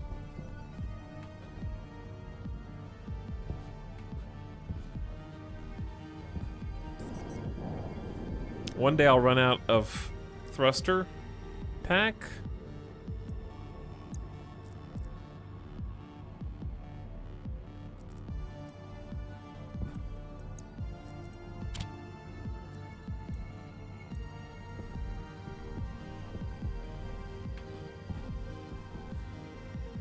Okay. So, I need to stay here and babysit, because if this thing... I don't know what's going to come first. You're either going to go to 0 coal first, or the gold's going to come out. And then I need to conserve coal by turning it off. We have 0... This is a 0 automation base.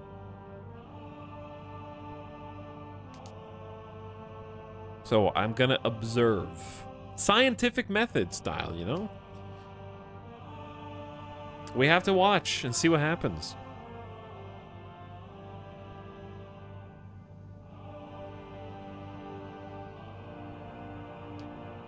But yeah, we're gonna need actually a question about this guy. How many resources does it hold in the side? And once you put them in, is there a way to see how much is in storage?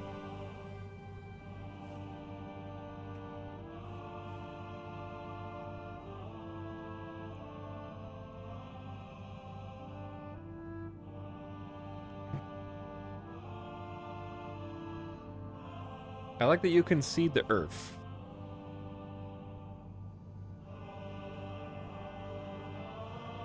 trying to find out where... Is that Pangea? What am I looking at there? Oh, I see. That's Africa. Like the Suez Canal is like right there, right? It's like the Horn of Africa. Okay. Oh, we got the ingot. I don't know how much of this is left. 19? Sick. Got a 30G bar of gold. Right there. Aight. Next. My dude is always thirsty when I need him to not be. I need to find some copper. Let's go. I feel like I always leave in the same direction. Maybe I'll just get silver while I'm here. Silver and coal kind of look this. Oh, I got the wrong belt.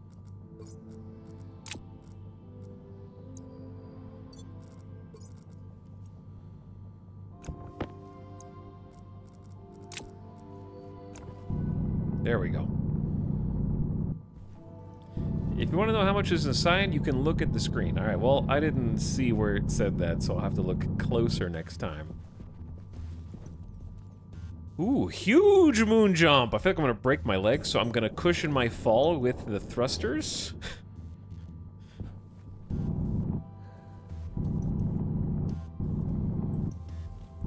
There is some iron down there, dude.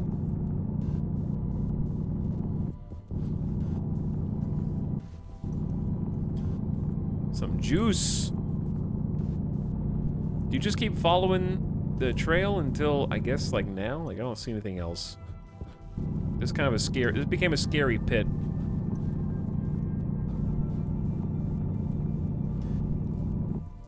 And I'm free. Don't fall in that again.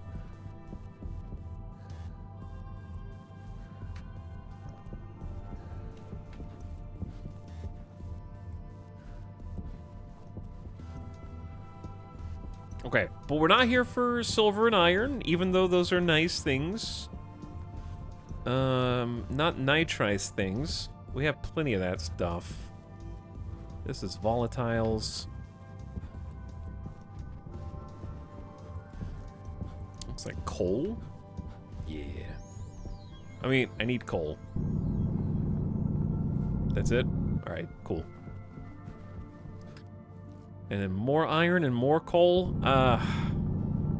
Can't say no, but my pack is also filling up. Hydration critical.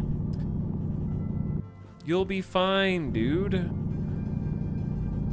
It's like this guy didn't know that you can survive for a few days without water, you know? If I don't get water every 20 minutes, I'm gonna die right now!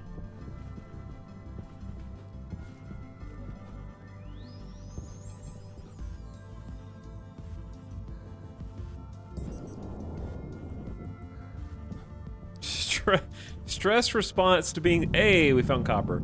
To being the only person living on the moon. Yeah, I mean, that would be a stressful environment. I don't think I'd be cut out for it, to be honest. But yeah, we should maybe, like, dig around here a little bit, see if it's a node.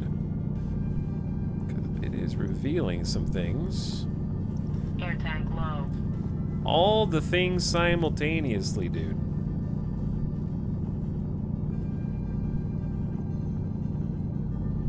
Next, you're gonna tell me he's hungry. Alright, that seems like a pretty good little pocket. There's some more on the side. We got more than a stack of copper now.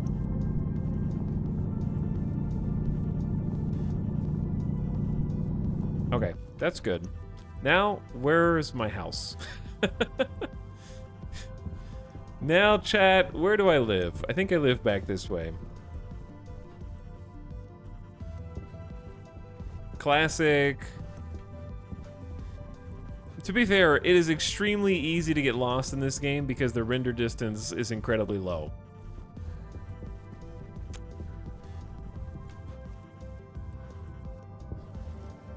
So, I actually don't know if I'm going the right way or not.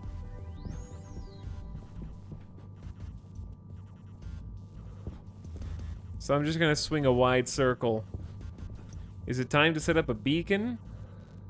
There is a way to set up a beacon, but it's a little late for that.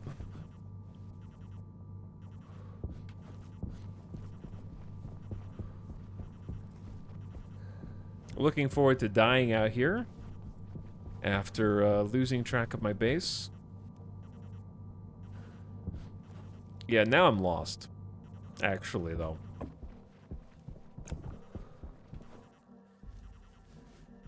I'm trying to go in a big circle around where I just was, so I don't get too far away from that. I can also see a little better than chat can right now in the darkness. I'm just looking for like a silhouette on the horizon.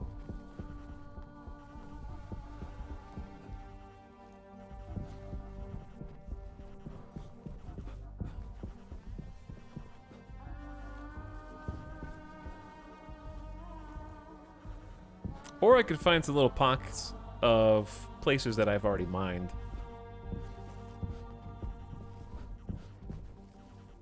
It would be helpful if it was A, daytime, and B, you know, I wasn't about to lose O2 and... Oh, there we go. Here we go. Going the right way. It just spawned in. I found it. See? I didn't go that far away. We good.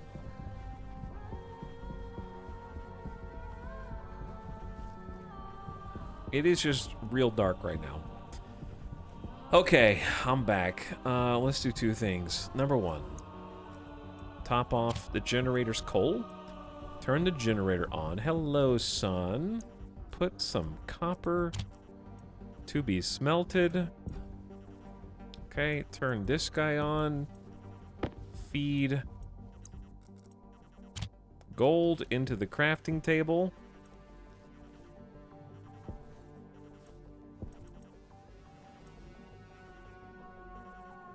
Okay, not what I meant to do. But now I know what the lever does. Okay, please stop. No more. No more funny games.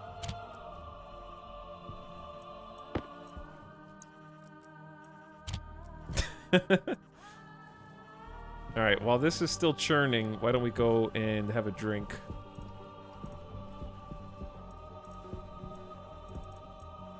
Might be a good idea to let some oxide go while we're inside.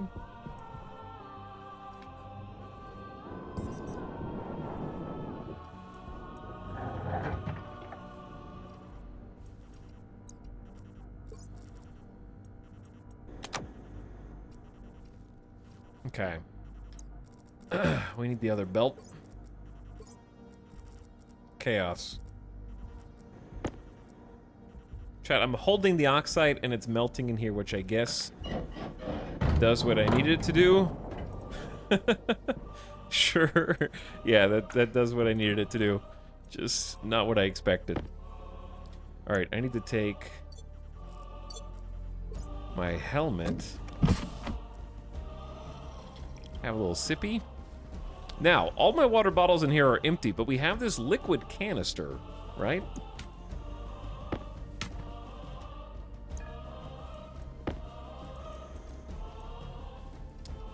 Okay, but,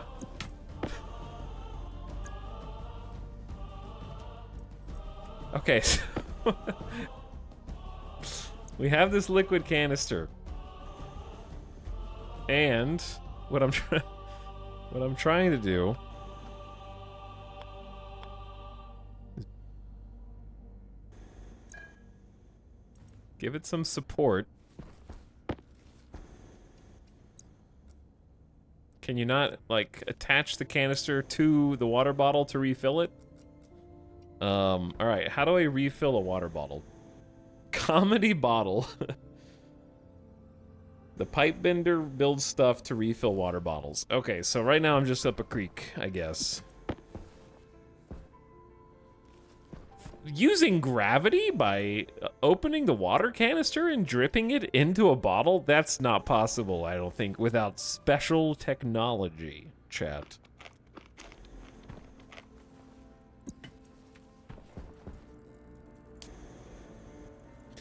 We need to over-engineer these things, you know? All right, also, I do want to get this door connected, I guess.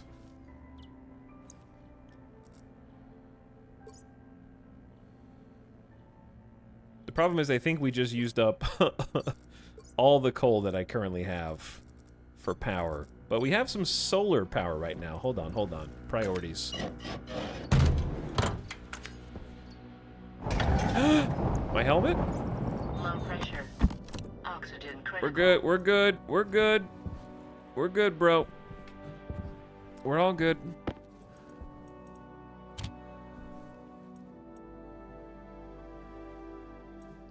Build it! Alright, it's building. It's printing. It's making the thing. Now. Good thing you don't die instantly when that happens. Yeah. Basically. What did I come out here for besides that? I mean, that's the main thing.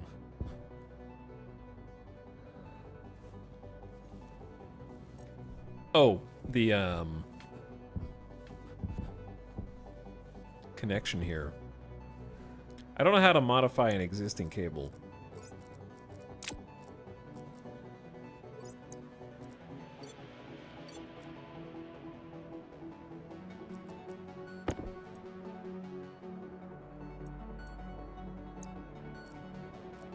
I also only have 5 cable. So that's kind of a problem also.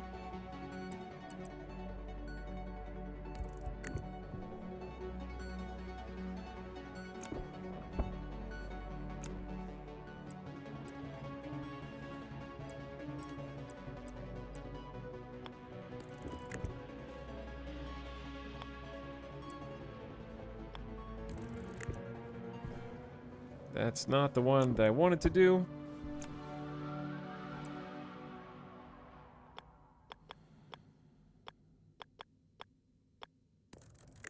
Okay, I want it to go down, out the other side.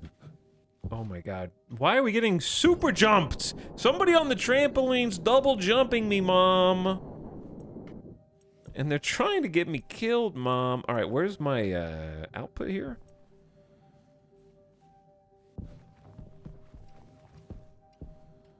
Chad, do I have to pull the lever to make the product come out?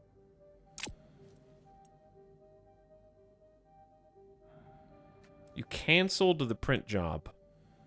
I will cancel. Chad, I will cancel you.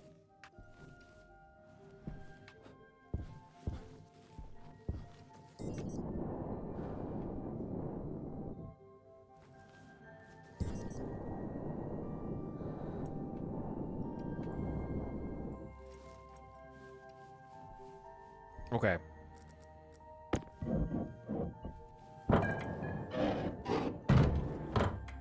Look, there is a cable here. It's not going the right way. Oh my god. I only have 2 cables left also.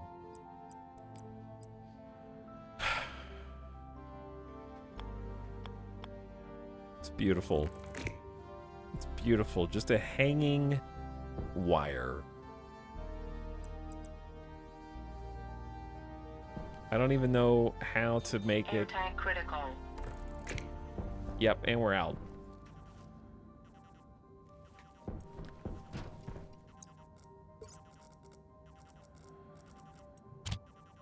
We're almost out of O2 chat, and then the game's over anyway. Because I don't know how to refill this thing. My dude is also incredibly thirsty. I'm at 20% hydration, and I have to, like, get the printer to print. All right, whatever. Just go back outside.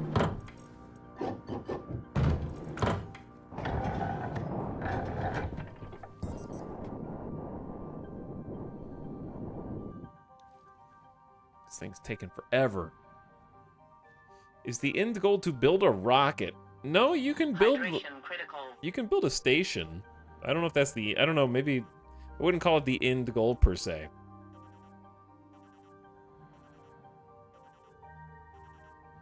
Just print water. I'm trying.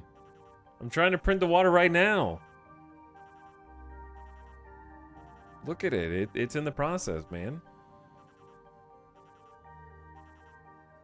But yeah, I'm pretty sure it's just like a pure sandbox, Tangents. I'm pretty sure you just play and automate and make things more efficient as you go. I don't think that there is a win per se. You can reach a place where you're like, okay, I'm done. I've done everything I want to do. But there's like a full coding system. So the sky is kind of the limit. Build a ladder back to Earth. You can actually build ladders in this device, which I was gonna do. Oh.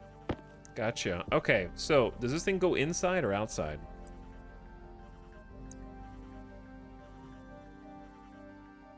My crafting area isn't the best here.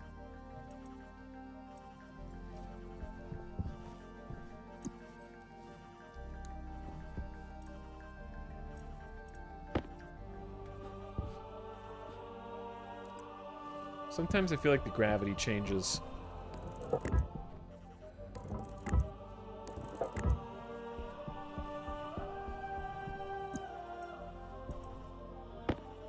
Where are my other iron sheets? I don't know where that one went. Okay, it bounced. So I need... How did the mining drill get in this?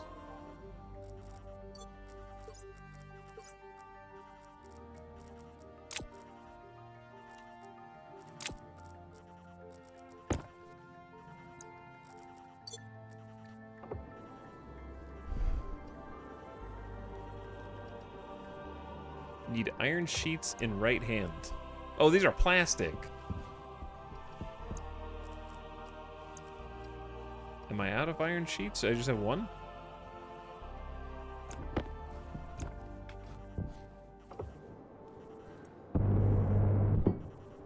I mean, this is enough space anyway.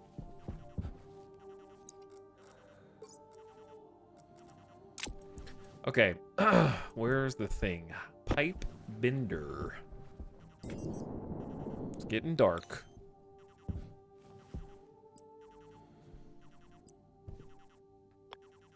So we got power on this side. It's a little claustrophobic in here. But it was just making do. I know, I haven't built these before, so I don't know how it's supposed to go. Alright, how do I fix this guy? It needs iron sheets. So, I don't really have iron sheets. Unless I have more inside one of these boxes. Or if I have a different stack somewhere.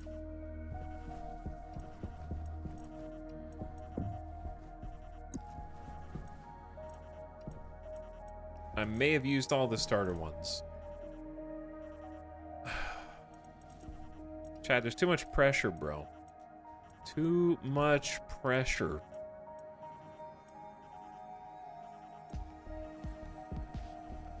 Because how much, like, let me break it down for you. I got 8% hydration. I don't have any more water unless I can drink straight from the water canister, which may be possible. If it is, now's a great time to tell me how to do that. I can't do that because I don't have power to make anything else. And I don't have any coal to turn the generator on. And the sun's down, so I'm not getting any energy. And I'd have to go out and emergency mine some coal to turn things on. And we're starting to get a little stressed here.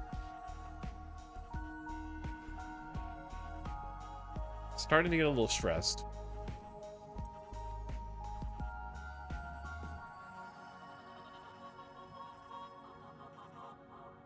You very slowly die from hunger and thirst. Yeah, I just like real life. I know.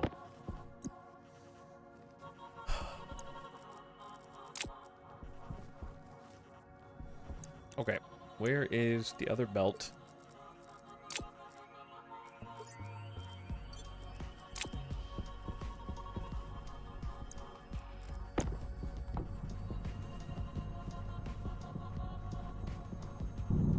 teeny bit of coal. Teeny bit.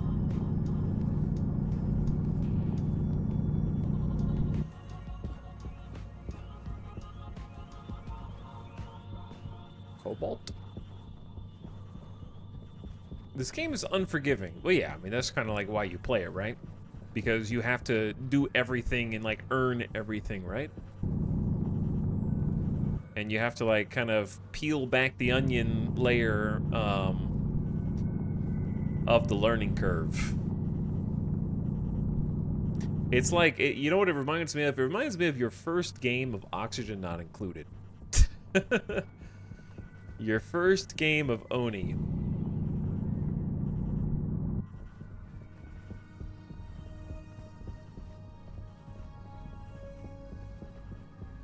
Gold. A little, I would say maybe not as punishing, because Oxygen Not Included is like, why won't the dude do the thing he needs to do to survive? Whereas in this case, it's kind of like all you. Or me in this case.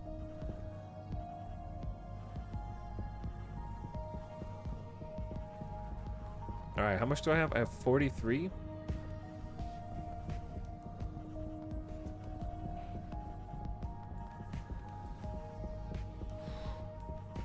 I think I'm starting to die now. I'm just gonna run back.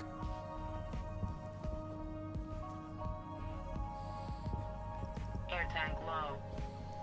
Everything's falling apart!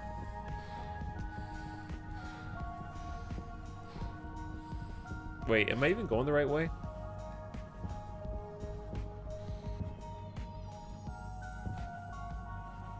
Huh. Was that there before?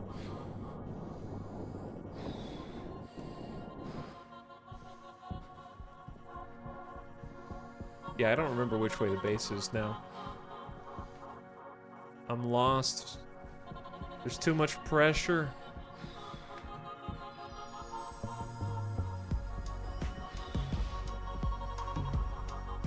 Too many things. This is like a leaky dam simulator. Is how my first impressions of Stationeers is leaky dam simulator. Which I think is accurate.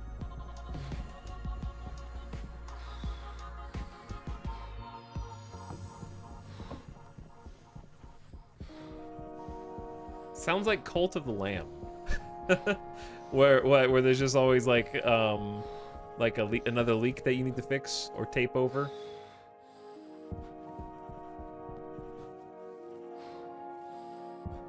I think it like Cult of the Lamb got very high stress. Especially toward the mid game.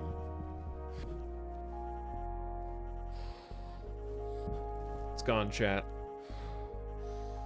Is this not Cult of the Lamb music? No. This is Endless Space 2 Definitive Edition.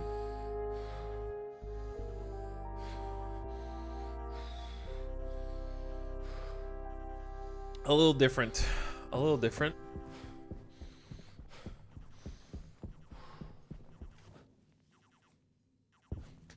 But yeah, I don't know, bro. I wish the draw distance was higher. The game runs like... I'm getting easy 120 FPS. I don't know if it's like an engine thing or like a frame rate thing or like I just didn't change the settings. That could be it, because there's mineable distance, settings, chunk distance. I can do 300. But we know how that goes in Minecraft. I don't know if that's the case here. Your dude looks pretty calm while dying. He's got the GoPro strapped to him.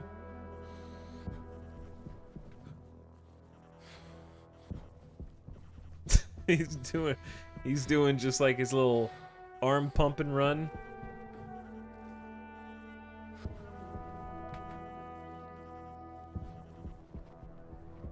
But yeah, I'm just going in a circle.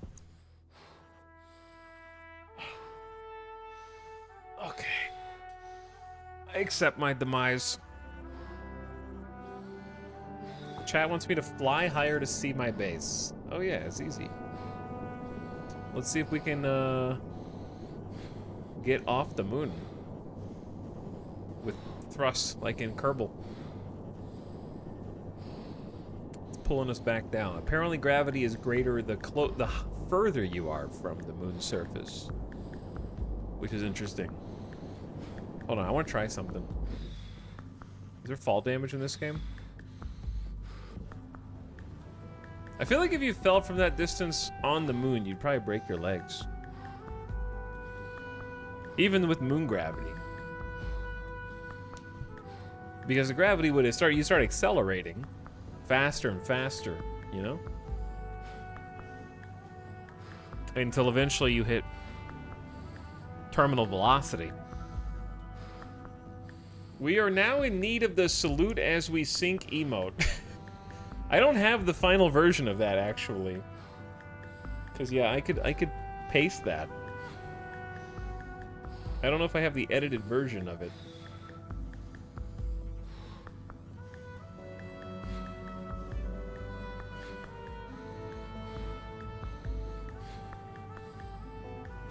I have to scroll up past like 12 attempts at the ball-in-one.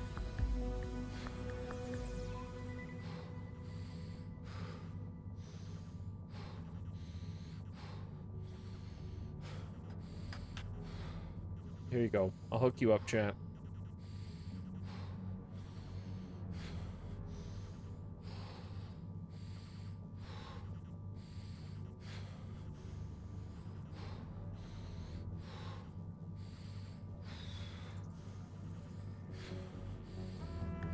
Never mind. I can't do it because it doesn't have... It has too many frames.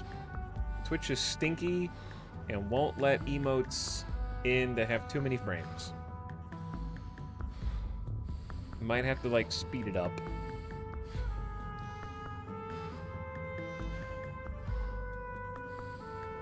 Might have to just make it faster, which kind of defeats the fun part of it.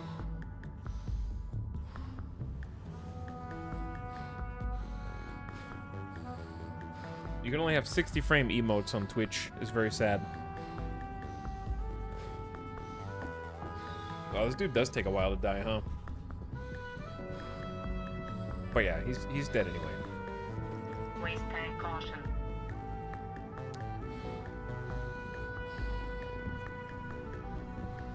But if you 60 frames is just not that much. Look at like the current animated emotes and how fast they loop.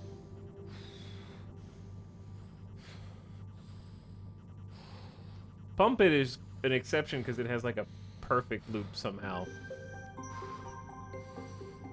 I don't know how.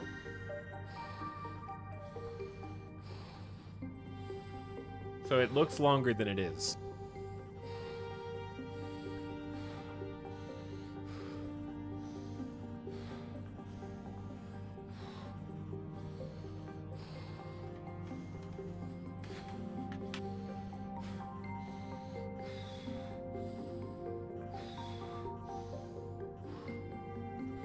Okay, yeah.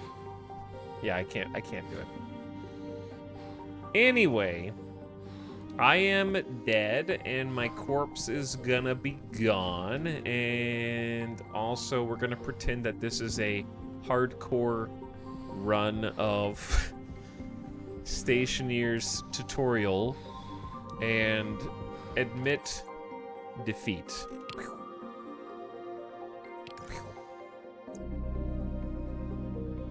I can't do the sinking emote. Chat, I think Stationeers is a very cool, very interesting game that probably wasn't made for me.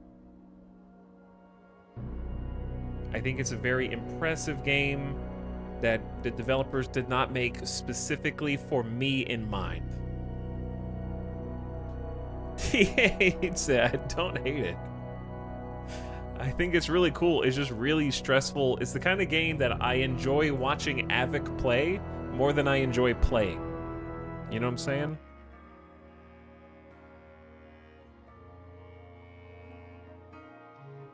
What was the verdict on the card game yesterday? Very cool. It was very cool.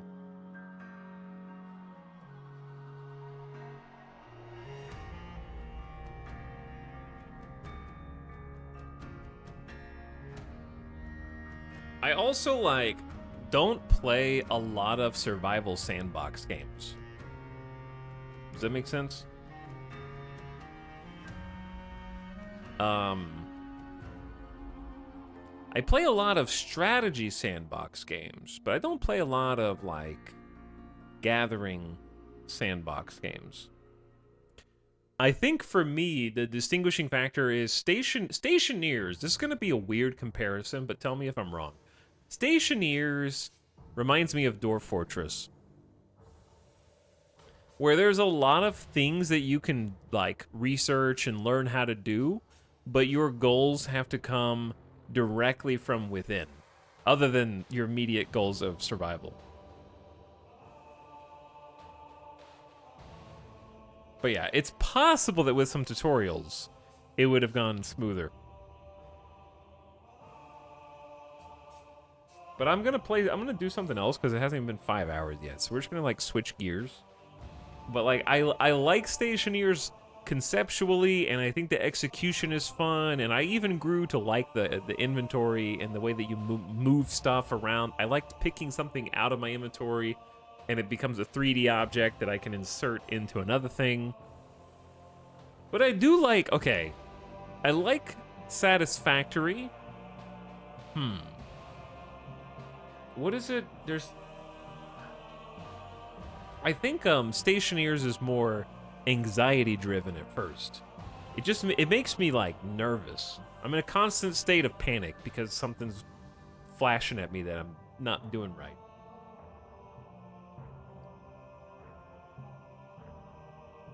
Until you figured out how to like bypass those early sections of the game quickly. You don't really die in Satisfactory. Yeah, maybe it's, but I don't mind eating, drinking, survival stuff.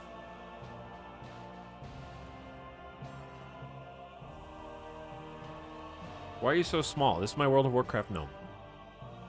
But yeah, I think it's a really cool game that I enjoyed exploring and like coming to understand a little bit better. And I think it has a lot of very interesting systems that focus on that realism aspect that are cool. I think that Stationeers to me is in that same wheelhouse. If you like Oxygen Not Included and you like Dwarf Fortress, I think you'll really like Stationeers.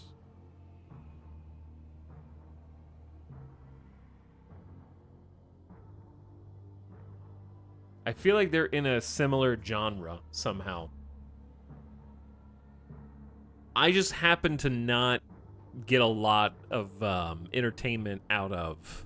I don't get dopamine out of Dwarf Fortress or Oxygen Not Included. So I enjoyed doing the things that you need to do and exploring the game systems, but I don't have there's not a gameplay loop that hits the dopamine for me. Yet. In like 4 hours. So I would say seems cool, but I don't think is a bad game by any stretch. It's just maybe not my exact speed, but I still enjoy checking it out. Did you play Subnautica? I played Subnautica. I thought Subnautica was really good, with some problems. There was some big frustrating. Subnautica had like a couple story goals that were just like needle in a haystack that I spent looking for hours trying to figure out where the hell it wanted me to go. You gonna switch gears to something else? Yeah, I'm gonna try and switch gears to something else for a little while. Have you tried Shadows of Doubt? Extensively, yeah. Where were you?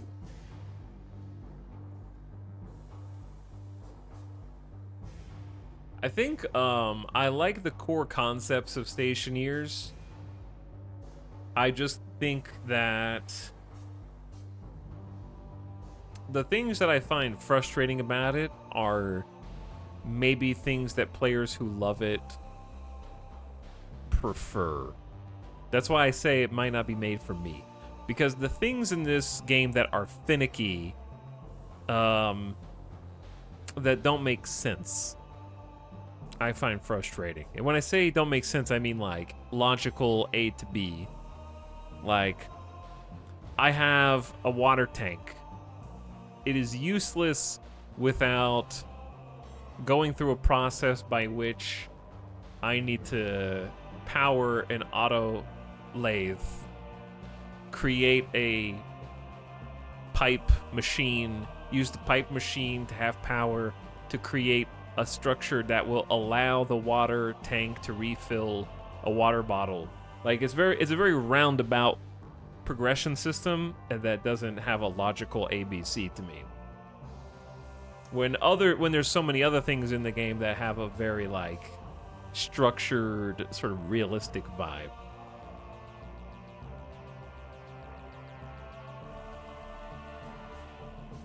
So it's not that I think that the gameplay is annoying. It's more just like the learning curve is kind of annoying because it feels obtuse. I would not have been able to do that without chat helping, so I appreciate the help. There's no, I would say unintuitive is the word I'm looking for. The learning curve is unintuitive.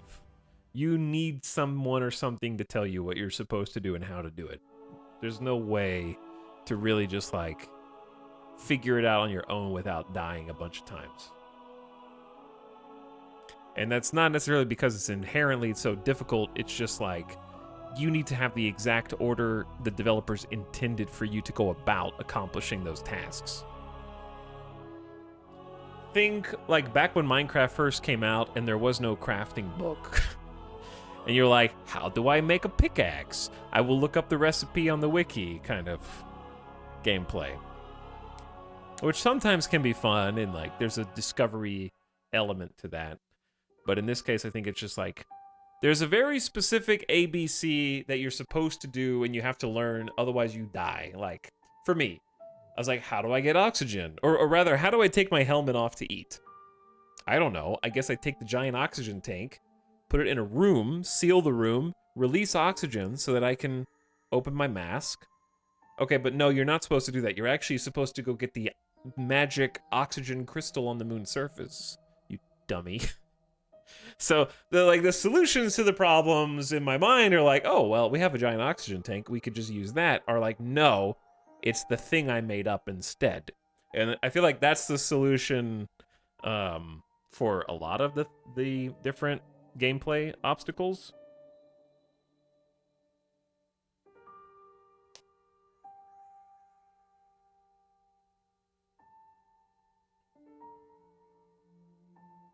He's just mad about oxygen crystals. I mean, it is kind of weird that there are just magic oxygen crystals that melt and create oxygen when they are put in the room. In a game with that much realism. I don't know. It's a weird line between fantasy and realism in the game, and I can't quite wrap my head around it.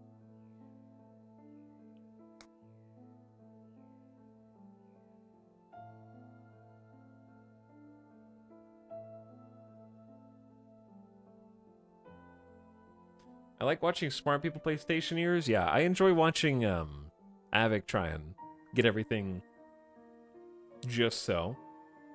No tutorial's a big hindrance. Yeah, I think no tutorial's a big hindrance. But I think I'm happy with what I was able to do. It feels like everything that you do is an accomplishment when you get like that first frame and you're like, okay, I figured out how to build a frame. How do I make it solid? Okay, I made it solid. How do I build a wall? Oh, there's a wall. All right, and like when I had that little 3x3, it was like, whew, I figured it out. However, because the intro is so long, there's no, you know what I think Stationeers needs is just a mode where you have an interior of a lander that you can go in. There is no chill, I think, is part of the reason it weighs on me, like anxiety-wise. You have to literally hit escape so you stop the dying process. Like the first X number of hours in the game, there is no reprieve. You're just constantly like, I'm running out of battery. Okay, quick, solar panel. Hook that up to the either battery charger or the power panel.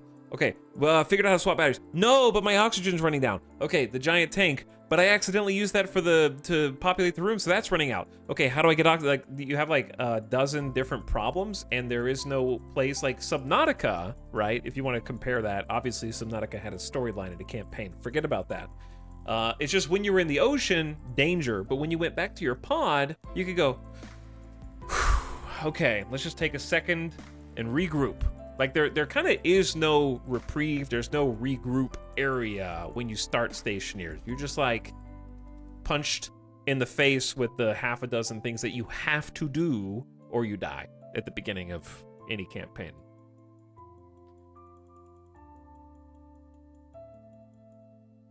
And then once you've done that a few times, then it's a non-issue. You know the exact like guidebook steps to what to do in order to get past that part. And then you get to the part that you really like, which is customizing, automating.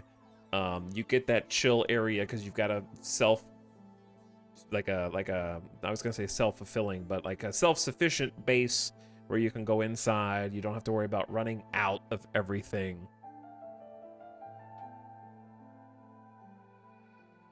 It seems like the first few hurdles are the hardest. Yeah, and that can be very rewarding to like solve and figure out. I just think that the time pressure aspect creates an unnecessary obstacle that should at least be its own difficulty mode. I do think having some kind of like starter pod for new players would help, because you still have like keep all of the panic when you're out and about doing stuff. There's kind of nowhere to hide if you want to do some research.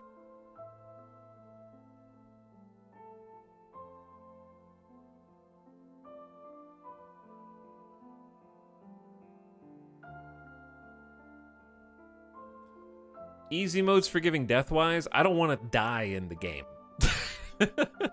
If I die in a certain, like, okay, I understand some of you are built different than me, but like the answer is not, oh, it's no problem. Just die a bunch. Who cares? Like that's the antithesis of a reward cycle in a survival game.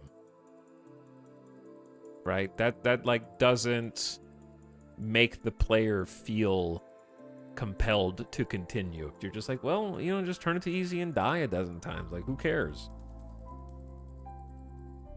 You gotta have that like suspension of disbelief. If I'm playing a survival game, I'm actively trying not to die, not just killing my character whenever it's inconvenient so that I reset my vitals. I am the same. I die, I lose interest. Yeah, if I die in a survival game, I kind of lose interest for the most part. Some exceptions. Not like Minecraft, it doesn't really bother me. But it's kind of the entire premise of everything that I was doing up to that point was trying to survive. So it's like, if I die, it's like game over.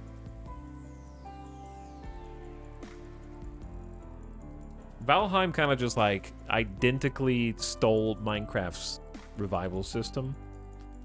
So it kind of works in Valheim. Most of the time playing Subnautica, I just let myself starve to death over and over because there wasn't much penalty. Yeah, it's just, it doesn't work for me.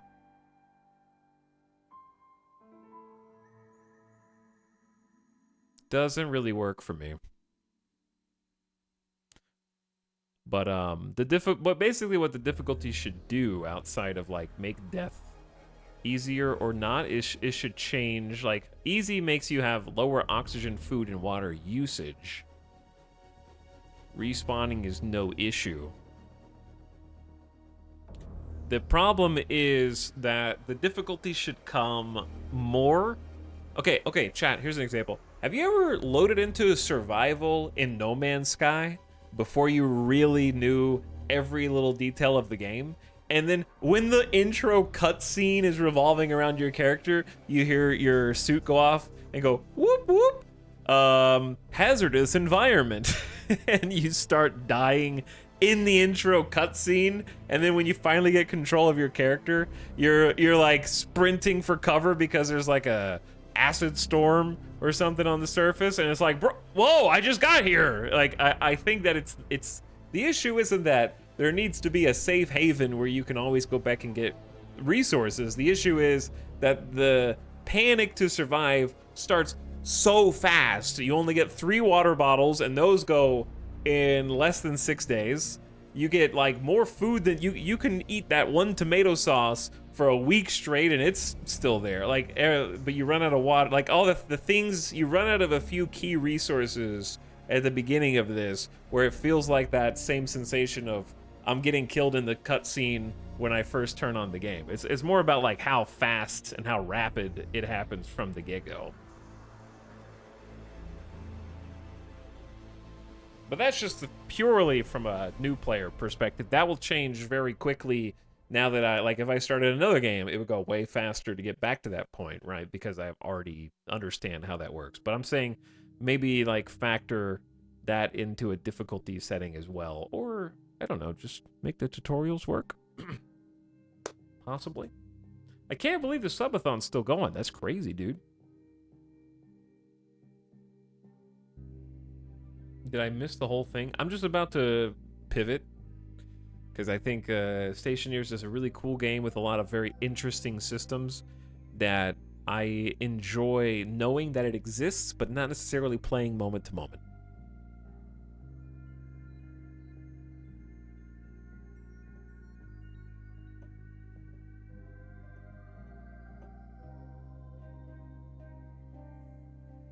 If that makes sense.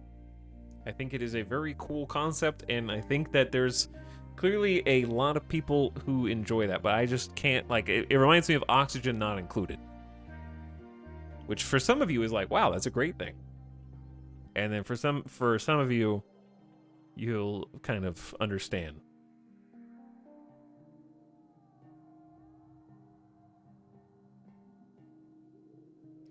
It's tough. Gotta solve power, habitat, air, water, food in that order, and even then you can make short-term solutions until you can come back and long-term have it solved. Yeah.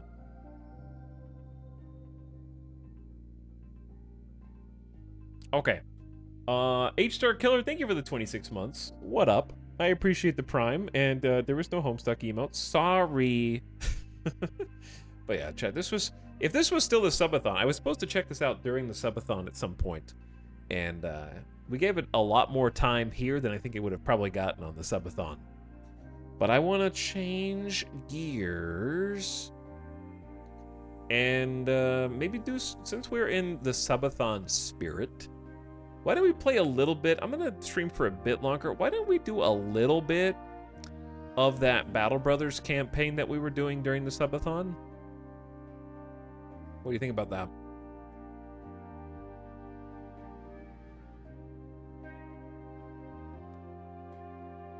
And we'll play that for a little while. Not going to be a very long, like super long stream today.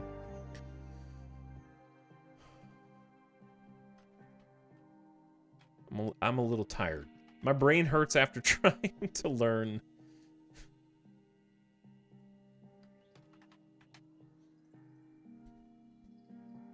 Very much a brain hurty game, which is what I expected it to be. Stationeers made my brain hurty. I think it's very cool though. Chat, I know this is crazy, but it is okay to acknowledge that not every game is specifically made for you. I mean me. You, me, you know, that same area. Us. That doesn't mean I think it's bad or stinky. Alright, here's my one condition for playing this. No in-game music. I think so. It's a great soundtrack, but it's like 8 minutes long. I'm gonna listen to...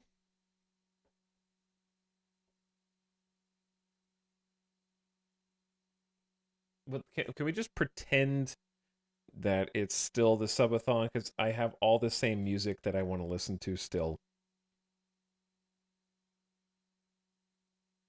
The subathon burned some of these into my brain, and I still want to listen to them. I'm in the mood for this, actually.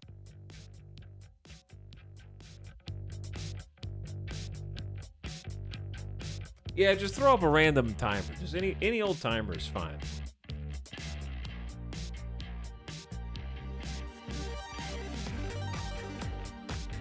Okay, I drink an entire glass of water and a jumbo mug of coffee, which means as we load in here, I am going to BRB for the fast pee break while you jam.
Okay. What up?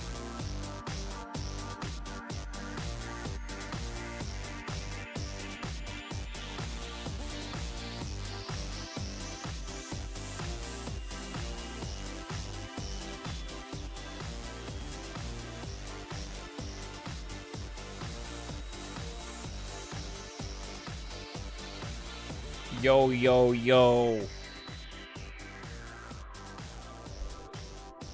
Yo, yo, yo, look at them. They're here. What were we doing? Kyoko Get Down, Kaibo. Who's Thorismond? That's not a chatter. Godfiend, Spoons, Gustav Goldman, Naniog, Pure Lizard Milk, KJ, and Home Desktop are all here.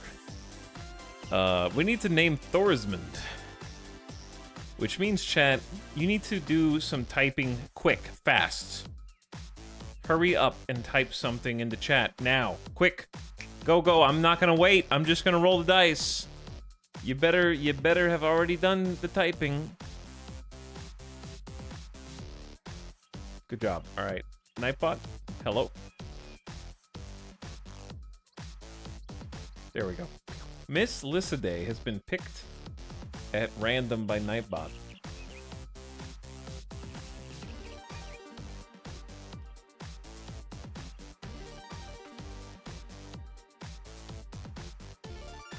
You're in. Your character sucks, by the way. Honestly terrible. You're just here to hold the sword and a board. You've got a monk's robe. It's like all you've got. We'll give you a thick tunic. Character's awful. Yeah, it's bad. Now, we've been beat up. We got beat up, so they need to heal. The boys need to heal.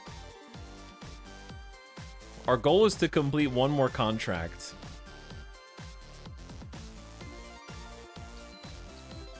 We got really good ammunition. 23 tools is good, and 2 days of food.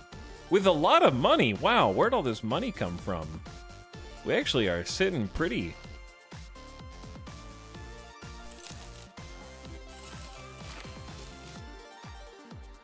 I wish I could use these javelins. Just a small stockpile of some basic weapons. Everything here is very, very pricey. All right, we're just gonna go to a different town. We can check these contracts first to see if they'll let us go to another town. A servant bids you wait for Torvald, the councilman, who will be right with you. And so you wait and wait and wait. And finally, as you are about to leave for the second time, Torvald throws open the doors and rushes toward you. Who's this again? The mercenary? His assistant nods, and Torvald the councilman sets on a smile. Oh, most fortuitous to have you in Molstadt, good captain. It is imperative that some precious commodities of mine reach Goldhoft as quickly and safely as possible. You're precisely who I need, for no common brigand would dare attack you and your men. Yes, I'd like to hire you to escort. Make sure the items are delivered to Ebrecht of Goldhoft. No detours, of course. Can we come to an understanding? Now, is this me taking a package? Or is this me guarding a caravan? I think I take this. I think this is just a package. I need to go west anyway, right? I want to go somewhere else that has better prices, so they're gonna pay us to walk, which works for me. And off we go. Didn't haggle? Yeah, it costs you rep, so I like to build max rep. You get a rep penalty for haggling.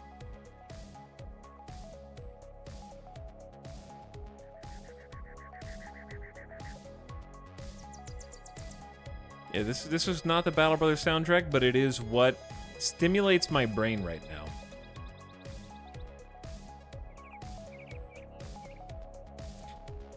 But yeah, we're just chilling, burning through tools and supplies while we're on the road. We're actually burning out of medical supplies as well, healing all the dudes. As time passes, you'll see those numbers deteriorate. We can stop in Brunethal and just see what they got. Not a lot. Not a lot. They got some dyes. We might be able to turn this for a profit.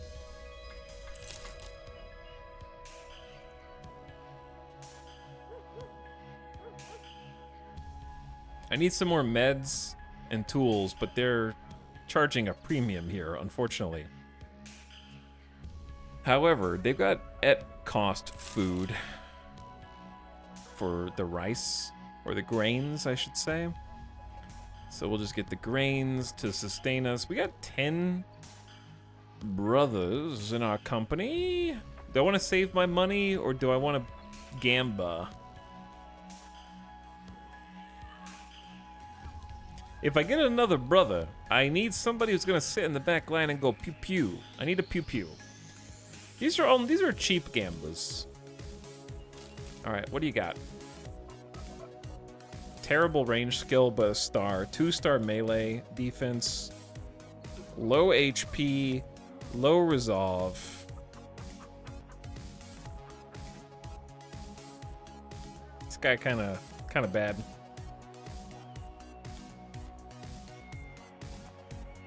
Like 40, mid 40s is a much better. His only upside is he does have 1 star in both range defense and range skill. All right, let me check the other guy.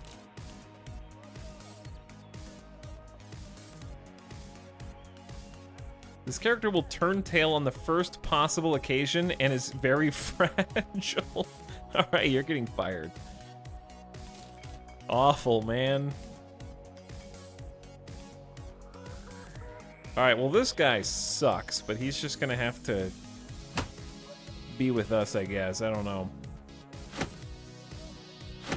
Give him a quiver of bolts.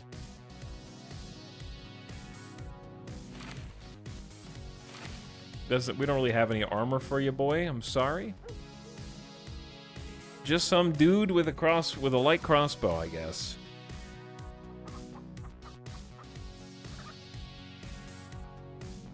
Alright, so we got...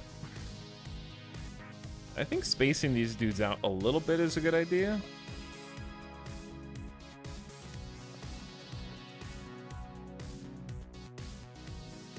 Alright, let's continue our trail because we're still healing.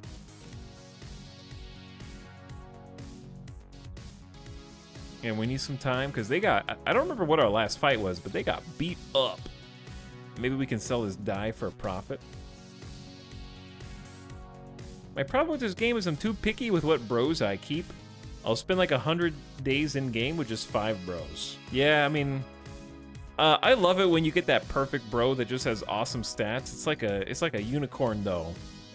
I'm always looking for them but never find them. But I'm also like cheap, and I only get the weenies that have the worst possible stats because I don't want to gamba on the high rollers.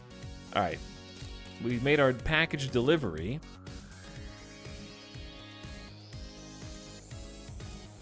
I don't know if I want to do a 1-star quest for 400 Gs. But I could do it and just sort of automatically complete our objective of 8 contracts.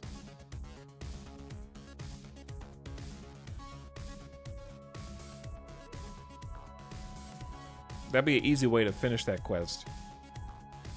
All right, I accept. It should be like a very low stakes mission here. Ambition fulfilled. When starting out, the world saw you for what you were. Ambition, armed with a weapon. Everyone has a dream, and about half those men have weapons on them. You were not unique. Not outstanding, not even particularly dangerous if you're giving your old self a good look in the eye. But you made it. The doors shut in your face, the attempts at haggling that lost you good deals, the spitting, so much spitting. It's a cold world and you dared to warm your own damn self. And you succeeded. Contracts under your belt, contracts on the horizon, they're blurring together. A culture of victory has started to wash over the mercenaries. And you've good reason to be proud of your command of it. The company has gained renown. Most of them are in good or eager spirits. We're making a name for ourselves, boys.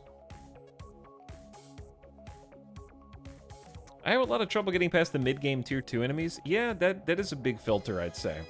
When you accidentally roll up on some higher tier enemies, can definitely be a bit of a filter. And unfortunately, a lot of that is just learned by doing. The game will just drop you in the deep end and say, figure it out. You took the wrong fight, now you die. Very sad. Okay, we desperately need tools. I'm just gonna buy both of these since they're at cost. I'm gonna buy another bandage. I'm gonna buy some cheap bread. And some goat cheese. All right, we got food, we got tools. We don't have meds. They got a war fork here? I mean, I've got a long axe and a pike, so I don't know that I need to buy a war fork. But it is cool.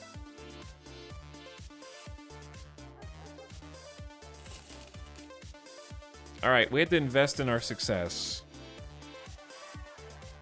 And they've got some people here I could gamble on, but I need to save some money so we can get the, I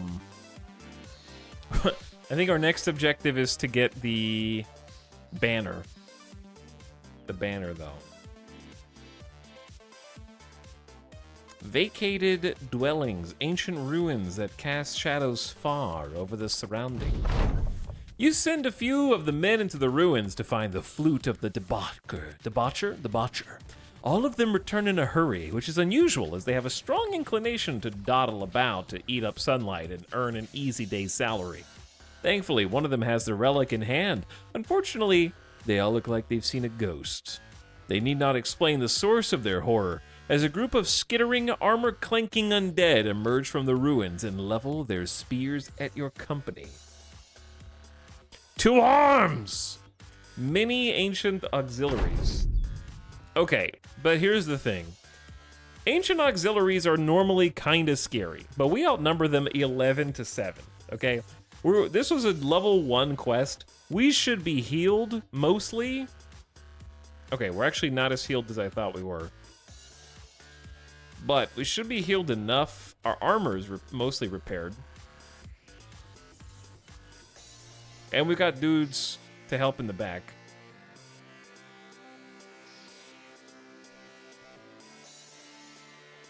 I think this is very much... now, if you thought you weren't able to handle this, you can actually retreat from this mission, which will hurt your morale, but you already have the quest objective, because that's where they gave you the relic. So a lot of newbies struggle with this one because they don't know you can just run away after you get the relic. However, we're gonna stay. So let's wait.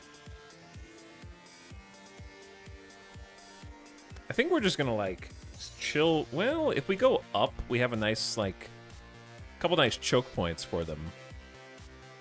But we're gonna wait with the back line.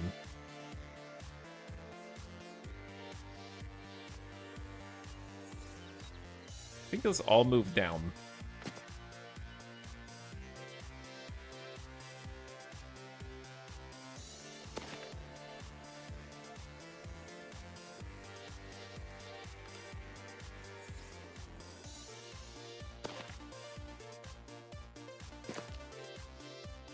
Maybe I should have put up a spear wall. We'll see. Trying to conserve some strength here. We'll see what they do.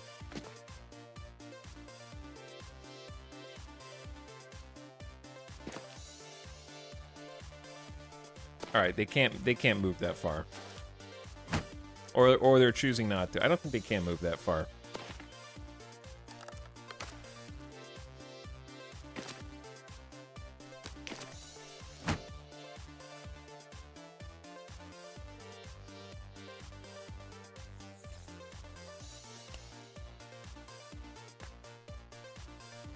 Tasty XP. I mean, yeah, we're gonna stay and get the XP for sure. Alright. I gotta hit these shield boys, unfortunately, and they're gonna be hard to hit. We only have a 37% chance to hit them. Got some armor down. Pop a reload. I'm actually gonna stand still with KJ for this one. So it's a 43 on all these people, but let's just go for the one we already hit.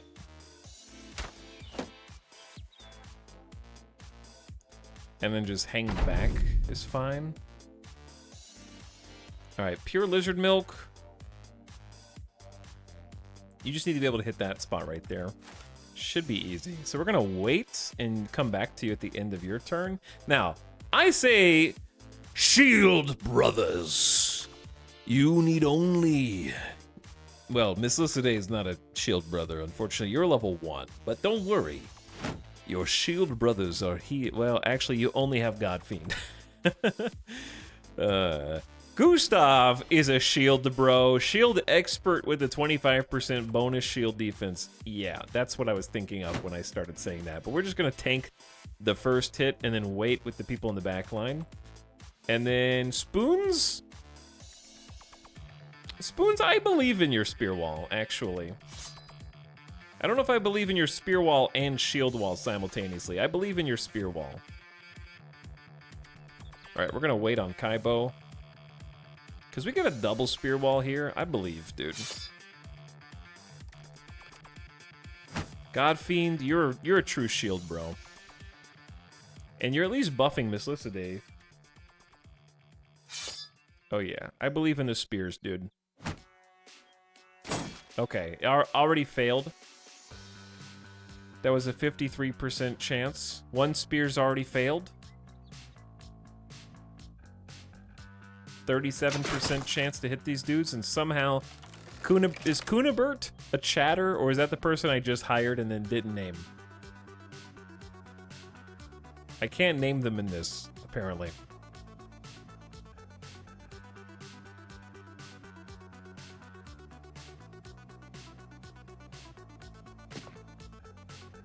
Let's try popping an aim shot. 7 action points, uses 20 fatigue, up to 66 damage. Range plus 10% chance to hit is kind of a big deal. Hit him in the head, unfortunately. All right, here they come. The spear wall's failing because they're shield walling first. But that might be good for us, because then it means they're going to spend their whole first turn shielding instead of attacking. Good luck, Danny Og. All right, Pure Lizard. We need to just destroy this nerd. Home desktop. We should try cracking a shield open for sure.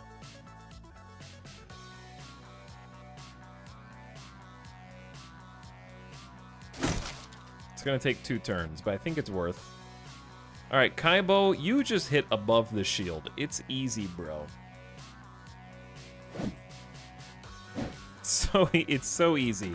I'm being flanked! Alright, this is where it's gonna get tough.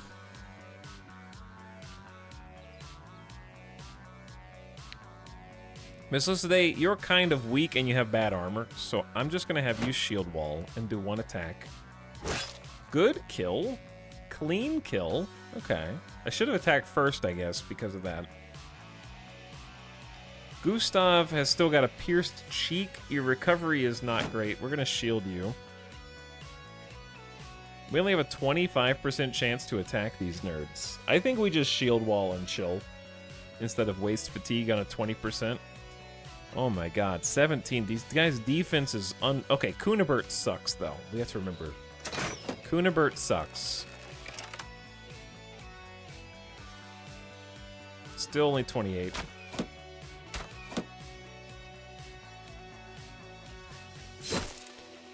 We're just gonna have to get lucky, chat. Brute force. Alright, Godfiend has pretty good armor. Only a 36% chance to hit. I say we just gotta be aggressive. Try and get lucky here. Maybe we can bait him into attacking Godfiend instead. Spoons is going to be shielded.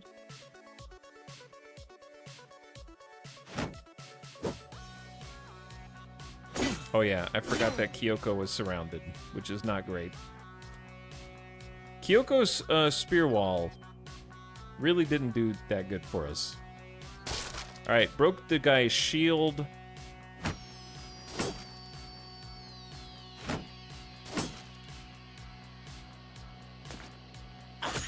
Come on, Nanny-Og. Come on, Nanny-Og. Just shield up and wait for reinforcements. You're good, bro.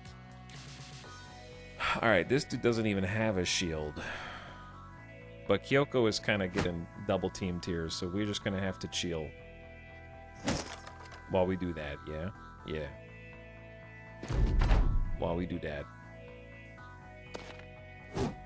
What? That was only a 55? Also, who's getting wrecked? Spoons is getting wrecked on they just landed two 35% chances to hit. No, they had a 29 and a 29 on Kyoko. And missed. I don't know. Okay, anyway.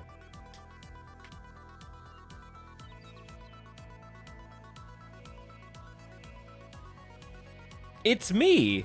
I'm not dead yet. You're not dead yet. Give it some time. Give it a little time.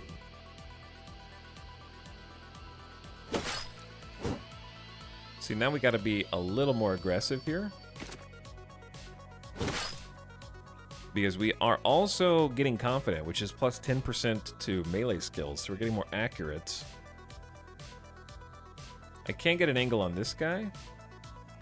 There's only a 22 to hit this guy. Kunibert, you suck. There you go, home desktop. There we go. All right, all right, all right. Reinforcements are on the way.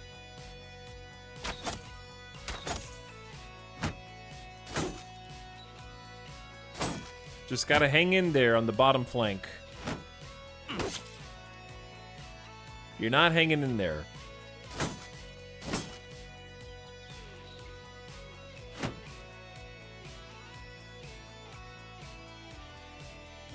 Just keep shielding, hanging in there.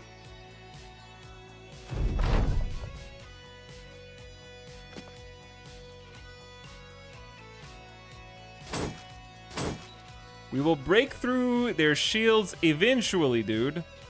39% chance to hit, or I gotta spend 2 turns breaking through their shields. Just hit them. Okay, that was a mistake. But if they shield wall, they can only do 1 attack. If they don't shield wall, they can do 2 attacks, and then we have an easier time hitting them. I'm just gonna, like, start moving. Gustav is already wanting to retreat. You just gotta Hulk. Gotta get Kaibo all the way down here.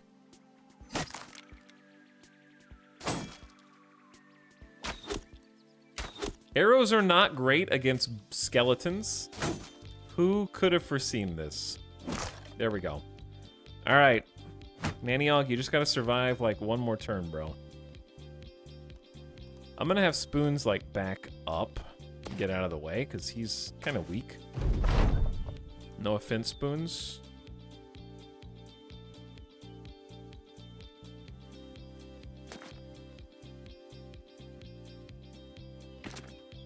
Miss Lycidae is getting in there. Good shot. Crossbow's a little better against skeletons than just a regular bow. 58. All right, and then there's only 1 dude left. I like how this is still a very difficult fight. Even with our overwhelming, I wouldn't say very difficult, but it's just like, I would say annoying. Annoying is probably the right word.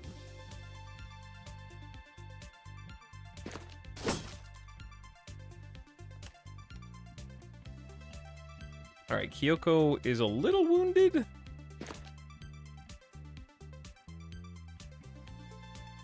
Actually, you stay back.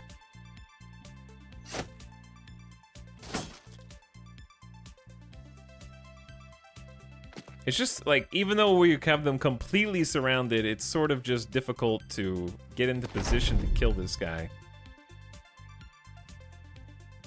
I'm gonna have him wait. And Miss Lissaday is just getting in on the action. Not doing anything useful, but getting in on the action anyways. There we go. All right, just kind of a pain. Nothing dangerous, really, but... Ooh, 875 gold in ancient gold coins. We're rich! And I can sell all of their shields and household helmets and stuff. Huge money. Actually huge money. And we've got 2 level ups, Kaibo and Godfiend. Sick. You're not entirely sure what it was you ran into. Godfiend asks if you know what they said. Seems like they were pointing you out specifically, sir. Nodding, you tell the man you're not sure what the armored man said, but it matters not. You have the flute of the debaucher. It's time to return for your pay. I am on my way, and we'll do our level ups once we're there. Yo, I love Battle Brothers. Yo, it's Battle Brothers. This is the subathon campaign. Giving it a little bit more progress. You find Sigurd, the councilman, sitting in the town square, his arms up to the sky, eyes closed, mouth murmuring prayers. The townsfolk are all around him, kneeling and doing the same. You pick up a rock and hurl at a weather vane. The clank and rustic spins, drawing everyone's attention. You hold the relic up so all can see. Sigurd the councilman jumps to his feet and takes the flute of the debaucher. The people roar with delight. Speaking of good things to come, your payment is handed to you, which truly is what you would consider a good thing. I don't know what why is good thing in... It's in quotes because they just said good things and then they put it in quotes? Okay. Sorry, I'm just making sure I wasn't missing something. Alright, I'm just gonna insta-sell. Skeleton armor and weapons are stupid and I hate them. And also their shields. And ancient gold coins here are worth 978. That's more than they're actually worth, so I'm just gonna immediately sell. And then turn around and buy ingots and then trade those.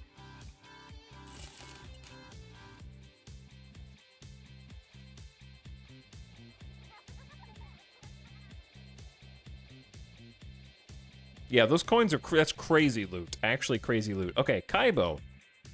Kaibo's our resident two-handed super gamer.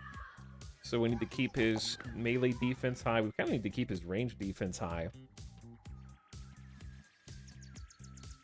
But also his health.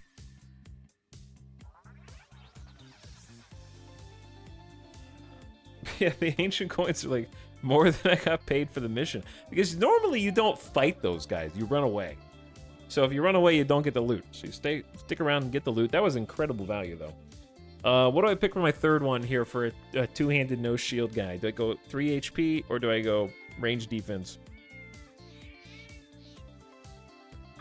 Which one?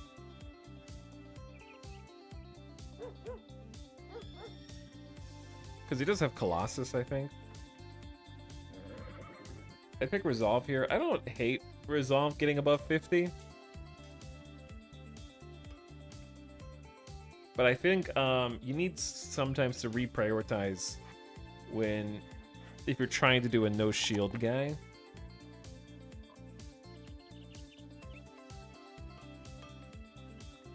Because that's actually plus 4 HP with Colossus, if you think about it. Which is pretty good. Okay, now Kaibo has the potential for a mastery. But I'm not certain I want him to keep using a flail forever. Mastery is the one that I always waffle on, because I need like an actual good weapon before I pick a mastery for them. Or I could go like intentionally try and buy a weapon of choice, but I don't really have that in mind. So I think when you're dealing with somebody that doesn't have a shield, it's probably a great idea to give them rotation. We don't really have that yet anyways, so being able to just move around and get out of harm's way when you don't have the shield is kind of huge. So I'm pretty much a fan of that.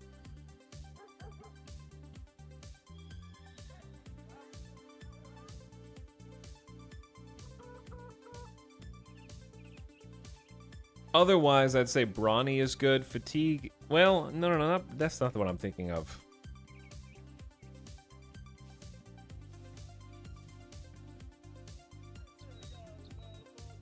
Yeah, that's not the one I'm thinking of. I don't hate Steel Brow. Just not getting injured as much, because you're going to get hit more, so when you do get hit, there's less chance of debilitating head injuries. I'm just gonna go, I like rotation quite a lot. It's funny though, looking at chat, everyone has a different opinion. Everybody builds their brothers differently.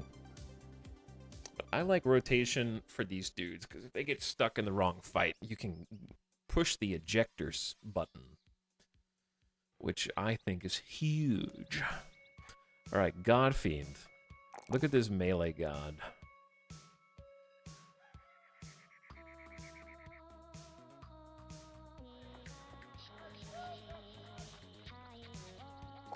I gotta take that 4 HP.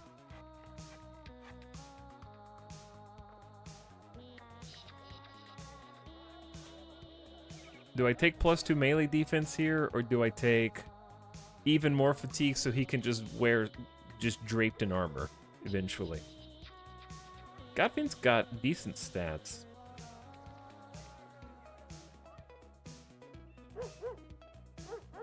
I mean, melee defense is kind of like not getting hit anyway, so it's like armor. Let's just go with that. 108 is already a lot of fatigue, because he's got a kite shield and patch mail. Alright, what do you got, Godfiend? So far, I've been making my frontline boys just go shield expert hold like the whole time, and I'm kind of vibing with that, actually. Shield defense bonus increased by 25%, I believe, in the shield line. And the kite shield. It's a crazy bonus. You'll be untouchable. Can any other brothers use a kite shield? Kite shield's a bit heavy, that's why I don't have it. It's like 16 fatigue instead of 10. So it needs somebody... Godfiend just actually has incredible fatigue.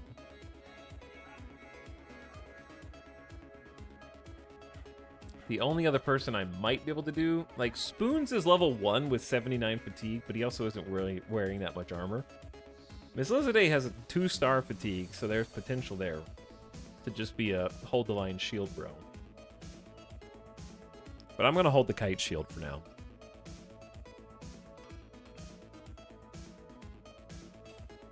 Okay, sick. So we got good money. We could try... Actually, what we need to do is wait until we get our next ambition, I think. So maybe we just go visit Weissenstadt while we wait for that to proc. And I think we still have to heal a little bit.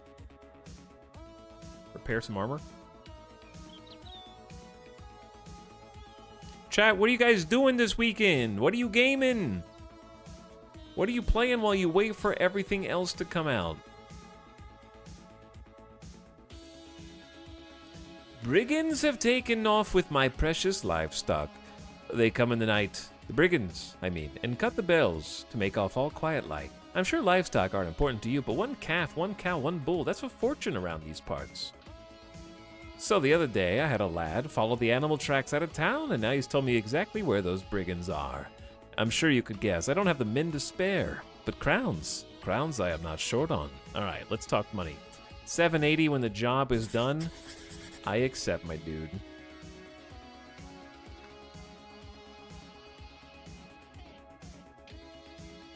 Chat's playing chess right now. EU4. World of Warcraft. Cyberpunk DLC. I need to start the Cyberpunk DLC for my I beat it on stream. I need to play my off-stream campaign and do the other content. For sure. But we got some MMO gamers in chat, some Dyson Spheres, some Kerbals, Software Inc., Warband, Work. Hey, I'm playing Work too. I can finally play Last Spell, hoping it's good. I think we played that. I think it was fun. House Flipper 2. Going through receipts for taxes. Wow.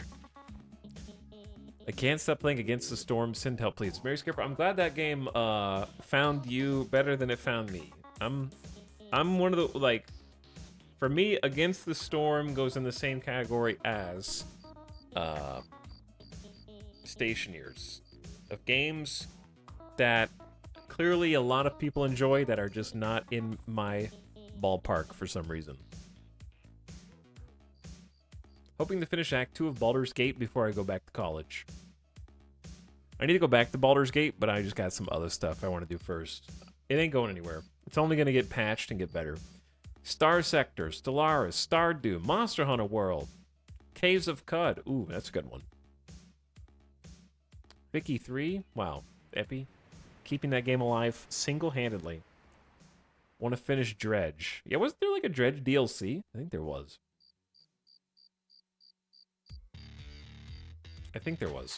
All right, brothers! The mercenaries must show the world we are forged of a hotter fire than other mercenary bands. As our reputation grows, so too will the influx of crowns to our coffers. Let us forge a path to greatness. What will we do? We need a battle standard. It's 2,000 crowns, which I have. That'll autocomplete, I think. We need people in the camp, seek fame and fortune, go to the arenas, or find like something crazy in the wilderness. The battle standard is amazing. Your task is to gather 2,000 crowns so that you can afford a battle standard to be made for the company. Make money with contracts, etc. You'll be awarded a unique item that grants anyone near the wearer additional resolve. Your renown will increase, meaning high pay for contracts and potentially new types of contracts. Yeah. I got 26 hundo. So, we good.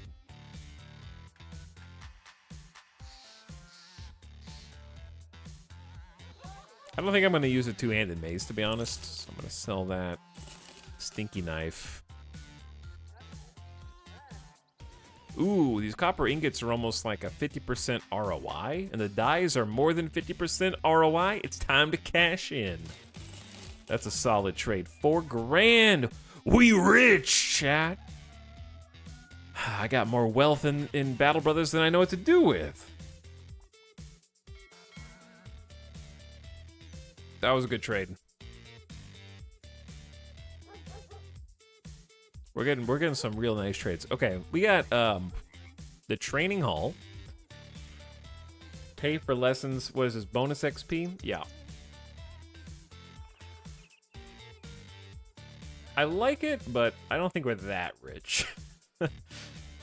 Is anybody wounded? Nope.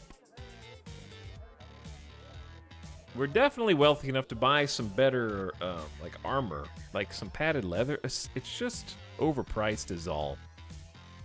What about hiring like a medium-priced brother?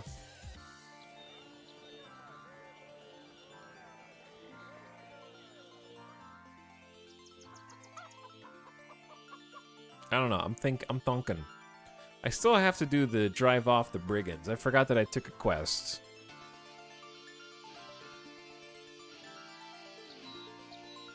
This soundtrack was suggested by somebody in the suggestions channel in Discord. And it's a good one, dude.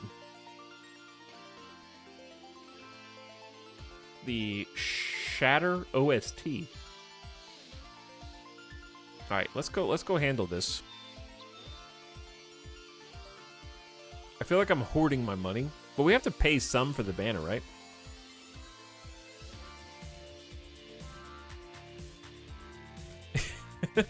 Imagine being called out as a medium price brother. True, though. You can't make out who you'll be facing. Attack at your own peril.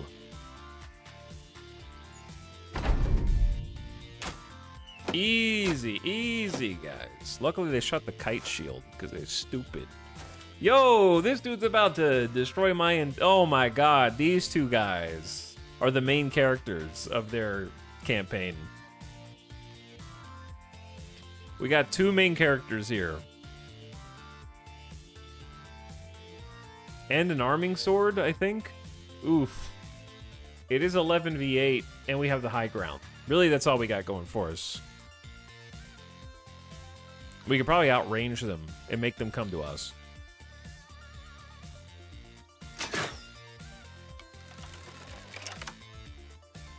Yeah, I'm just going to take pot shots at this nerd, because he's just out here. I will not hit any of them, I guess.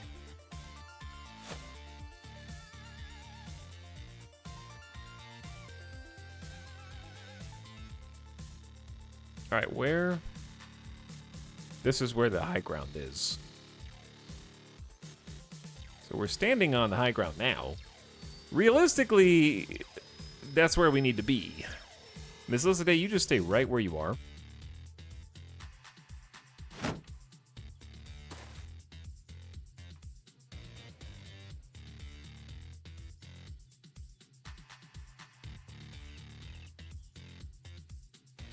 I think Gustav, we definitely want to like take this spot. You're going to be sort of in the front.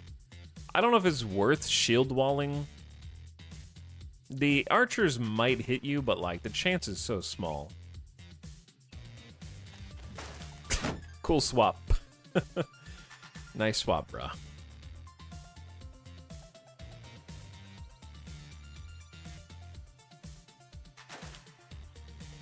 We might need to send Naniog down there.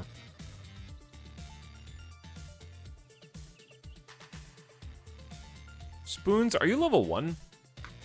Yeah, Spoons is level 1. We're going to kind of rotate.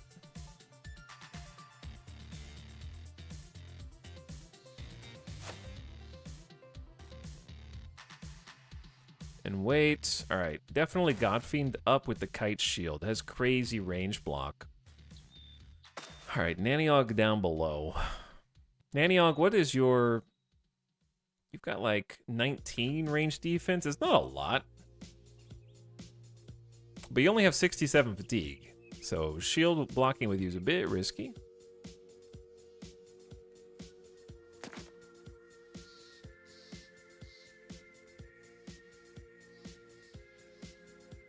Okay, they're gonna just chill.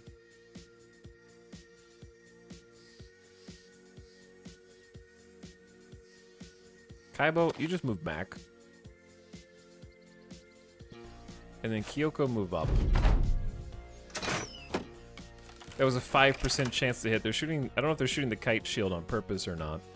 But yeah, we're just gonna chill, chat. Hold the high ground and all that, you know?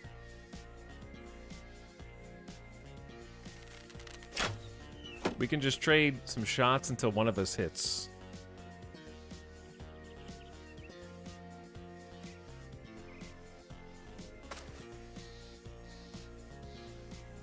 Oh, this dude's coming up, huh? All right, all right. I respect it.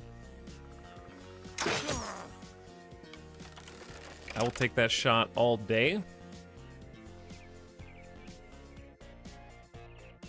Wants to get in and throw some axes.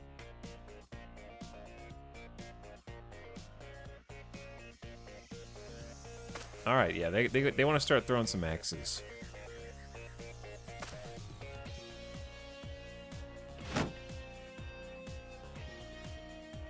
All right, what if we don't move? If we don't move, then I can take 2 shots. Why? The bush is blocking? Okay.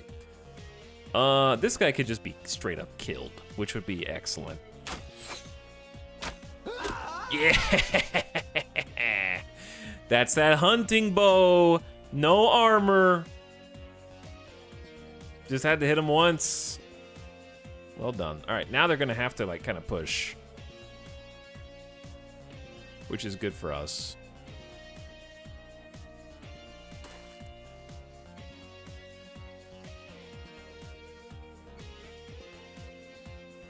Kyoko's kind of like down here, but then we have the high ground sort of around. And then Kaibo's being blocked by Miss Lissaday. I think we wait on Kaibo until they get like a little closer. This bush is also gonna like kind of divide them a little, so we can actually move out to that bush.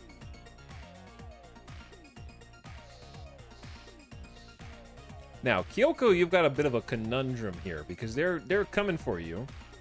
And I don't know who's gonna go first here. You should definitely be shield walling. problem is you only have 69 fatigue, and if you spear wall, that's 30 AP, dude. That's 30... I mean, sorry, that's 4 AP, but 30 fatigue, which is crazy. So you're just gonna have to tank up. Yeah, because that guy's just gonna come in with a kite shield, so...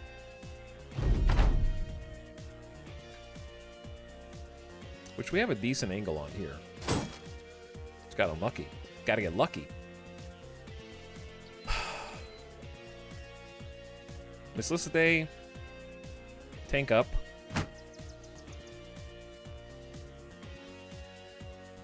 I'm a little worried about these nerds.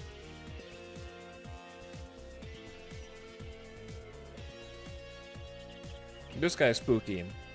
So two-handed swords can do a thing where they go and hit 2 tiles in a line, which sucks. I forgot what their other abilities are. Can they do like a roundhouse swing? I still haven't had a handgunner bro yet. I don't think I have either. I've had a rifle or something before in this game. Two-handed swords are nasty, man. But we need to kind of get up here with this nerd and engage him so he's not just throwing axes unpunished.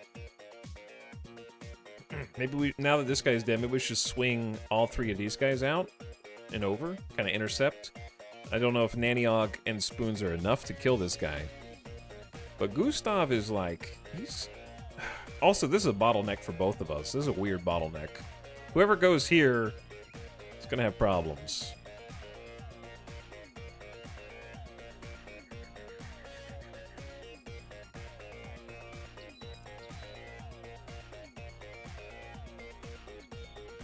But I think it might be a good idea to just start heading out. Whoa! Kunibert! I don't even think they were aiming for you, bro. They were aiming for pure lizard milk, I think.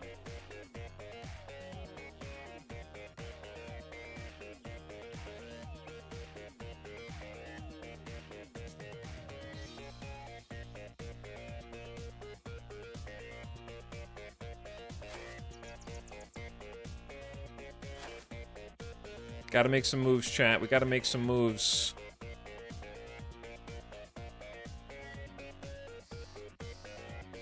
I don't know how far up I want to go with, like, Kaibo and stuff.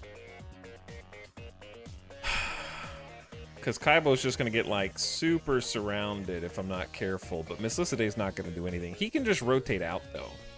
But if he moves up, he can get 1 attack in on this nerd. Alright. Risk it, because if this works, he will headshot him.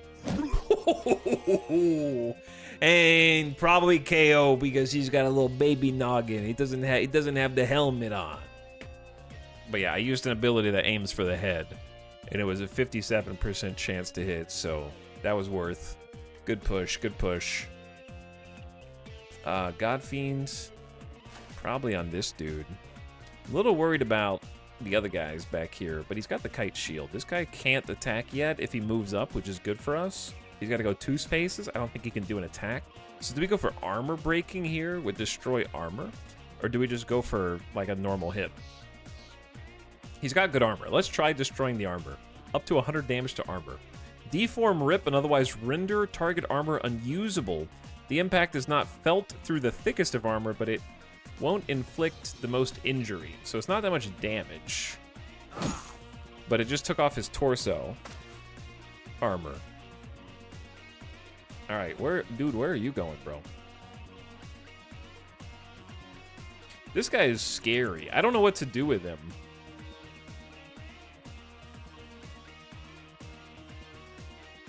Like, what's the best way to handle this? Maybe just have Nanion go 1v1 toe-to-toe or something, or hit him from 2 sides. Maybe hit him from 2 angles. Like, Naniok has respectable armor on. I don't know if he'll be able to one-shot me.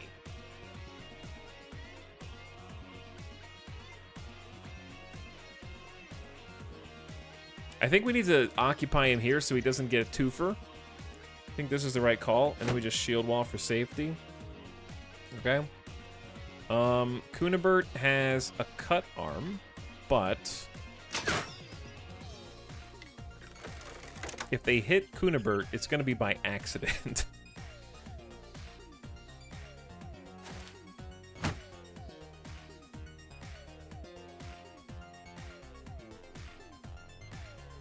All right, Kyoko can move up.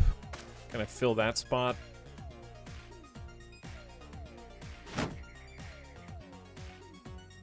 And then we've stopped them mostly from throw. This guy can still throw.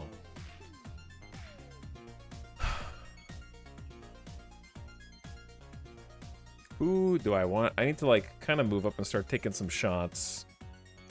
We can actually get an angle on this nerd. Yeah. Start softening him up. That's a good angle. Spoons, I can't send you in here in good conscience, I don't think, because you're just gonna get wrecked. Maybe like flank?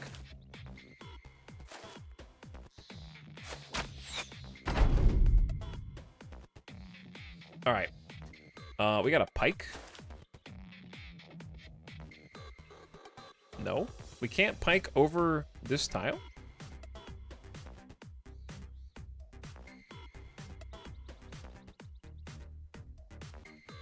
You can't pike over blocks movement in line of sight. How did I just see this now? I guess because it blocks sight as well. Well, that sucks. Because I could have just moved down. I'm allergic to just moving down and then being able to attack with my pike. The bush is 10 feet tall. Because yeah, this would have been a better spot. Well, okay, that was a waste of a turn then.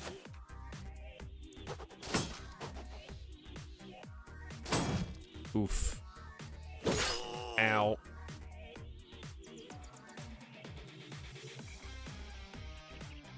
All right, Miss Lissaday, you gotta go in. You gotta go in. You can just shield. You just need to be there.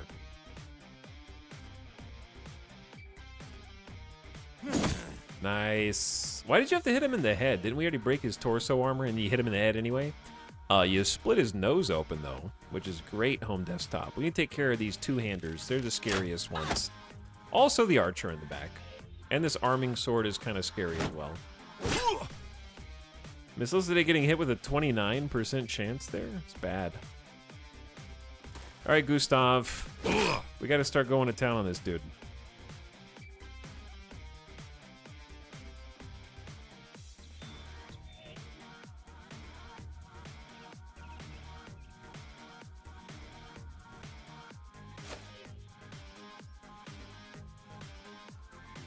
Everybody's blocking for somebody else here.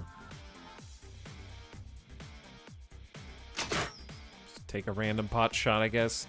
All right, Naniog, he had a 27% chance to hit you when you shield walled. Do we say who cares about him and just go for a kill now? I think we do.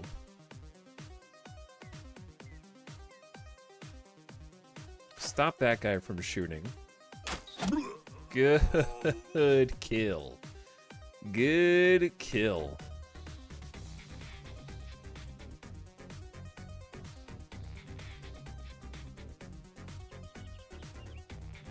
Let's rotate.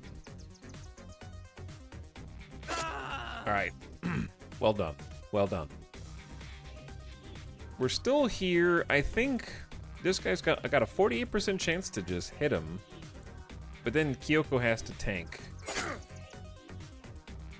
Kaibo can kind of hit around shields with a 63%. That's what the flail is in theory good for, but you have to actually, you know, hit your shot. And then Godfiend can roll up to stop the range. Let's try and, I'm just gonna try picking him. Maybe we hit him in the head? Yeah, we did. Ah!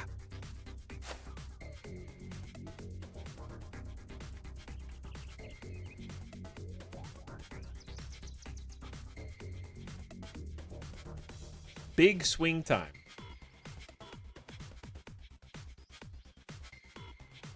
Chat, why do I look over and see Major Spacer going, oh no, etal no, in all caps while I am cleaning a house with these nerds? While I am strategically destroying them one piece at a time?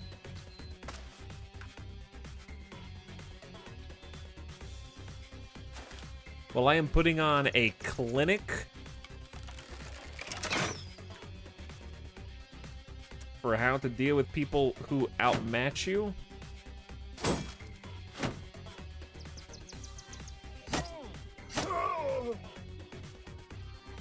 Okay, we kind of need to rotate Naniog back because of these nerds.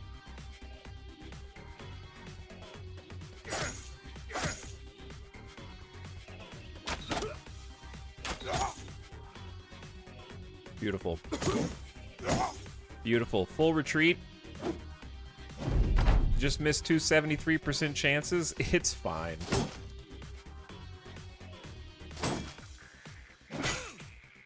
Ow. It'd be funny if the archer killed me, though. It would be funny if the archer, like, murdered me. I'd be sad. I'd understand, but I'd be sad. There we go. Alright. Kill that guy. Now we gotta work on this raider. Lucky 37% hit chance right there. Rip that guy. Alright, Miss Day, you need to stop this brigand raider. At all costs. Same for you, Naniog.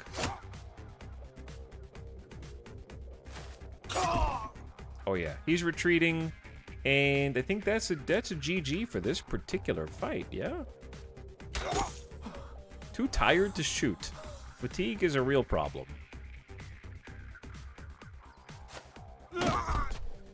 Good job. Good job, everyone. Well done. Jeff's in my eTel stream. What's up, Avic? I have been bamboozled. I clicked on Stationeer stream announcement, got a fighting fraternity stream. Yeah, we played, I lost my base about 4 hours in. And I didn't want to respawn die.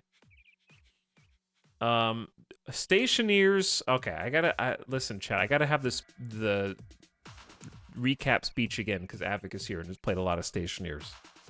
Avic, Stationeers is an extremely cool game that I enjoy watching more than I enjoy playing.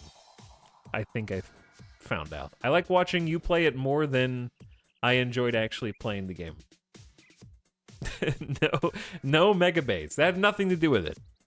To me, Stationeers is a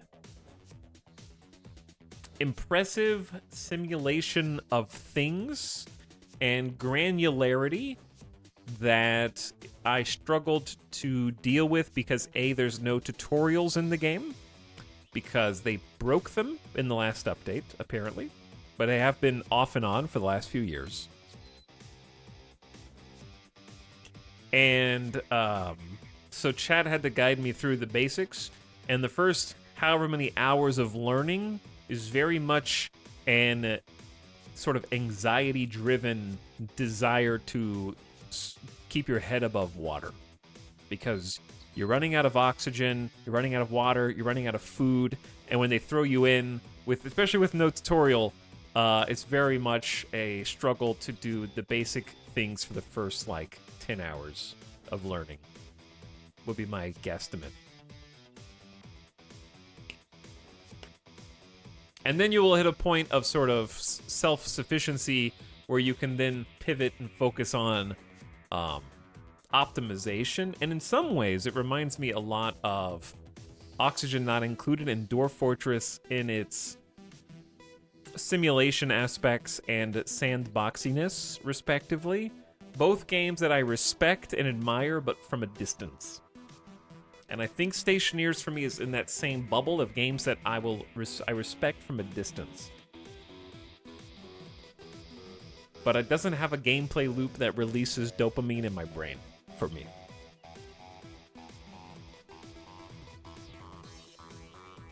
Where the difference between that and Starbase is, Starbase was all about building a ship to specifically get ore to make money number go up.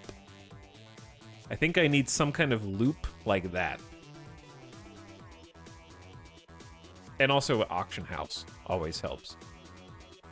But I had fun learning how to do some of the basics, and I was impressed by I would say, you know, like the first time you open an airlock and the air whooshes and it picks up objects and throws them at you. The physics are fun. We need a Starbase private server. Capitalist streamer only motivated by profit. Oh. Yo, we got a longsword, a warbrand, we got the nasal helms.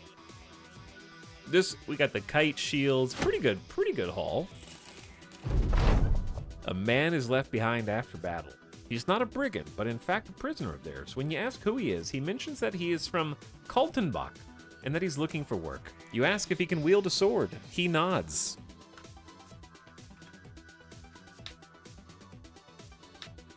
Also, I had to turn follower-only mode on right at the beginning of Stationeers because, like, a couple people, at least one, maybe two people in chat were like, play the game! I want you to play Stationeers now! Stop talking! Start playing! And I would say that the chat vibe in general for Stationeers is not my... There were definitely some very nice, helpful, patient people. But the other 85% of chat doesn't know how to play either. And then they're not sure how to contribute to chat because they can't just alien please because there's no soundtrack, so I had to play my own songs. I was just vibing.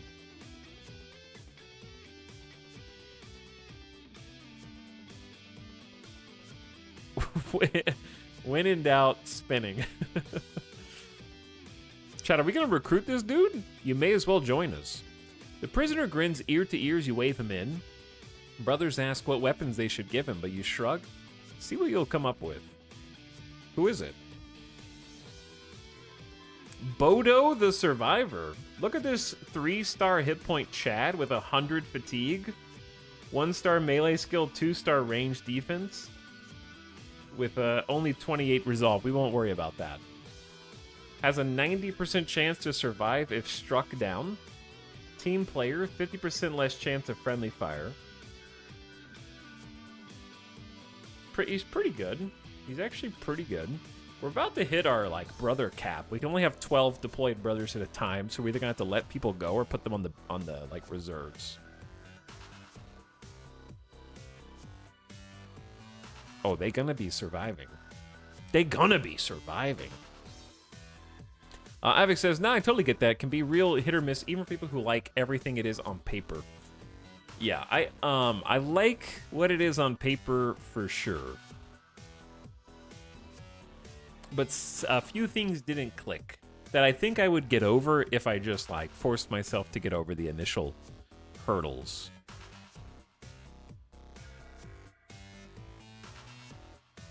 Like, the way that I described it was some of the learning curve. The learning curve is obviously steep in Stationeers, but some of it is unintuitively steep.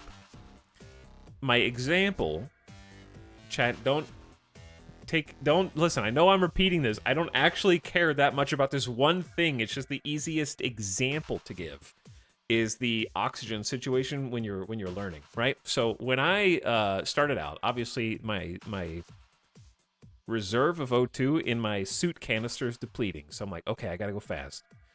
So I built a quick 3x3. I figured out how to build. That was cool. I enjoyed figuring out the welder and the different tools and, like, picking the parts off the lander and figuring out how to apply them. So I made a 3x3, figured out how to make walls, figured out how to make a ceiling, figured out how to make doors and a rudimentary airlock. And so I'm like, well, how do I eat and drink? My guy's gonna die of thirst. There's no air, and I was playing on normal difficulty, so you can't eat through your suit. So I was like, well, I can't just, like, vac myself into space. And I was like, chat, how do I get oxygen in here? And they're like, well, you got oxygen on your ship. There's a giant tank of it. I was like, okay, great idea. So I brought the giant O2 canister, the huge one on the lander, inside the 3x3, and then figured out how to open it. And I love that there's little controls for, like, increase or decrease. And open it up, and O2 starts spilling into the chamber. And then I later come to realize that is stupid. That is a dumb idea that only bad players do. You use the giant oxygen tank that's clearly only for you to refill your suit oxygen tank on in order to eat and drink inside of a closed space, and you idiot, you did a 3x3 instead of a 1x1 so that it would use less oxygen to pressurize. You were supposed to know that you have a mining tool, and you were supposed to go get the blue oxygen special moon mining crystals and then melt those inside of the room in order to create magic air that you can breathe. So like that part really blew my mind, because I was like, I thought this was a simulation game, and so I was trying to reconcile the fantasy elements with the simulation aspects and figure out where realism begins and ends, and that's what I mean about like unintuitive complexity, where I was thinking in like grounded terms, and the game sometimes wants you to go around those to get to the way that it's designed to work. The other example was my water bottle's out. Can I use the water canister to refill the water bottle? No, silly. You need to come up with a power supply and a generator system linked up to the crafting table, which is not called the crafting table, it's like the crafting lathe, which will need the materials input from the ingot smelter that is not a smelter, you fool. It is another space term. And then that will create the pipe crafting table, which can then be used to make the water refilling station, which is a separate thing. So yeah, those like logic leaps are what I think started to grate on me a little bit, where I needed to figure out the way the game was designed to be played A through Z instead of how I was sort of trying to problem solve logically. If that makes sense. I know that it sounds like bitching now.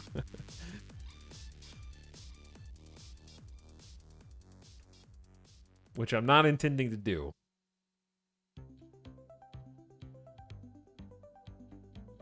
Because I did enjoy my tour through Stationers. It's just probably not something I could do, like, long term. Is that a Falx? This is a war brand, and I just got a longsword. Which, pretty good. We also got some level ups, which I'd like to do first, before we kid ourselves out. KJ's got a hunting bow. And honestly, a +4 to range. The range skill potential here is, KJ, you've got great potential as our only ranger, our only good ranger anyway. +4 to range defense, solid as well. And then from there, probably HP. Okay, you've got gifted, you've got student, you've got anticipation for more range defense. I say we just give you, like, bow mastery. I'm trying to a ranger that doesn't automatically have fast adaptation, and I'm not sure if I like it so far, but we're giving it a shot. Skills build up a quarter less fatigue, and your view and fire distance increases by +1. So we'll do that.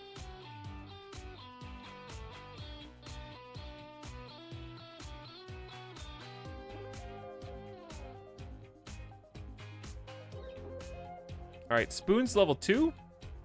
Spoons, you suck in the game, not in real life, probably. You only got a +2 melee skills, very sad. Take the HP and 35 resolve, ain't gonna cut it, bro. You're gonna be one of the first ones that gets benched. I'm sorry. We'll give you Colossus and wish you the best.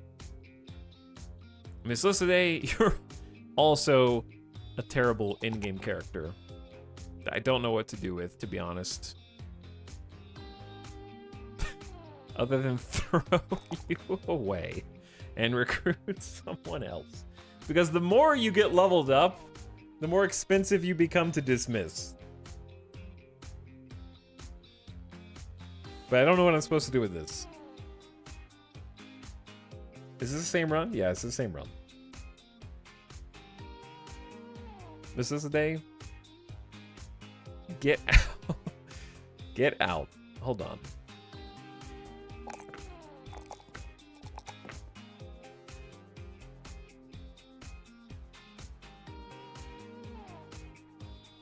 You'll stay for now. We might need a backup. All right, Kyoko. It's a little... You have so bad melee skill for a level 5. It's unbelievable. So in summary, Italic's experience with Stationeers was, I wish I could just watch you play this instead. Message loud and clear. I'll fix my Mars save file so storms happen again and we'll stream more next week. It's just one of those games that I wish I could get addicted to, like Dwarf Fortress and Oxygen Not Included. I felt similar playing both of those.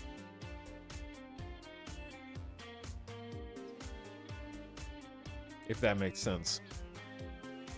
Where I want to. But I need some kind of like rat in a cage dopamine button. Gameplay loop.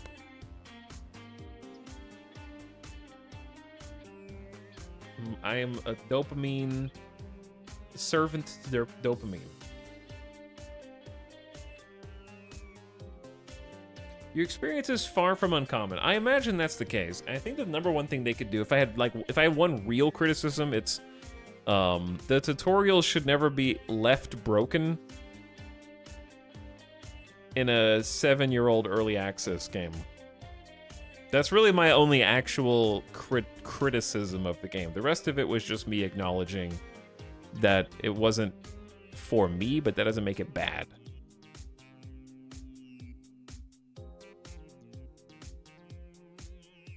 Because it was objectively impressive.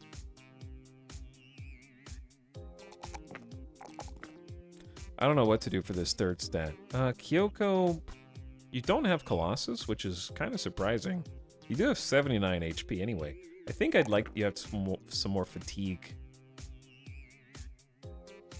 I feel like Kyoko with only 57 melee skills probably gonna be a spear brother forever. So honestly, Spear Mastery is pretty sweet for that 25% less fatigue. Spear Wall is no longer disabled once an opponent overcomes it. It can still be used. And Speed'em and Warfork no longer have penalties for attacking targets directly adjacent. Pretty cool. So yeah, I think we'll just keep you with the Boar Spear. 25% less fatigue is sick for Spear Wall.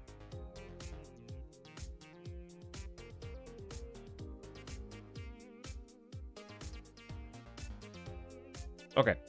You guys, a lot of you leveled up. We also got the new brother, who I need to fix. Let's go turn in our quest first.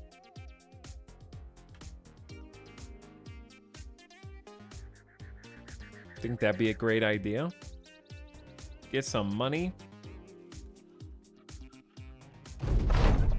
Robert the Merchant, give me the cash. I did your bidding. Yo, we almost 5K, dude. And that's why I say maybe we should just let them go. Let the bad Battle Brothers go. Because that is some real moolah.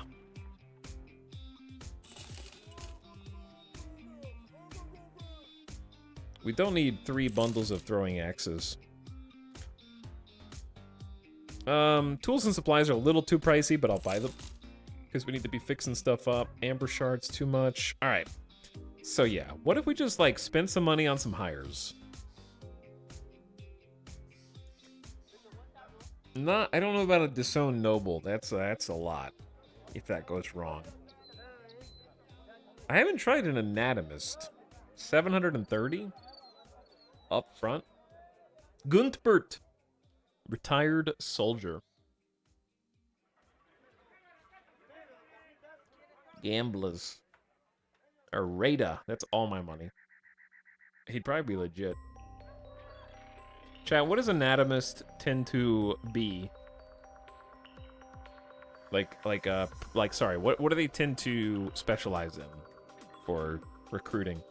Avic says, yeah, the tutorial broke hard with the big update before last, not even the last one. Honestly, releasing with a tutorial that actively doesn't work would be one of those things that I would delay a release until fixed. It's kind of crazy they're still broken. Yeah, I guess they're just focused on other things.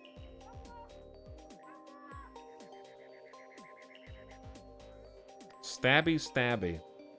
They have good melee and can roll around 50 range too, I think. I guess I'll try it out.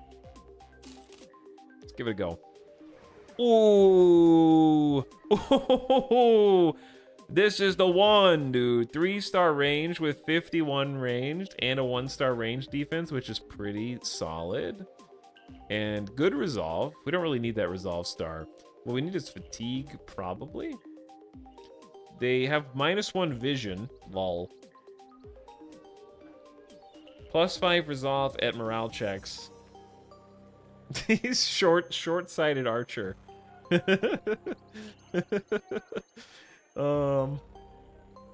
It's fine. It's fine, bro. Okay. We got a new ranger. A new ranger brother. That's good. That's very good. I think I'm gonna fire Kunibert. He only has 34 range, but that's primarily because of the cut arm. He is only level 1. But he's got low HP, low fatigue. I mean, he kind of sucks, right, chat? Even with the arm fixed.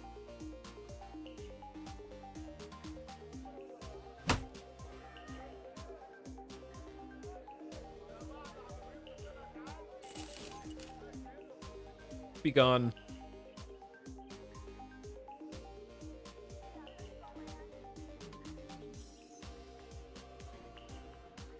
Alright, yeah, I like this. I like having home desktop in the middle of the back line where you can move and poke, because that long axe is brutal. Yo, I got a real crossbow. I didn't even notice that. That was in the last fight. So we can go from 30 to 50 damage to 40 to 60 damage. More effective against armor as well. A little bit more fatigue, but solid addition. And then I just need the bolts. Okay. So if we needed to, like, I need to apply some of the armor we just got. We got a shirt for Kaibo. 110 HP. Kaibo just got a nice 20 HP upgrade there. Godfiend's already got a 90. Gustav's got a 75. Here you go. Nanny Alex got padded leather, which is respectable. Kyoko's got the Southern Mail shirt.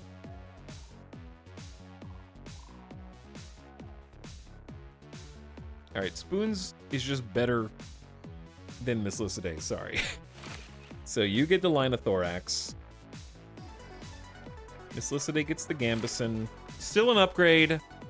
Still an upgrade. Alright, who gets the Rusty Nasal Helm? 140 HP. That's also going to be Kaibo. Kaibo is getting decked out. Godfiend, you can have the kettle. Kyoko's already got that.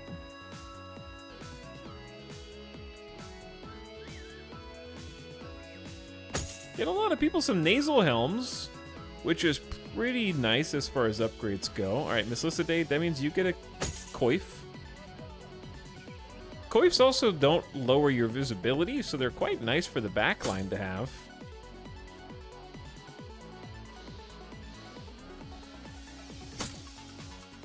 We're like one short.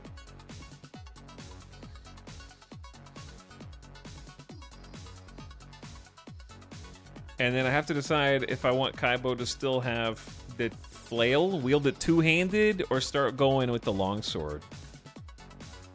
I feel like the longsword is just crazy damage. 65 to 85 damage. And that overhead split. Split shield, overhead strike. It's you can only do one attack instead of two, but when it hits, it's gonna hit huge. But then again, I really enjoyed the flail because of going around shields. Was quite nice.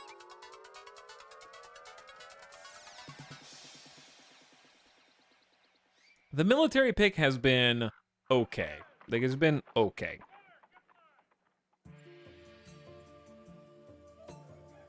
Maybe we ditch the pick. Try giving Godfiend the flail, because he's got high fatigue and high accuracy.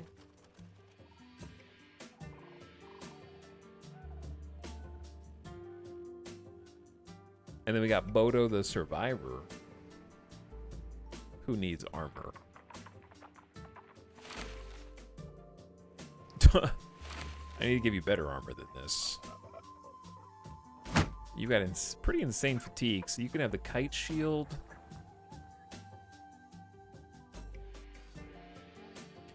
And you might not be good enough with the military pick yet, but I could still give it to you. All right, now, where you go? Where do you go? I like having strong spears on the edges.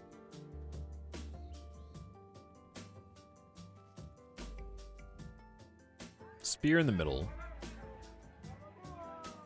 Kaibo, what if you go in the back and then Bodo the Survivor goes in the front? Because you're not a shield brother. You need to power up the other shield brothers. I feel like my left flank is a little weak. Like this. But we do have the home desktop and Rudolph, the new sniper, to give them some support.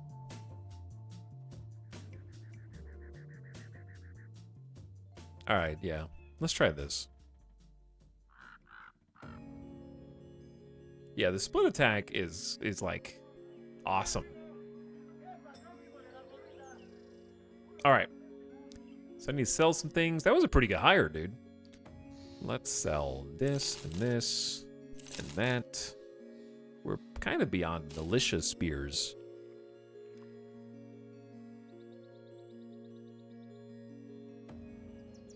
Okay, everybody in the back line's got a dagger. Let's go. Let's go. I still got 4,200 in cash. We should automatically complete the next objective, I think. I have 2,000 crowns. I think a full day has to pass before it can proc. Imcrone, thank you for 43 months. What's up, Imcrone? Thanks for subscribing. And Slipball also for the 9th month. Thanks for dropping your prime here. All right, Sleepy Town. Ambition fulfilled! I don't know what music is playing. Zen Puzzle Garden EP. Not what I meant to play.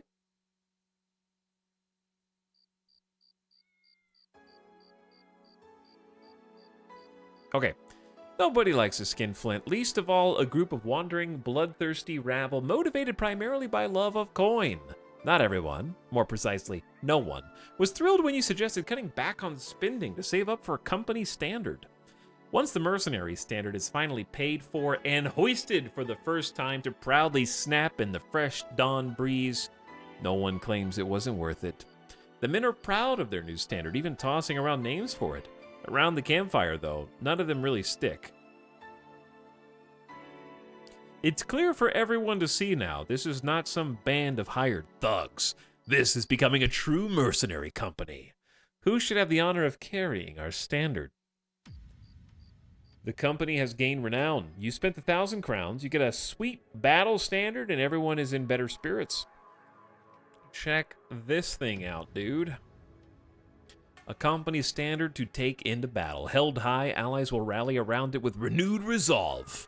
And enemies will know well who is about to crush them. 15 hundo. It's 50 to 70 damage. It's a polearm. 2-tile range. Allies within 4 tiles get a 10% resolve bonus based on the character that's holding it. That should be home desktop. They have a 3-star resolve. Very high resolve potential.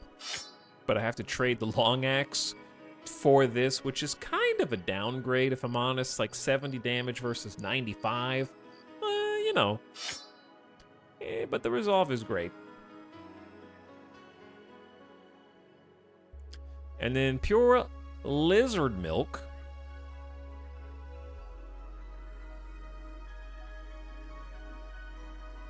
Has a pike. Which I think is just worse than the long axe. You just need a little bit more melee skill. Your accuracy leaves something to be desired. I'd like to have a third person in the back with pokies. but I've got two-handed Kaibo instead.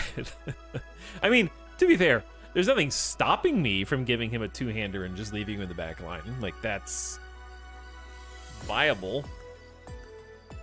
He doesn't need to go in and hack and slash, but having one two-handed dude is kind of fun. But yeah, dropping, we kind of downgraded our damage to increase our morale.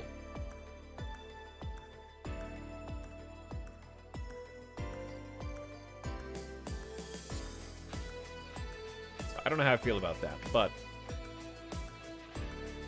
we'll see. All right, I need to like maybe buy some stuff here.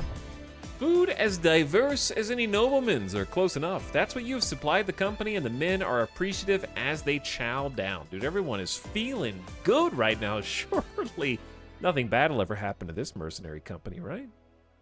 Oh yeah, I could actually just hire people for the retinue if I wanted. Because we do have just enough to do that. Site radius by 25. Negotiations. Pay less for hiring dudes. Recover ammo. Meh, I don't really want to spend $3 grand on that.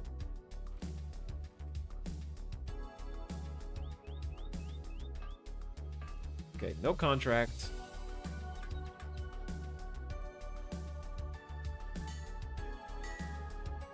We'll need food. They have been eating well. Okay, there's some food. We got another war dog. What don't I already have? Who has the war dog? I like forgot. Who's got the war dog? I do. Buy some tools.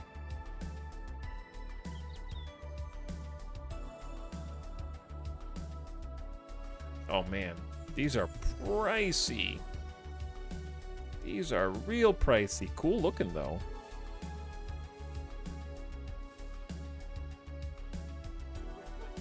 Place got an armor and a weaponsmith. They're charging a premium though. Look at that great sword. Oh, that's the good stuff.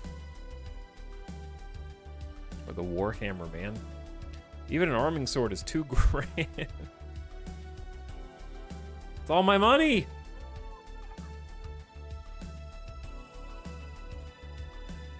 All right, you know who gets the war dog? Kaibo. Doesn't someone already have one? Am I crazy? I guess no one has one. I thought somebody did. What difficulties is on? Normal. Quote unquote. With hidden map and random endgame. So who knows what's gonna happen? You know?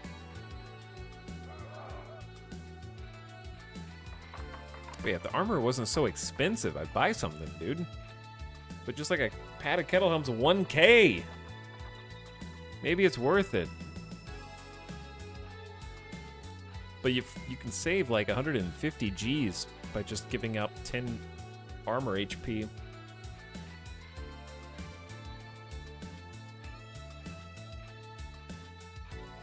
Okay, yeah. There's also leather lamellar that is overpriced, but I think is a valid upgrade.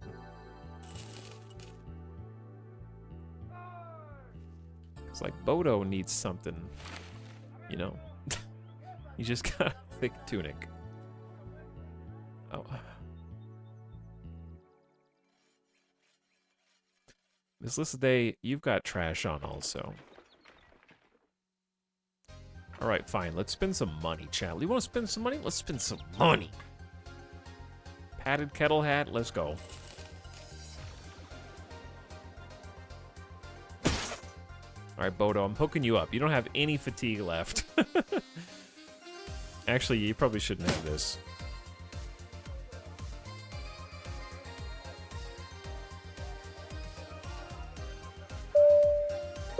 Here at Etal Air, we'd like to thank our first-class passengers. 5 times the cost for barely any noticeable increase in quality. True.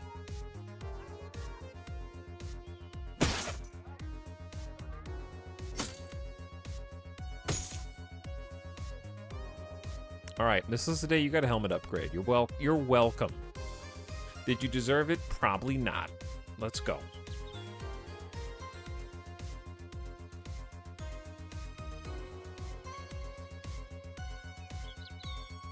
It's killing me. What is this soundtrack? This is the song I play outside your mom's window every Friday night. You know what I'm saying? To let her know I'm here. It's the Valhalla soundtrack.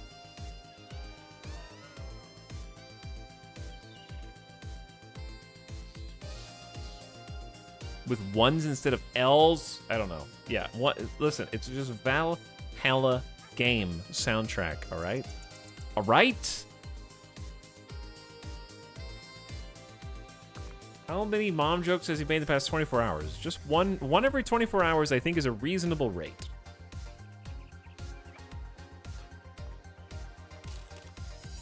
I don't think that's overdoing it, you know?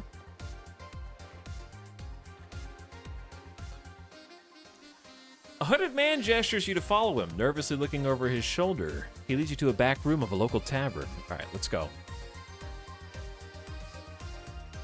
He's got money. He wants the relic. He's only going to pay like 500. I want to be paid more. There we go. 620 for the False King's Seal. You want me to go get a False King's Seal? You better pay up.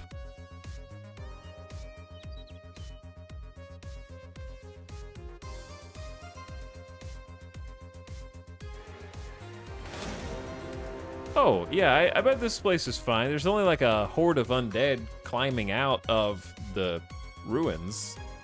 It's probably fine, though.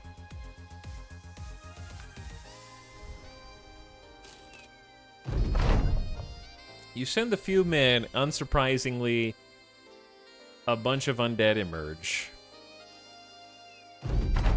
This time, though, there's more of them, I think. There's like 9. But it seems like we can probably handle it. Maybe. It's 12v9, but they have more like just melee. How do we want to do this? Even if we shoot them with arrows, like, it's really gonna matter.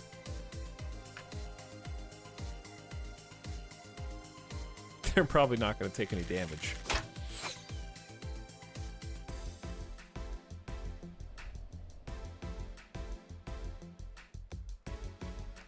I say we just hold the line. They're going to come to us. Spear wall's not going to do much. Spears in general aren't going to do much. Though Kaibo could do some work if we pivot around to the south. Because these guys don't even have shields.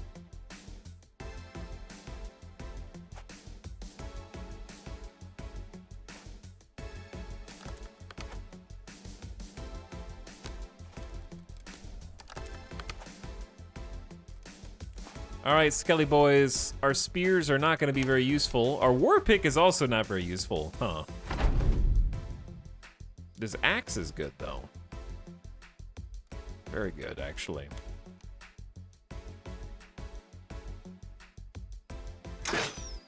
You guys are terrible. You guys are freaking terrible. All right, I think they're going to move up for 4 AP. They might be able to get an attack in, but it's not worth blocking yet, in my opinion. We'll see if that holds true.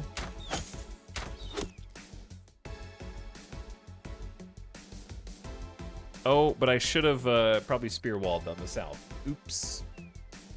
We're just gonna save our fatigue so we can just go ham. Except for Kyoko. Kyoko can do it cheaply.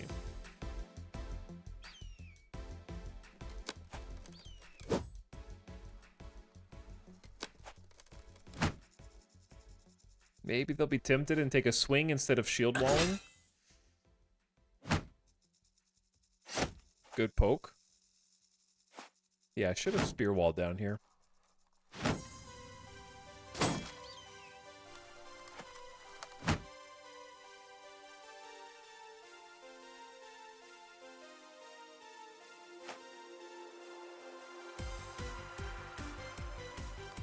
I don't really want to release the war dog yet.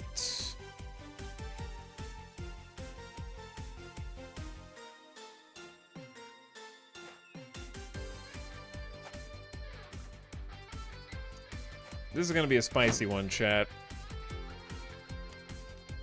We got to take out the ones with no shield first.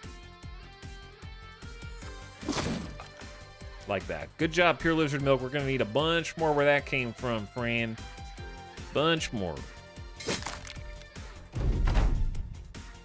Got to clean up the trash first. All right, Miss Lizzie, time to shield and then probably just not swing because you can't hit them. However, Gustav. Yeah. Crush him.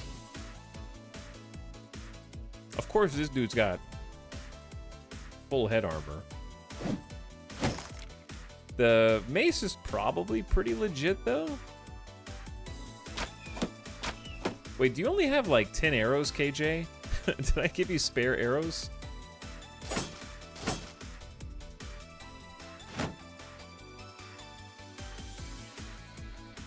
Alright, I don't want to swing when we only have an 18% chance to hit. But the bolts, you may as well just take a shot. Let's see what happens. 33? Or I can try for a shield break.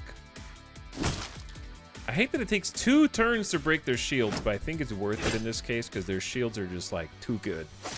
What's up, Cybersade? Thanks for 32 months.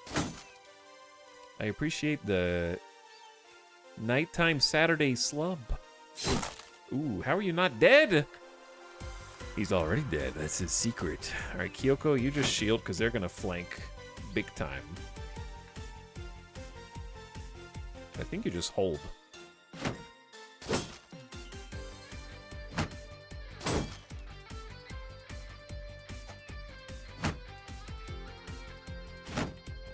Stop shield walling. Oh my god, we have our first retreat. We haven't had anyone flee ever. And they're next to home desktop with the banner. That's the worst. You got hit one time and you're out. So, rip spoons for self-defense here in a second, I think. Chat, what do you think? 55% chance we just hit him and maybe kill him? Or go for the split shield and guarantee he doesn't have a shield next turn? I think we go for the kill. And then put Doggo down. The dog bit the shield off. Okay.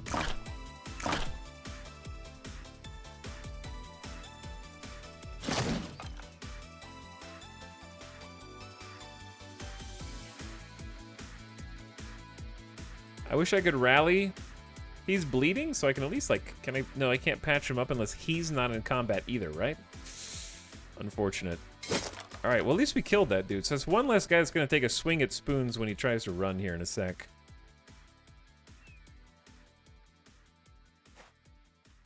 And then we need to move everybody up here.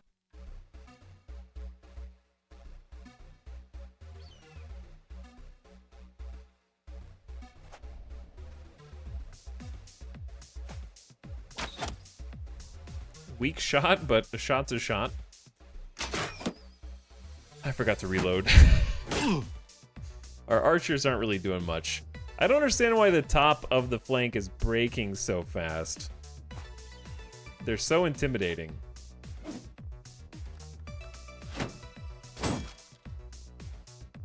Papa Joe is also here. What up, Papa Joe? All right, listen, Papa Joe. I'm gonna need you to hit this 56% chance to pop this ancient auxiliary in the noggin with a flail. You missed. You missed. Who just got hit? Miss Licite just got hit and is also retreating. Wow, this is kind of going bad fast.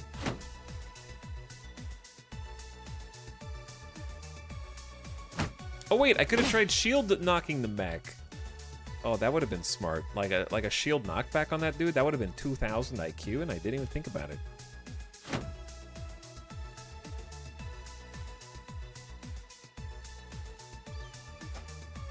Oh, I can rotate. Genius! Rotation saves lives, chat. Rotation saves lives. Now, I don't know if I can save Miss Lissaday, but I saved Spoons.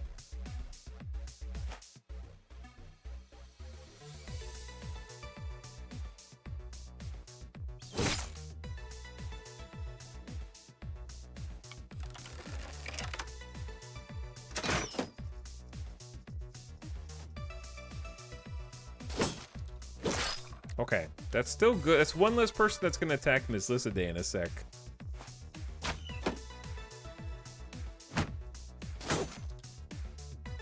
And somehow Kyoko's still holding up here. Honestly, Kyoko and Bodo have, like, pretty good defense with the shields and Kyoko's stats. Naniog is already thinking about retreating, which is crazy.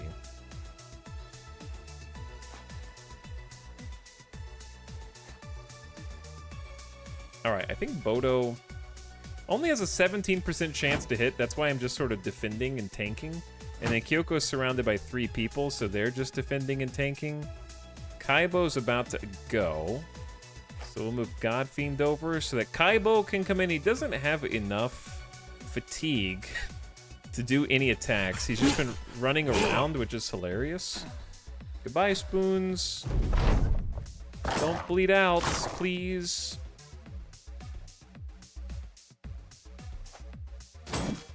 Reach over your shoulders here, lads. Try and get a kill. The sand takes a lot of action points to, or fatigue to traverse, unfortunately. These guys are kind of a huge pain. Because I can't hit them. They just shield wall every turn.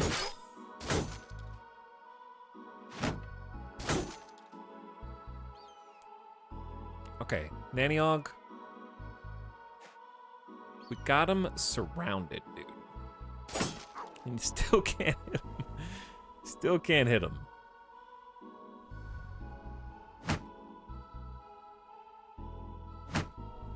Not gonna be able to shield wall much longer, though. 80%. Oh my god. Okay, Kaibo. Still can't do a split, just a basic overhead. Oh my god.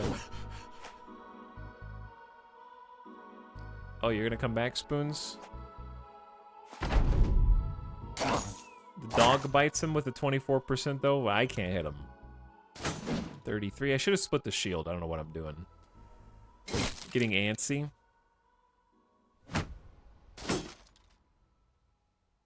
Stop shield walling! That's cheating!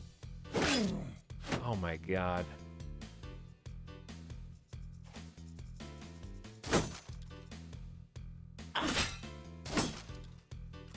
They're hitting me with all their 38% chances as well. And we hit him in the helmet 2 times. Alright, Naniog. Should we just go for an offensive? Yeah.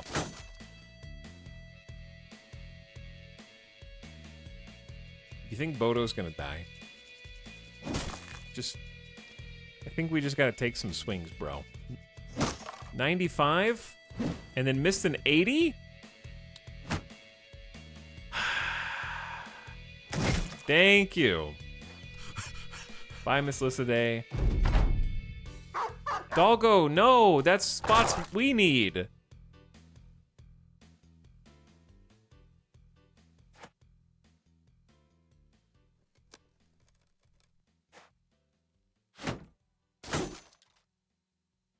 Also, Kyoko, your shield has endured. Kind of a crazy amount of damage.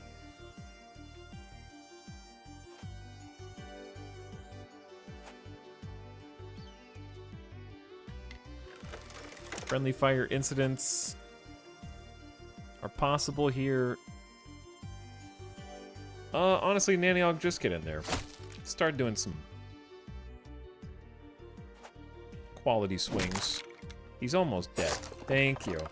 Honestly, that was frustrating, but it went well. It was frustrating, but it went well. We also got Golden Chalice, a drinking cup made from massive gold, 980 Gs, and then an ornate tome worth 600. If you could just find a good buyer. We rich again? These guys are money machines, man. All right, and we took the seal, which was the quest. That's worth more than we're getting paid. I need a Golden Chalice IRL. Me too, dude. Me too. Huge monies.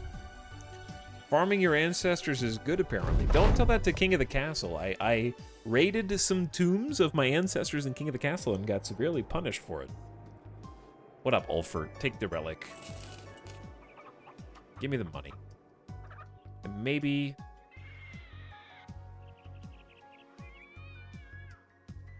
Chad, what do you think? You think we can get more than this? Or should we just sell it to these people? It's worth 980. Sell for 1143. You think we can get more, or is that like probably as good as it gets?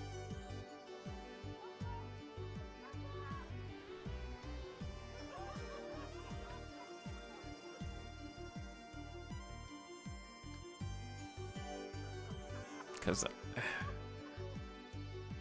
that's just free money in the bank.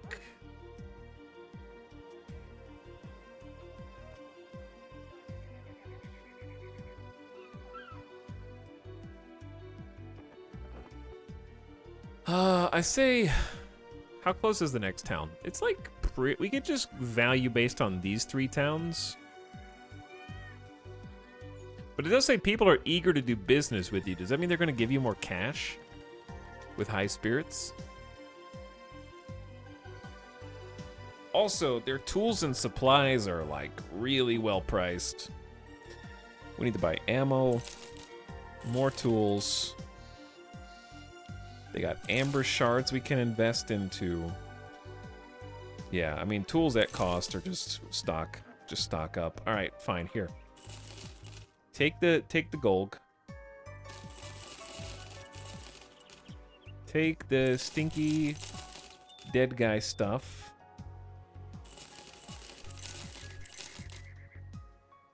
And we're back to almost 25 hundo with some investments made.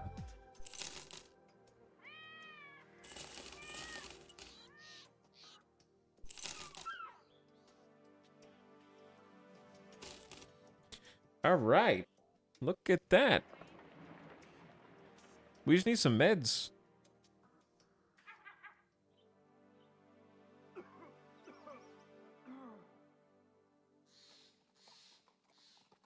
We just need some meds. All right, let's go up north.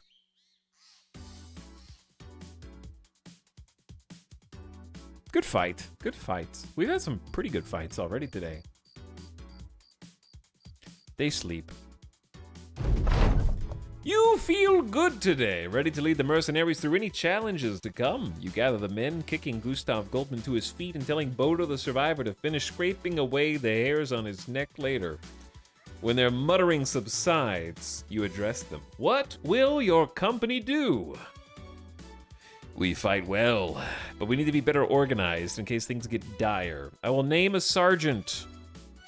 Have one man with Rally the Troops perk. Hire a cook or something. Hunt down 5 packs of beasts, or win a battle against 12 or more enemies. Let's get a sergeant. We just need Rally the Troops perk. Very doable.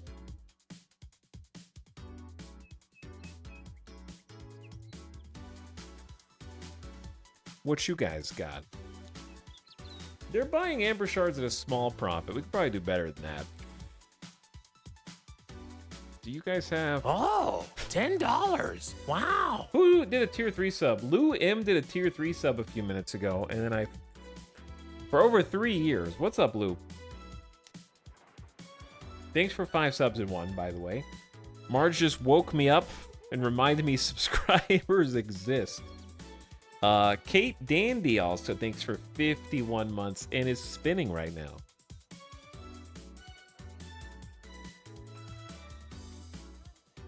Me too. Thank you for the tier 2 sub, Kid Dandy. Good evening. Chat. Question. For this next week of streams, what do you think we should play that is a game that we have not played before? Okay, that may not... that's kind of narrow.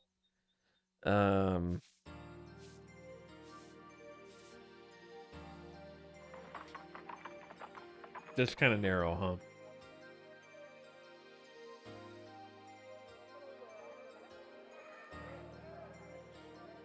When is a streamer going to beat Minesweeper?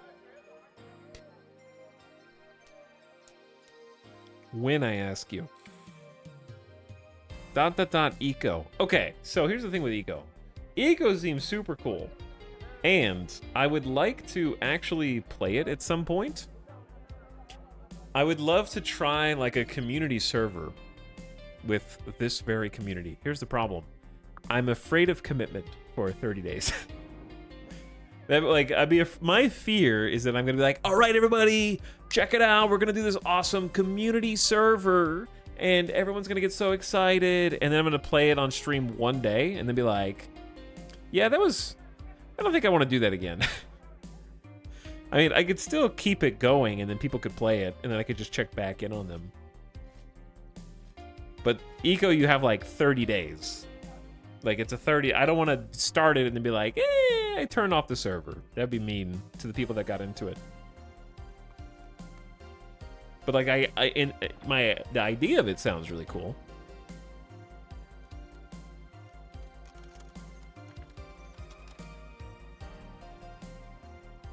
I think, if I did a server for Eco, the only potential problem is... I think what would happen is I'd be very interested in it. And then if I didn't play for like 2 days and I come back and everything has changed, I would feel like I didn't want to play anymore because I wasn't there when the things changed. Like, if I played Rust with friends and I didn't sign on for a few days, which is my own fault, and I came back and the base is completely different, I don't really care about that base anymore. Eco is very FOMO, yeah.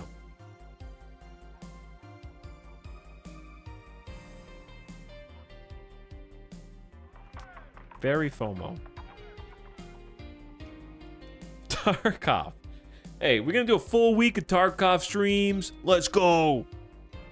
Full week of Tarkov. I'm gonna grind it out and be a Tarkov streamer for an entire week. Let's go.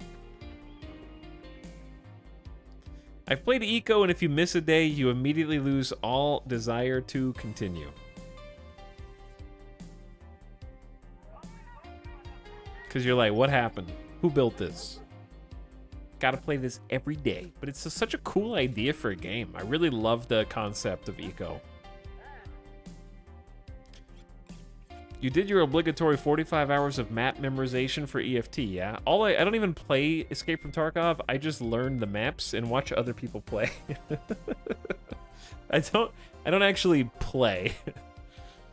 I don't actually queue up for a game. I just learn the maps and watch people who know what they're doing.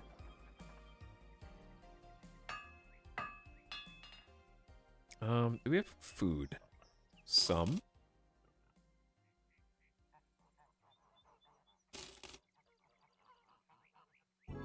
Armor. Okay, yeah, we were just here. There's no missions, though. I don't have to do a mission. We have enough stuff. We could just go.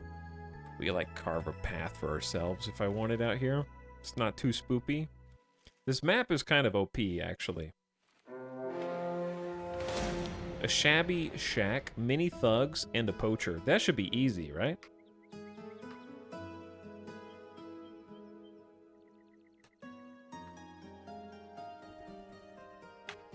Have you played Phantom Brigade? I don't think I have. Don't think I have. I think I remember seeing it, though. Yeah, these guys should be, like, embarrassed. Look at this guy. He's got a sling. Dude is embarrassed.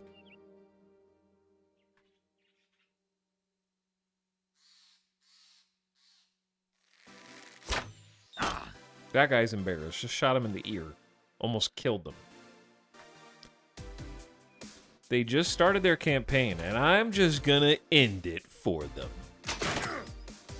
Pew.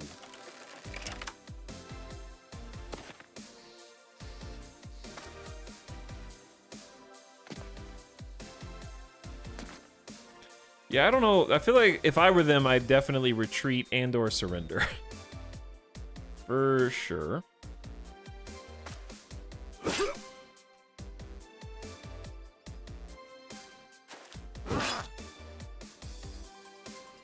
I'm just gonna get in there and start pew-pewing, you know?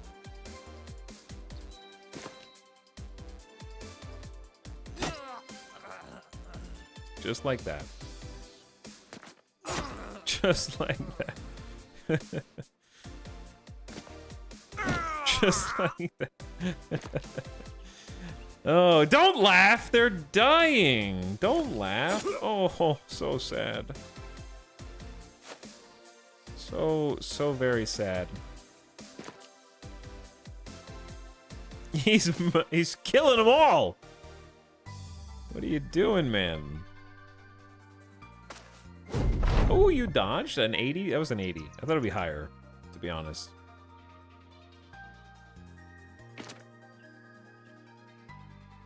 Pew! Pew!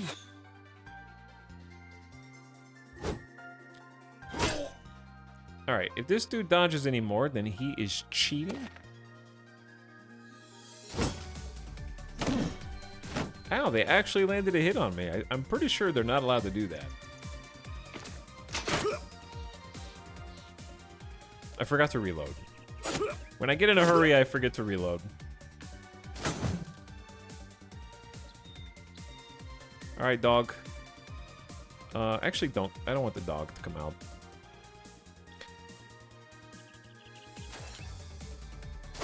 That guy's already retreating, but I still can't hit him, which is hilarious. He's blocking 84s, 74s, 59s. That guy's gonna probably try and run. I can't believe he's not running. He blocked a 70. And dodged a 95! 95, dude! That's how this fight has gone. I have every advantage you can have. And yet... still can't seem to close the door on these nerds. That was a 77. That was a 68. There we go. Finally. Good God. It's over.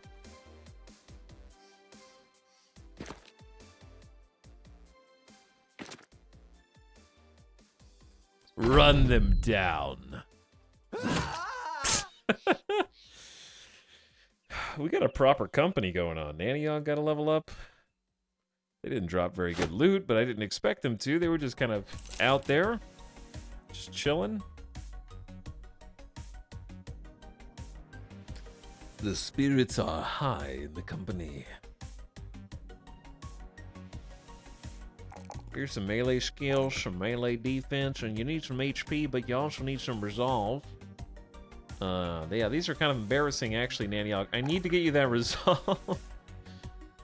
These are kind of embarrassing. You're going to be a spear boy, so melee skill is like, you have a little bit of a crutch.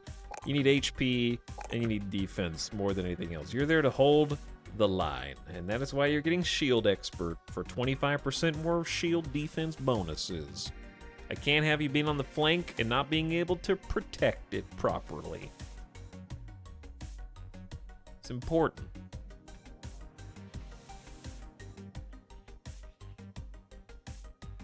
Good fight, though. We're handling these pretty well. What is this? Some kind of Band of Brothers? Random user. I was actually watching Band of Brothers, and you just reminded me that I just randomly stopped. I've already seen it before, but I was rewatching it for a little while. And then the subathon happened, and then I just didn't. I haven't watched it in a while. However, chat, I did start watching a new show on Netflix, because I guess Band of Brothers is also on Netflix now for some reason, because nothing makes any sense anymore. We got bored last night, me and Alice, after the stream, and I was like, I want to watch something before I go to bed. I just feel like watching something on Netflix. Because I was watching a Tarkov stream, and then Summit went to sleep. Okay, there, I said it. So like, I gotta watch something. So we turned on, is it The Brother's Son? Speaking of Band of Brothers, I started watching The Brother's Son. I think it's new. It's like brand new. Let me see. The Brother's Son. Yeah, 2024. It just came out. It's basically like, from what I can gather, it's basically like a Chinese martial arts, John Wick, the TV show, sort of. It's a silly show, but it's good. Like, I liked it. It's not great, but it's good. I enjoyed it, and I will watch probably the whole show. It's like 8 episodes. There are some corny. There's a couple of corny sets, and there are a number of jokes that didn't land. But then there were some jokes that did land. It's very much like action comedy first, and then drama second, is what I would say. But okay, if you heard martial arts, the fight choreography is quite good. I would say that they nailed the fight choreography for the most part. Entertaining fights. They actually try to do good camera work, like the cinematography. There is some ambition there. They're not just boring filmmakers. They're actually trying to do stuff. There's some good long takes. There's some interesting camera angles. I would say that it's inspired. So it didn't feel bland. It felt like it had a personality and an identity. You may not like that personality. It's very much like hustle and flow, kind of like there's a song if there's more than 30 seconds of silence, there will be another pop song sort of that plays, or like R&B or something, but it has some style. It has some substance. I like the characters. Michelle Yeoh is in it, and Michelle Yeoh makes everything that she's in better, including this. She's the mom in this. So I'd give it a hearty recommendation. The episodes are only like 45 to 50 minutes, so it's bite-sized. It's got good action. I think that the characters are fun. The show doesn't take itself very seriously. What show? It's called The Brother's Son. It just came out on Netflix. I'm sure you don't pronounce it son. That's my like American showing.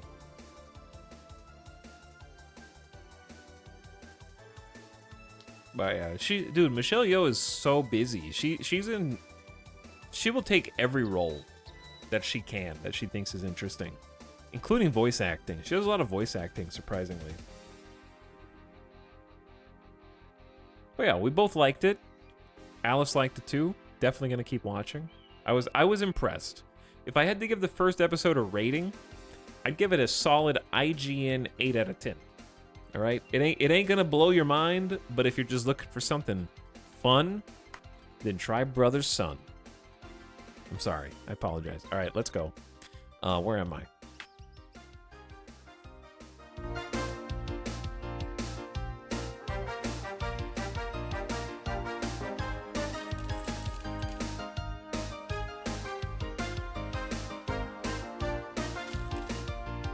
Oh yeah.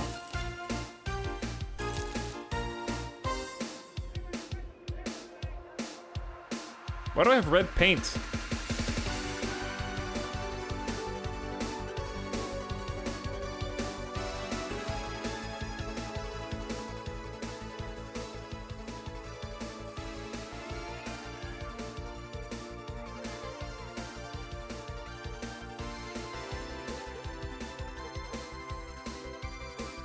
So it's got a little bit for everyone. I would put it like this. I've seen a lot of bland, boring, stale bullshit on Netflix. And Brother's Son, if you don't like it, that's fine. But it has an identity and a personality that it carves a place out for itself. It has some style and it has heart. And it feels like the people who made it, there's like 2 directors that made it together. Feels like they're trying and they're not just like reading off of a teleprompter. It's corny. Like it has a bunch of corniness, but it has heart, which I will always give priority to. If people are like trying to make something fun and interesting, it's not going through the motions, I feel like. But yeah, it felt like episode 1 felt like Chinese John Wick, but like more arrogant and more character flaws right out of the gate. All right, maybe I should just sell all these things. Do I really want like this baby armor anymore? I feel like we've outgrown that. And I don't have any throwing weapon experts on the team. Thinning this out. We haven't lost any shields in a while. Knock on wood. No pun intended. All right, yeah, we get good money too. We've been actually cruising cash-wise. There's some more trade items.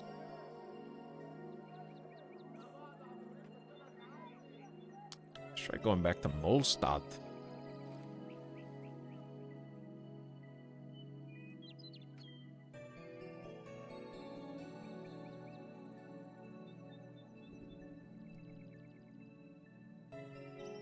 Have you seen the Netflix series Dark? I feel like I watched a few episodes of it, and on paper, I should love it, but I couldn't get into it.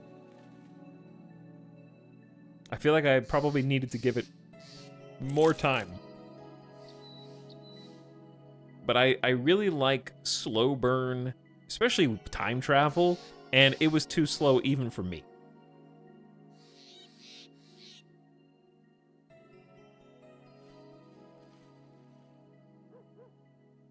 So I kind of just fell off after like 3 episodes. It felt like I was watching it because of how good everyone else said it was, but it didn't have a hook in the first few episodes.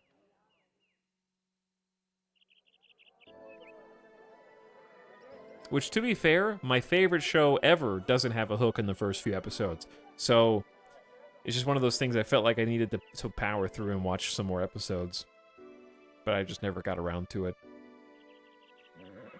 Sesame? Yeah, Sesame. Dude, we got 3 Skull quests now popping up here. That's too spooky. Are we really getting that strong?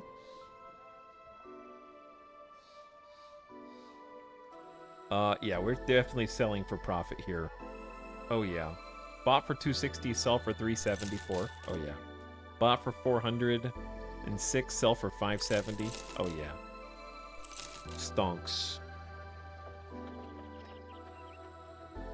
No one has medical supplies, though, except these guys, and they're like 455. It's crazy, dude. That's crazy. What's the 3 Skull quest?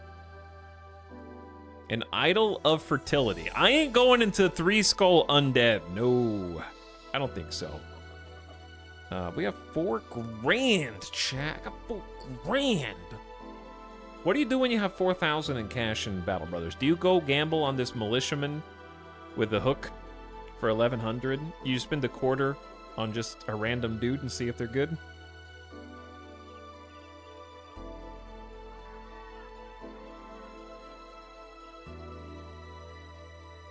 Or do you just like saying the word gamba? I'll give it a try. Hope for the best. What you got? Why are you 2-star range, but you still have 62 base melee skill, bro? I guess you are a backline. No, you're not. You're a terrible backliner. +5 range defense. I mean, extremely high base melee skill. Pretty good at HP. 2-star fatigue is good. Just misplaced stars and ranged. Unless we wanted to make him, like, ambidextrous. Give him some throwing weapons, too. He's not, like, a waste of money. It's not a waste of money.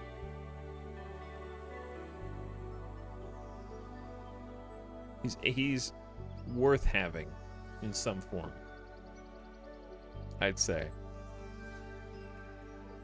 But now we have the problem of who do we binge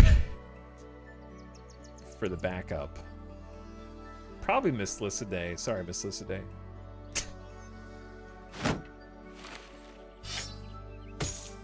You're going on the bench. Naked, apparently. No, we need to buy, this militiaman. Here's your nasal helmet.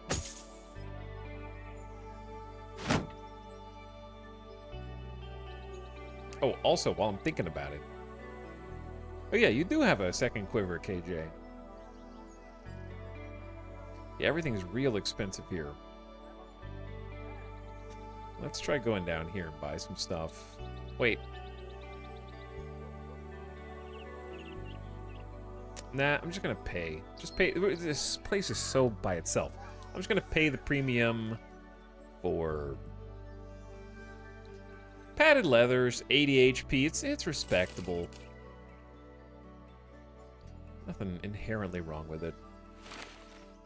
Better than 50 by a long shot. All right, what's your primary weapon though?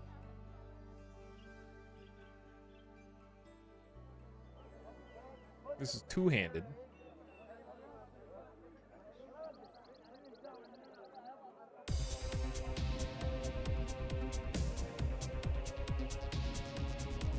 They don't really have anything cool here.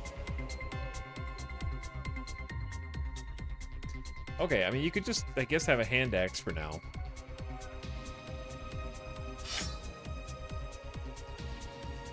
Though the max fatigue minus 10's a bit rough. You'll build that fatigue pretty quickly, though. 67's okay for level 1, given what you're wearing. Okay, honestly, not bad. Let's ditch this little hat. The pickaxe. Looking good. And was there a level 2 quest? There was. A package. I didn't even look. 2 days southwest by road. Oh, it's all the way over here.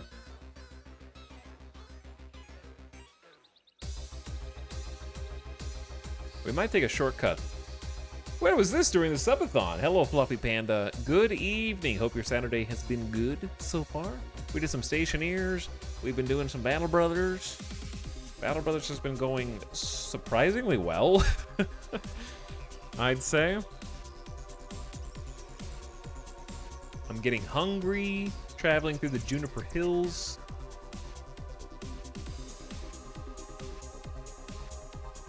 But yeah, we'll take a shortcut here through the Moss Valley. That's an awesome shortcut. It is just 2 valleys back to back.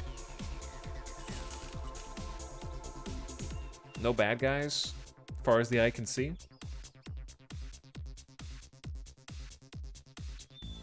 But yeah, I don't know what games I want to play this coming week. We'll probably revisit some things that we've done before, because there's not, like, Pacific Drive was the only new thing that I know of. I'm not saying I won't give in and stream Tarkov. I am a bit obsessed, but I don't plan on it. I'm not planning on it. If it happens, I want you to know that it's because I couldn't hold out any longer, okay? You gain 490 crowns. Easy quests.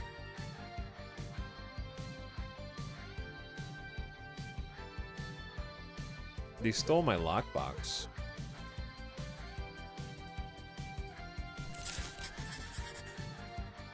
Why'd they do that, though? What'd you put in it? Drugs? 8 thieves?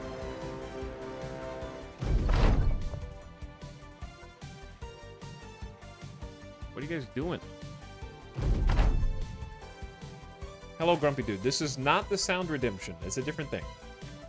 Unfortunately, not the Sound Redemption. We can definitely beat them, but they could get lucky with this arming sword nonsense.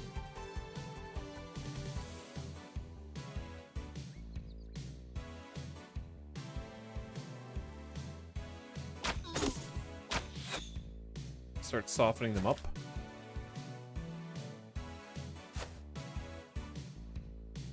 Yeah, we should be able. We outnumber them by 50%. Rudolph. I know I haven't named these people, okay? It's because I'm lazy. And also, I might fire some of you. He's been influenced. I definitely was influenced. I was talking about this yesterday. It's just one of those things where everybody is like ready for something, right? Like what are the biggest releases of 2024? Biggest upcoming games 2024, right? What's coming out? Like Final Fantasy, maybe, is the only thing I can think of. I wouldn't consider Prince of Persia: The Lost Crown a big game. It's just a game. Not really something that has a lot of hype. I wouldn't consider Like a Dragon: Infinite Wealth to be something that has a lot of hype. Nor would I consider Tekken 8 to be something that has a lot of hype. But there are new games. February has... no one's really hyped for Suicide Squad. Helldivers 2 looks fun, but I don't think it has hype behind it, per se. Skull and Bones has no hype behind it for me anymore. That's February, supposedly. I am excited about Pacific Drive, but that seems like a kind of game you can beat after a few streams. I'm like hungry for something that's new that also I can like dig into. You know what I mean? Chat, serious question. I'm not complaining about the lack of new games. I'm merely saying that I think Tarkov is stuck in my mind right now because I've been hungering for a game I can just like dig into, and it feels endless. And like I want a lifestyle game, you know. But think about it. When was the last time? Think about how many hours you've collectively put into RimWorld, Kenshi, Battle Brothers, whatever other games we've played a lot on this channel. Hearts of Iron, Stellaris. When was the last time you started a new game that gave you that same feeling when you stepped over the threshold and you played for the first like 6 hours and you were like, holy crap, I am about to lose my life to this game. I am about to dedicate my existence to this. Baldur's Gate? Yeah, I think that's fair. Baldur's Gate feels massive. But okay, when was the last time you stepped over that threshold and it was a game that you didn't know when it would end? Like Baldur's Gate 3 has an ending for all intents and purposes. When was the last time you did that for a game that you were like, this could be a boundless experience? Lost Ark, I could see that. Lost Ark seems huge.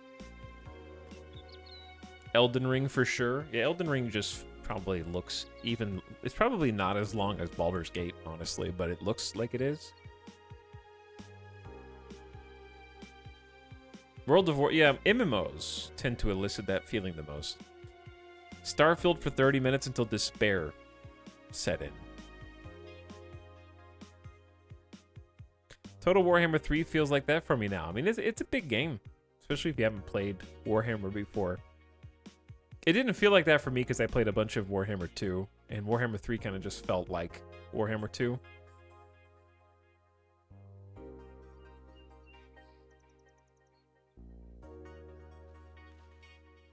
I'm waiting for Dragon's Dogma 2 for a decade. Understandable. My friends are always struggling to escape the Final Fantasy XIV vortex. Yeah, I played a lot of like World of Warcraft back in the day, but it never... I even went back for Legion to play with friends, but it never got its hooks into me personally. It was like something I enjoyed playing with friends, but not something I enjoyed playing for its own sake.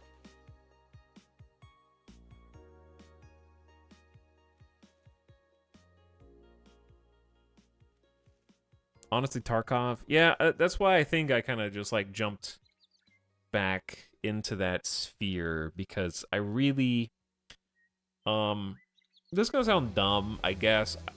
I'm looking for a I think I've just been looking for a thing to get I'm itching for that hyper-focus ADHD feeling. That's what I want. I want like a new Marvel Snap to come out, you know? I just want something to be like, oh yeah. What's this? Marvel Snap? I'm gonna play this forever. I don't even know if I'll ever quit. And then, of course, I did. I thought Diablo 4 would be that thing as well. I played Marvel Snap a lot longer than I played Diablo 4, though. Like, I guess what I'm trying to say is I'm looking for a new game that I can regret later.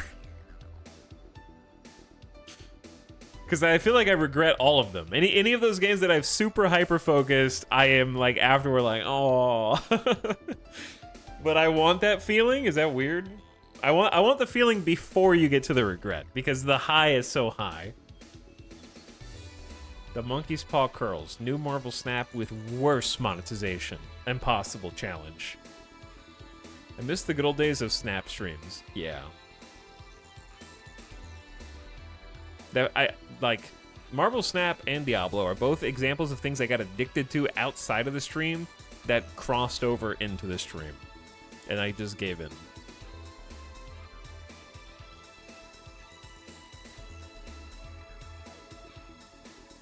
Those were a lot of fun. The reason why Tarkov keeps me at bay is I love it conceptually, and I think it's got the things that make me feel good. The noises, the sound design. I like the visuals in the game quite a bit. I like the atmosphere, and I like the gameplay loop. And I like the outside of match progression. I like all those things a lot. However, I hate playing Tarkov solo because if I'm by myself and you can't, in chat, you can't hear me, and there's no friend that can hear me, I will just get angry at the game if I die. So I'm like, I don't even play PMC runs because I don't want to have the threat of losing something. And it's not even the fear of, like, I don't have any gear fear, I just have time wasted fear. Where I'm 20 minutes into a raid and I have a full stacked inventory and someone kills me and I'm just like, God damn it! Ugh! I hate everything! Like, I would just get actually mad. But if I'm playing on stream, you guys, like, observing me stops that from happening. Or if I'm playing, like, I was playing with my cousin who I got into the game, and when I'm playing with someone else, I am chill as a cucumber. Or if chat is there. When I streamed Tarkov a few years ago, in like 2021, I think. I think we actually streamed Tarkov a few times in 2021. If you were there, OGs remember. And that experience it keeps everything contained, where I don't even feel mad. I don't even feel upset. Oh, that was fun. Like, we're just having an experience, just playing a game. But if I'm by myself, that feeling of having wasted time because you lose is an insurmountable anxiety that stops me from even having it, so I don't even play. I just, like, go into offline and, like, learn the map. Or scav. Like, scav runs is pretty chill. Unless you spawn in with a key card, and then I'm like, oh my god. My anxiety's through the roof. But having, like, chat there, or playing with my cousin or somebody keeps that anxiety, like, out. So that's the one thing that stopped me from, like, getting super into it outside, compared to, like, Marvel Snap or Diablo. Which, even though Marvel Snap is, like, literally versus another person, it was less anxiety-inducing because the matches are so quick. So if you lose, it's like, whatever, I just lost. That was, like, what, 5 minutes? Who cares? But Tarkov is, like, up to 40 minutes a round, So it's different than, like, those little 5-minute Marvel Snap rounds.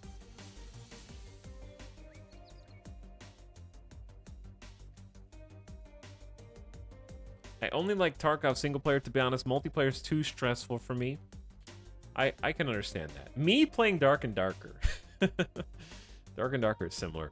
Also, it just, like, I don't know. You have to be really good at Tarkov, I think, or a huge rat to play solo primarily.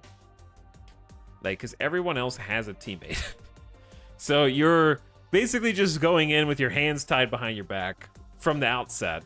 Because you're going to be running into duos, trios, or heaven forbid, quads, or I've never seen a 5-man team, but I also haven't played that much. So you just gotta chill if you're by yourself. Which should be like, okay, Rust, I won't, like, Rust solo sucks too, and I won't play it. I would rather just not play Rust if I'm playing solo.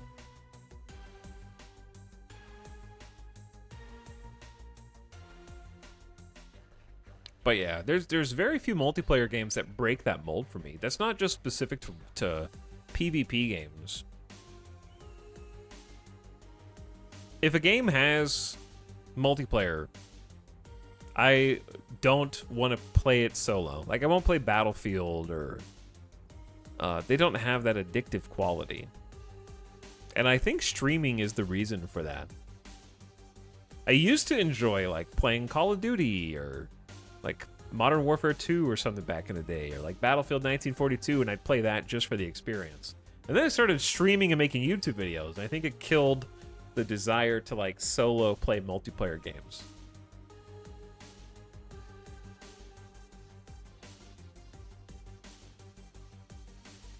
Feel this very much so, Itao. Chat understands. We could be your Tarkov body cam buddy.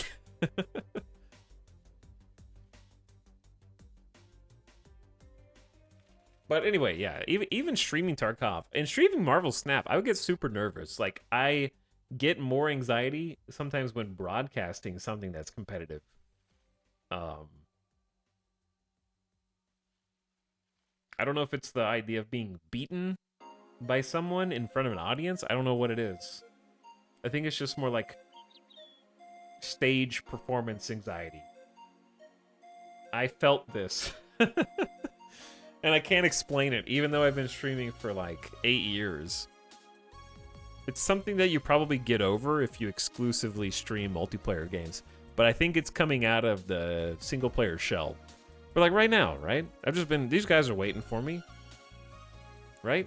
These guys are chilling. What are they gonna do? Nothing. I can take my sweet time.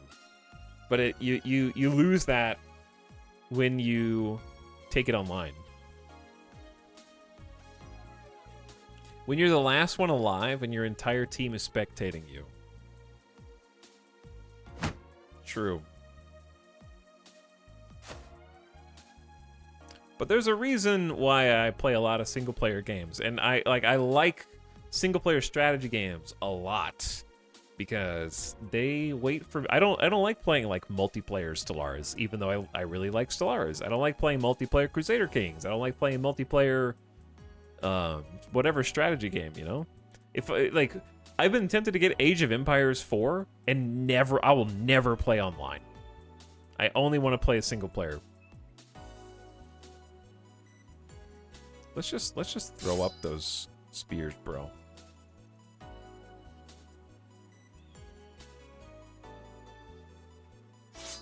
But if I lose the single player games, I feel no embarrassment at all or anxiety playing this. I think it's just knowing there's someone else. I think it's less chat or having an audience and more knowing that there's another human on the other side of that interaction. It's more personal. I think we need to actually, I don't know, 30 out of 67. These guys are a little spooky down here.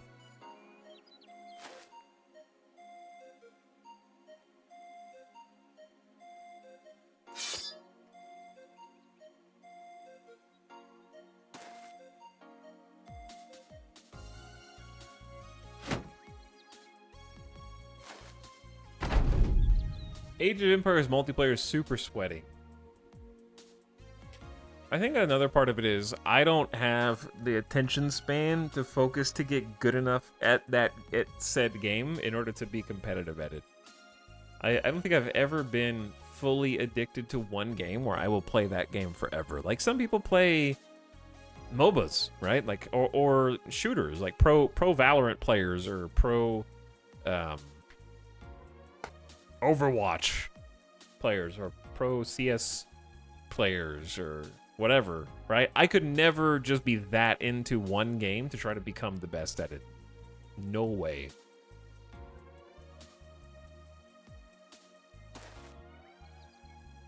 Don't know if that's a good spot to be in. Hey! I just lose interest in the thing too fast. Rip that guy.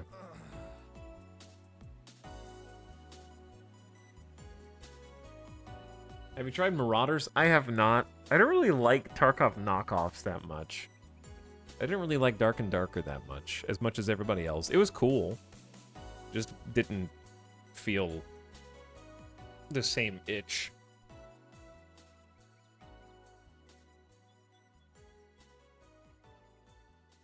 That makes sense. Nobody is comparing you to these bandits and nobody is relying on you. Okay, speaking of relying on me, relevant story. So I was like, hey, my cousin who I got into Tarkov a few years ago, you happen to be playing Tarkov with the new wipe? Oh, really? Would you like to play with me? We could play again. He's like, sure, let's play. So this is when I was, before the yesterday stream, when I was still off for the post-subathon. And I was like, you know what, I'm still kind of getting warmed up. I don't really know what I'm doing. I don't know my keybinds. So could we get into like a couple of just like quick practice lobbies and I could just mess with keybinds? It's like, sure. Okay, so we hop in there, do my thing, fix my keybinds, because you got to figure out all kind of random stuff in Tarkov. Like I needed to know what my like clear chamber hotkey was in case of a weapon malfunction, which, side note, actually did get me killed a few raids later because I didn't understand that my gun had jammed. So there's all these little things that you kind of have to know in the back of your mind. So I was like, I'll just practice this. Okay, let's hop into a real game. I think I'm ready now. So we spawned in to our first PMC run, which is, you know, our main player character. And they have a new map called Ground Zero. It's supposed to be the starter map. So we spawn into Ground Zero, and the match has just started. All the players just spawned in. Okay, we loot like 2 containers. It's the first 2 minutes of the game. And then suddenly, players, underground, down the hall. They're coming this way. Exchange fire. Okay, pew pew, pew pew. They're shooting at us. We're shooting at them. Time to reposition. I got an idea. He's over there, by the truck. I'm gonna throw a grenade. Click. I push D to go around the corner, and then come back too soon, throw the grenade, it plinks off of the wall, and then goes directly under where my cousin had just sprinted into forward cover. I go, grenade, run! You need to run now! I was just like, run now! And he's like, is there a grenade? Boom, dead. First raid. And I was just like, you wanna play with me? Hey, you wanna play? Boom! I kill my teammate in the first raid. And he had just got done telling me how he was playing with another friend and they had had no friendly fire incidents yet. And the very first one, I go in, instantly TK, and then classic move, the other guy comes in and kills me with a PPSH. And I didn't get a kill. So, I had a few moments. I had a moment, chat, all right? And that was offline, off stream, which now is on stream in the verbal record. But like, I think I got 1 kill. Yeah, that's the real Tarkov experience. Oh, that's such a memorable start. Yeah, the very first raid, man. Within 2 minutes of starting the raid. God, it was just painted a vivid picture. It's like, yep, it's all coming back to me. That's Tarkov, baby. But no, it was fun. Like, no one was even, that's the thing, no one was even frustrated. It was just like, that was hilarious. I wish I had recorded it so we could watch it again and laugh at it, even though I was embarrassed. And I did get shadow play so I could actually record those stupid moments when they happen. But if I was playing by myself, right, if I was playing solo and I bounced a grenade and it went back and killed me, I would turn off the computer immediately. Like, I would hold the power button down. You know what I mean? But if somebody like blew me up or like shot me, it's like, oh, that's okay. Things happen. And I'm not like, I don't have like a Dennis from Always Sunny like smile. It's genuinely like fine, no big deal. Like, I have no problem with that. But if it was me by myself, you know, like I am done. But if someone else or if chat's there, then it keeps that contained. Is this a streamer that has rage problems? No, it's not rage. It's just like inconsolable frustration with a thing to the point where I don't even want to play. Like, this isn't even fun. This isn't even fun anymore. I'm done. Does that make sense? Or am I just, like, speaking like a crazy person right now? It's more like the thing stops being fun. And I don't even want to play anymore.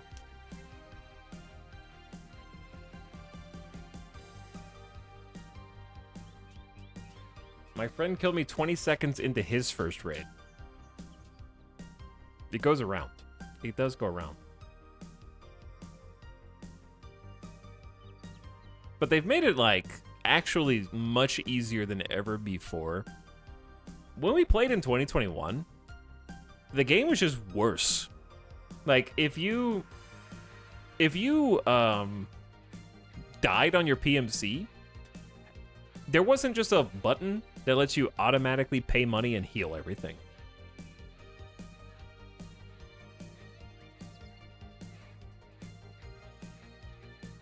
And you would have to, like, sometimes actually wait real hours in real life for your character to heal naturally. Or you'd have to wait for a 1 hour scav timer before you could do another scav. And there was no scav karma. Okay, anyway, I digress. Let me just kill these nerds. What I'm trying to say is it's a lot better now. I don't know why did I just go? He broke my shield. Why did I just dive? I don't know why I just dove. We're just gonna be aggressive.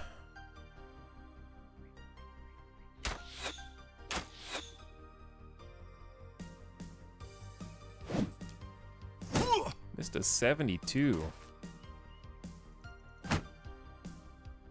I'm interested in Stalker too. Yeah, I'm way more interested in playing single-player shooters. Like, if they released a new Metro game, I'm all over that.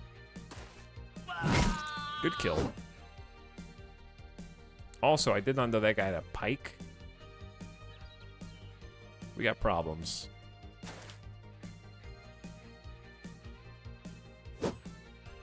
Missing all of our attacks is another problem.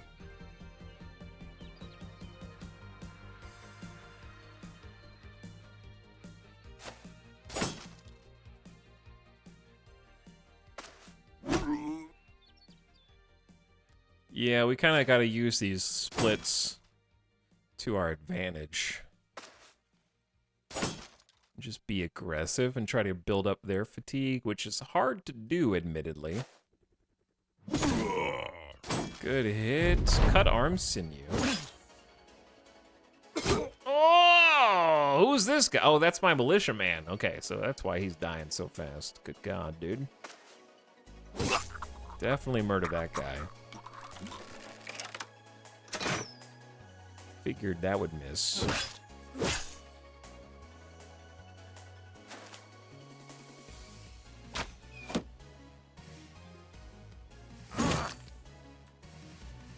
Okay, here's the problem. No problem. Just run. It's easy. It's easy, dude. Get the doggo out as well.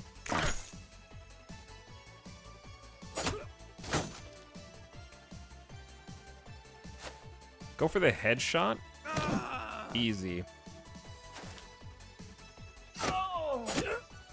We are gaming now, chat. It looked a little bad at first. Let's try and break his armor. Broke his torso armor. Excellent. That guy's gonna try and run and then die. The dude with the pike is still dangerous.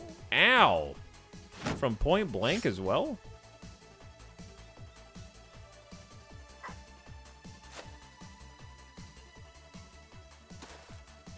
We don't really have a good angle on him.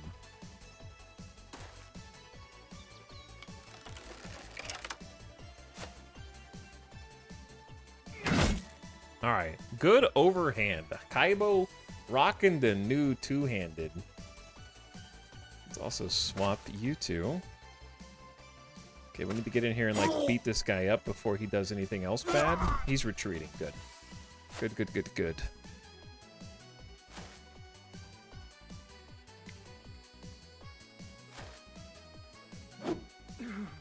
Too tired, Bodo. I'm shocked that we didn't lose our new militiaman.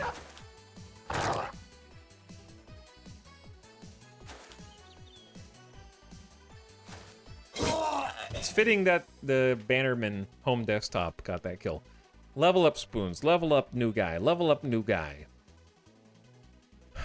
Get some leather lamellar, get some nasal helmets. All right, good stuff. And we got the loot and the quest reward. 370 crowns as promised. Yeah, we're rolling. That makes sense. Misfortune can be fun in a social setting, but just feels like wasted time in isolation. Yeah, I think my lifestyle at Timonim has become very much like, if nobody's around to hear it, did it really even happen? Because it's not just multiplayer games. I don't like playing single-player games off-stream either. It's just that's just a pattern. The only ones that I will play off-stream are usually round-based. Like, I will... This is ADHD talking. I will be like, ooh, you know what sounds fun? Rocket League. I'll play like 3 games of Rocket League that are like 5 minutes each. 15 minutes later, be like, I don't want to do that anymore. Back when Marvel Snap was there, the allure was getting to infinite, so there was a carrot. Like, if you can climb for a carrot, then that'll keep my attention for a lot longer. I don't want to play with you anymore.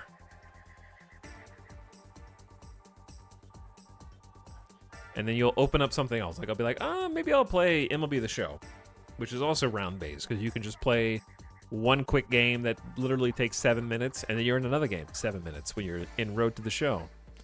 I was like, I played that for like 20 minutes. Should I watch something? Let's watch something. What if I watch this World War II documentary? Okay, how long has it been? Oh, it's only been 15 minutes. There's still another 40 minutes in this episode. I think I want to do something else now.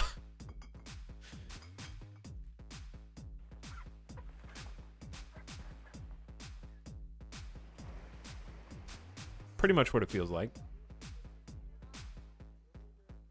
Seth, this was a Battle Brothers run from the subathon we were just doing for a couple hours, chilling.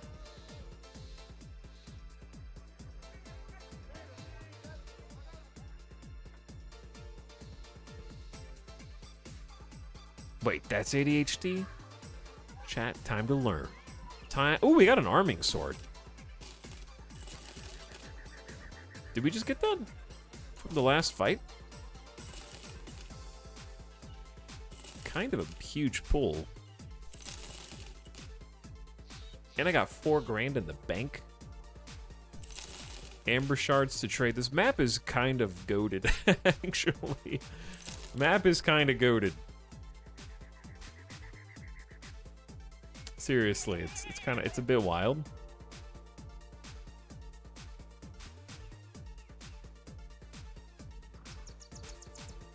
It's a problem I still have, even though I don't do it anymore. It's like I feel bad for gaming completely alone. Yeah, I feel like I should be doing something more productive, but then I stop doing the game, and I'm like, well, I don't want to do the productive thing either. So then I do nothing, and I kind of just like refresh things. I refresh social media, refresh streams. Time to go get a diagnosis. I feel that called out too relatable. Yeah, it's like, I don't deserve to enjoy doing this thing. I need to have some real set aside time for that.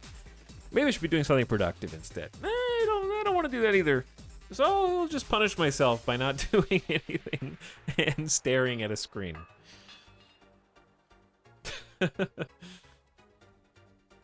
If you're feeling that, chat, that can also be ADHD as well. Not all people who feel that have ADHD, but probably most people who have ADHD have felt that. FYI. But anyway, I think that's honestly, our campaign's doing really well. I think it's a good stopping point. Been about 8 hours tonight. Been chilling. Enjoyed the talks. Enjoyed the chats. I had fun in Stationeers, even though I discovered it wasn't exactly my game specifically. And this Battle Brothers run has been going too well. It's a little scary. It's been going so well that I don't know what I should be doing next. I guess just keep accumulating money and make the number go up. But we'll just kind of drop back in from time to time. I don't think I can do a full Battle Brothers stream because of the aforementioned attention deficit. There's not enough new stuff that I haven't seen in the game. Don't say mods. That give me the dopamine, but I enjoy like dabbling in it for a few hours. If that makes sense. Which I did just enjoy doing. Playing for the last 2 to 3 hours. That's how I feel if I spend any time. If it isn't shared with someone contributing to something or useful, what was the point? Yeah, you know how it feels then. Thank you for streaming, Mr. Streamman. I had fun hanging out with you guys today. Have you made it to Late Game Crisis much? I've made it to day like 100 plus and seen the Late Game Crisis many times. I don't think I wouldn't say I've ever beaten Battle Brothers for all intents and purposes, but I've gotten to the point where I'm like, okay, I'm done a few times. Level up, level up, level up, level up. I'll do those later. But I'm anxious for their new game, Menace. This one behind me. Right there. Menace. Hope that's good.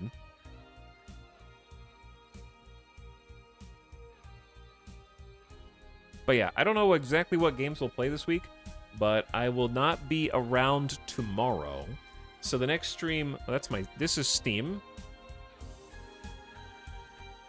You can look at it. We are playing Battle Brothers. I didn't realize you guys were on display cap that whole time. That's okay. Probably looks the same. I'm in Hackermans.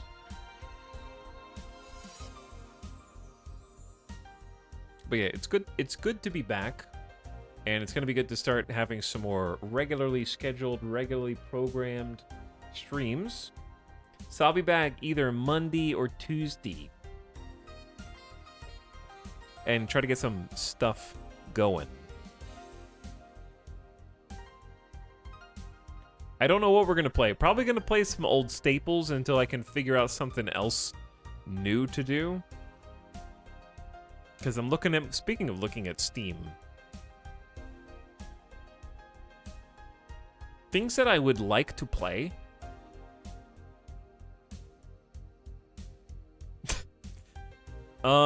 Okay, there's at least one game we haven't played before that would probably be fun for like one 6 to 8 hour stream.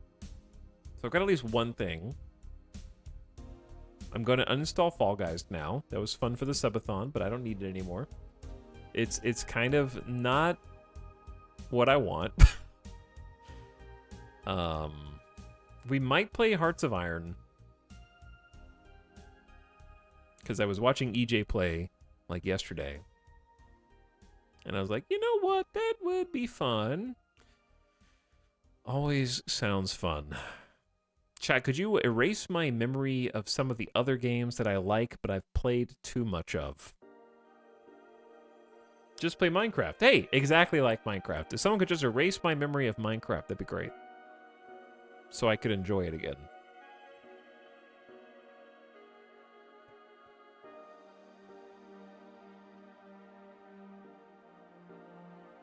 Warcraft 3, The Frozen Throne. All-time great.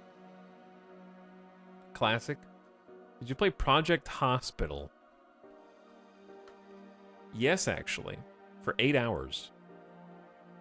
Somehow. I have no memory of it, but we did. Years ago. Back in 2018.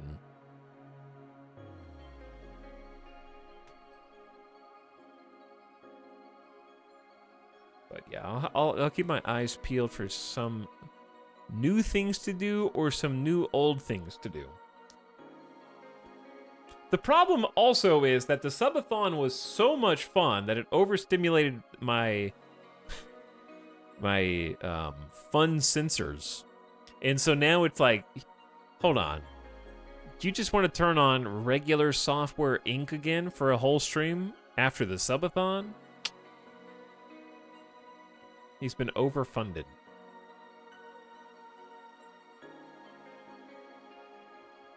So yeah, it raised the bar for like my own how much fun I could have on stream. So now just like other things aren't as good. Just add a wheel to every stream. Fun detox. I was hoping that a week in the tank off stream would be a good enough detox. In before he quit streaming. I don't know how much you think the subathon made, but I assure you it wasn't enough to retire. However appreciative I am of its success. The problem is, I love streaming, and I have a lot of fun streaming. That's not the issue. The issue is not, do I want to turn the stream on and talk to you? Because I like talking, okay? I love talking, as you could tell. The issue is, I want to be talking about new things. Or at least things that I'm, like, invested in. So the subathon was actually quite refreshing because I was having a blast with doing things that I didn't think I would ever have fun doing, being in the Just Chatting channel. Become a Just Chatting streamer. I kind of already did. But even then, it was supported by, like, other activities every few hours. Which really spoke to me. Just doing, like, something weird and different every 2 to 3 hours was like... I was cruising, man. But if you put me, like, in the tank on a stream and were like, I need you to play 10 hours, 12 hours of RoboQuest, I'd be like, RoboQuest was a damn fun game, but I don't think I can do that for 12 hours. Whereas the subathon, I was like, 12 hours? Rookie numbers. Give me 14. Maybe 16 today.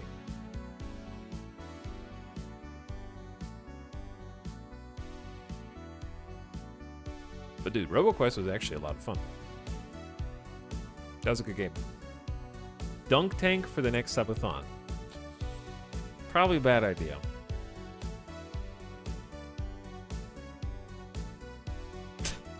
What about Tarkov every day from 9 a.m. until you get sad? Something. I'd have to turn the stream off immediately. JK.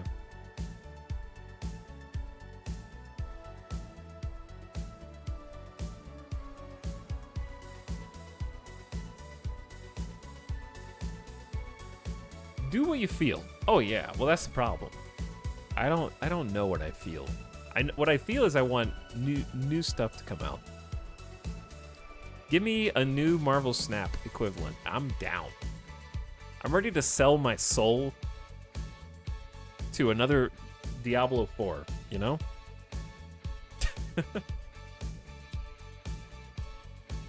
Let's see, what is popular upcoming? I want to get hyped about something.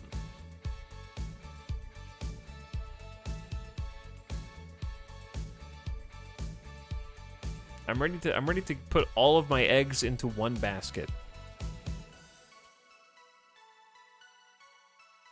Frostpunk 2 is definitely not that basket. That'll be a play for 12 hours and never play again basket at best. There is nothing to get hyped about. Death Stranding 2 win! Give me Death Stranding 2 win. Are you interested in Dragon's Dogma 2? Not as much as everybody else is. Everyone else is like a second coming of Dragon Jesus. And I'm like, did any of you guys actually play the first game within the last 4 years?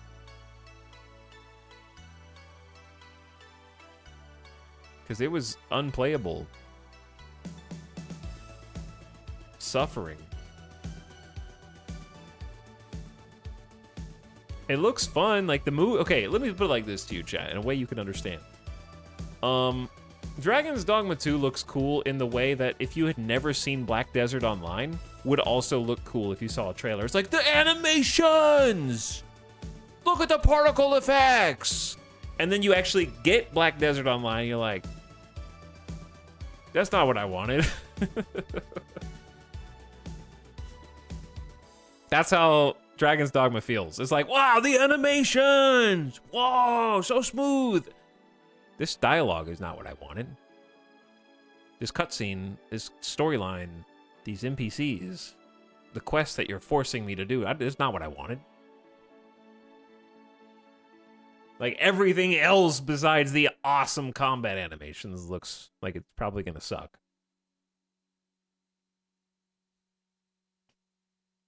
But then the combat animations are gonna be amazing.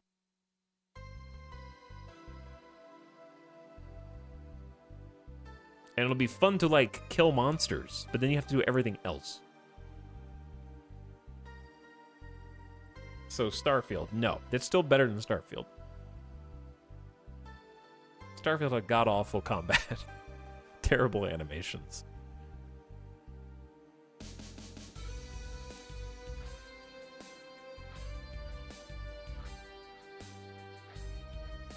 I'm looking at upcoming games.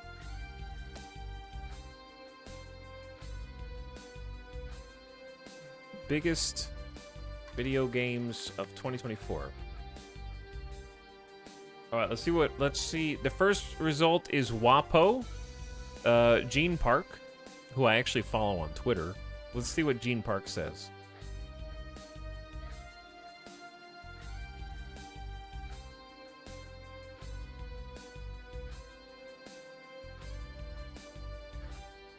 Prince of Persia: Lost Crown, Like a Dragon: Infinite Wealth, Tekken 8, Suicide Squad: Kill the Justice League, Helldivers 2, Final Fantasy VII Rebirth, which I want to play, but it's just been so long. I can't say I'm hyped for it, but I do want to play it. Dragon's Dogma 2 in March! That's late March, chat. Oh my god, it's January 13th! Princess Peach Showtime, Rise of the Ronin, Senua Saga Hellblade 2. To be determined, no release date. That's it. That's all we got. That's in the article for the most anticipated games of 2024.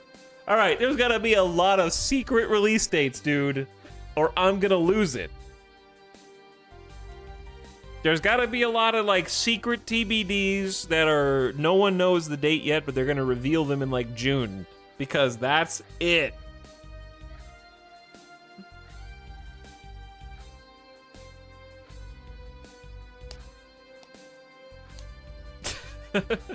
Frostpunk 2 wins. Skipping straight to 2025, yeah. Hades 2 is coming out to early access, bro. I'm sorry to break it to you, but Hades 2 ain't gonna be done for years. They're gonna release that shit in early access. Like they did for the first one.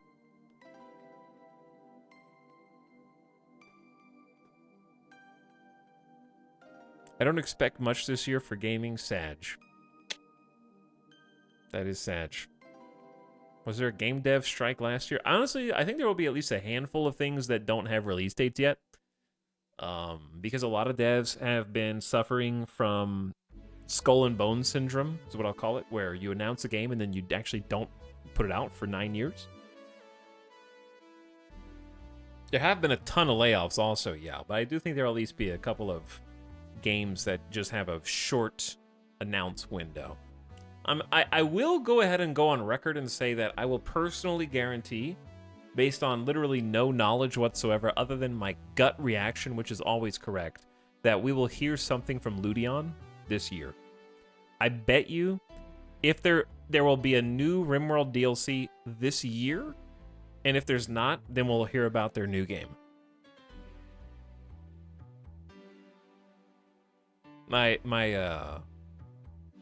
Like, the prong is clip it, ship it. Something from Ludion definitely this year. I didn't think it was going to be last year, but 2024, for sure. if they go another full year with nothing, that would be the longest since, like, Royalty. They have a new game? Yeah. You didn't know that? What do you think they've been hiring for? You think they've been hiring just so they can patch RimWorld? Or, like, write a new book?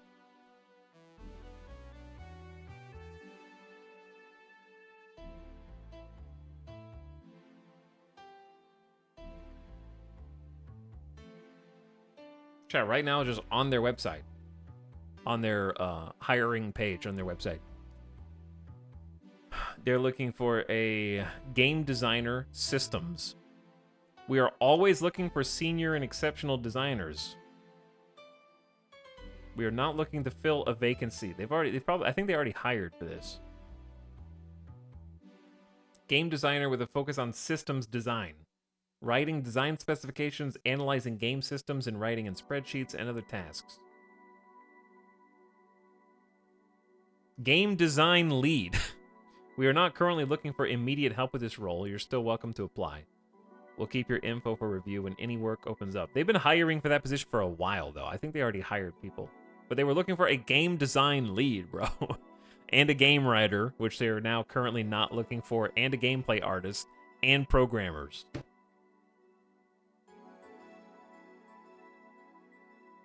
They've just put addendums on each of those now. They're not currently looking for help with that role. But I think they already got it.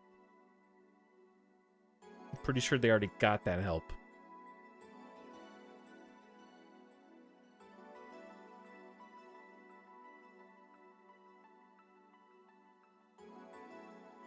Will you continue Software Inc. at some point? Yeah, maybe. Possibly.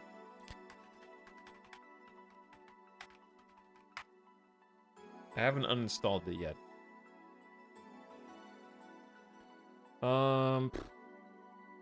Let's see. I'm curious, like, how many employees work at Ludion. LinkedIn has, like, 12 employees at Ludion. They're, like, probably 12 to 25 employees. There's gonna be something this year, chat. Mark it on the calendar. The whole year. Just mark the whole year on the calendar.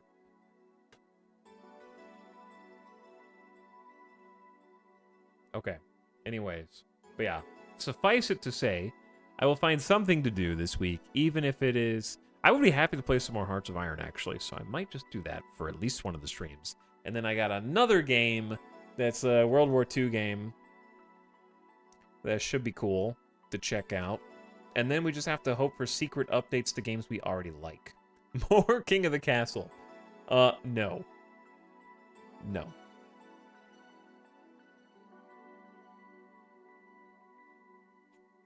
Banned. Totally banned. Good night, gamers. Have a good Sunday. I will see you again on Monday or Tuesday. I hope you had a lovely time. Thank you for being here. Thank you for playing. Thank you for watching and hanging out. I hope you had fun. We're gonna go do a raid. We're gonna go say hi to Nomak, who is in Just Chatting, which I identify with personally. As a new Just Chatting streamer, we should go give Nomak a nice post-subathon raid now that we can raid people again.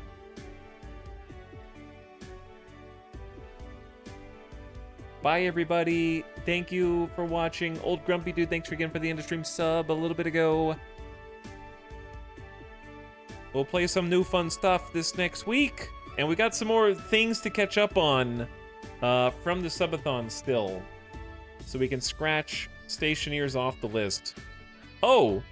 I mean, okay. I can guarantee you pretty much personally that there will be a Lego stream. It may not be a full stream. It may just be like part of a stream, but we're gonna do Lego next week. So Lego is incoming. I'm gonna fulfill that promise. Mark it off the calendar. Maybe we can do like a Lego just chatting or something. We'll see. Should be cool. All right, good night. Go give Nomax some love. Check him out. Give him a follow. I got a sub to share and raid with you over there. Do a nice, strong raid, Sleepy Gamers. I'm out. Peace. Good night. Have a great weekend. I'll see you in a couple days. Bye-bye.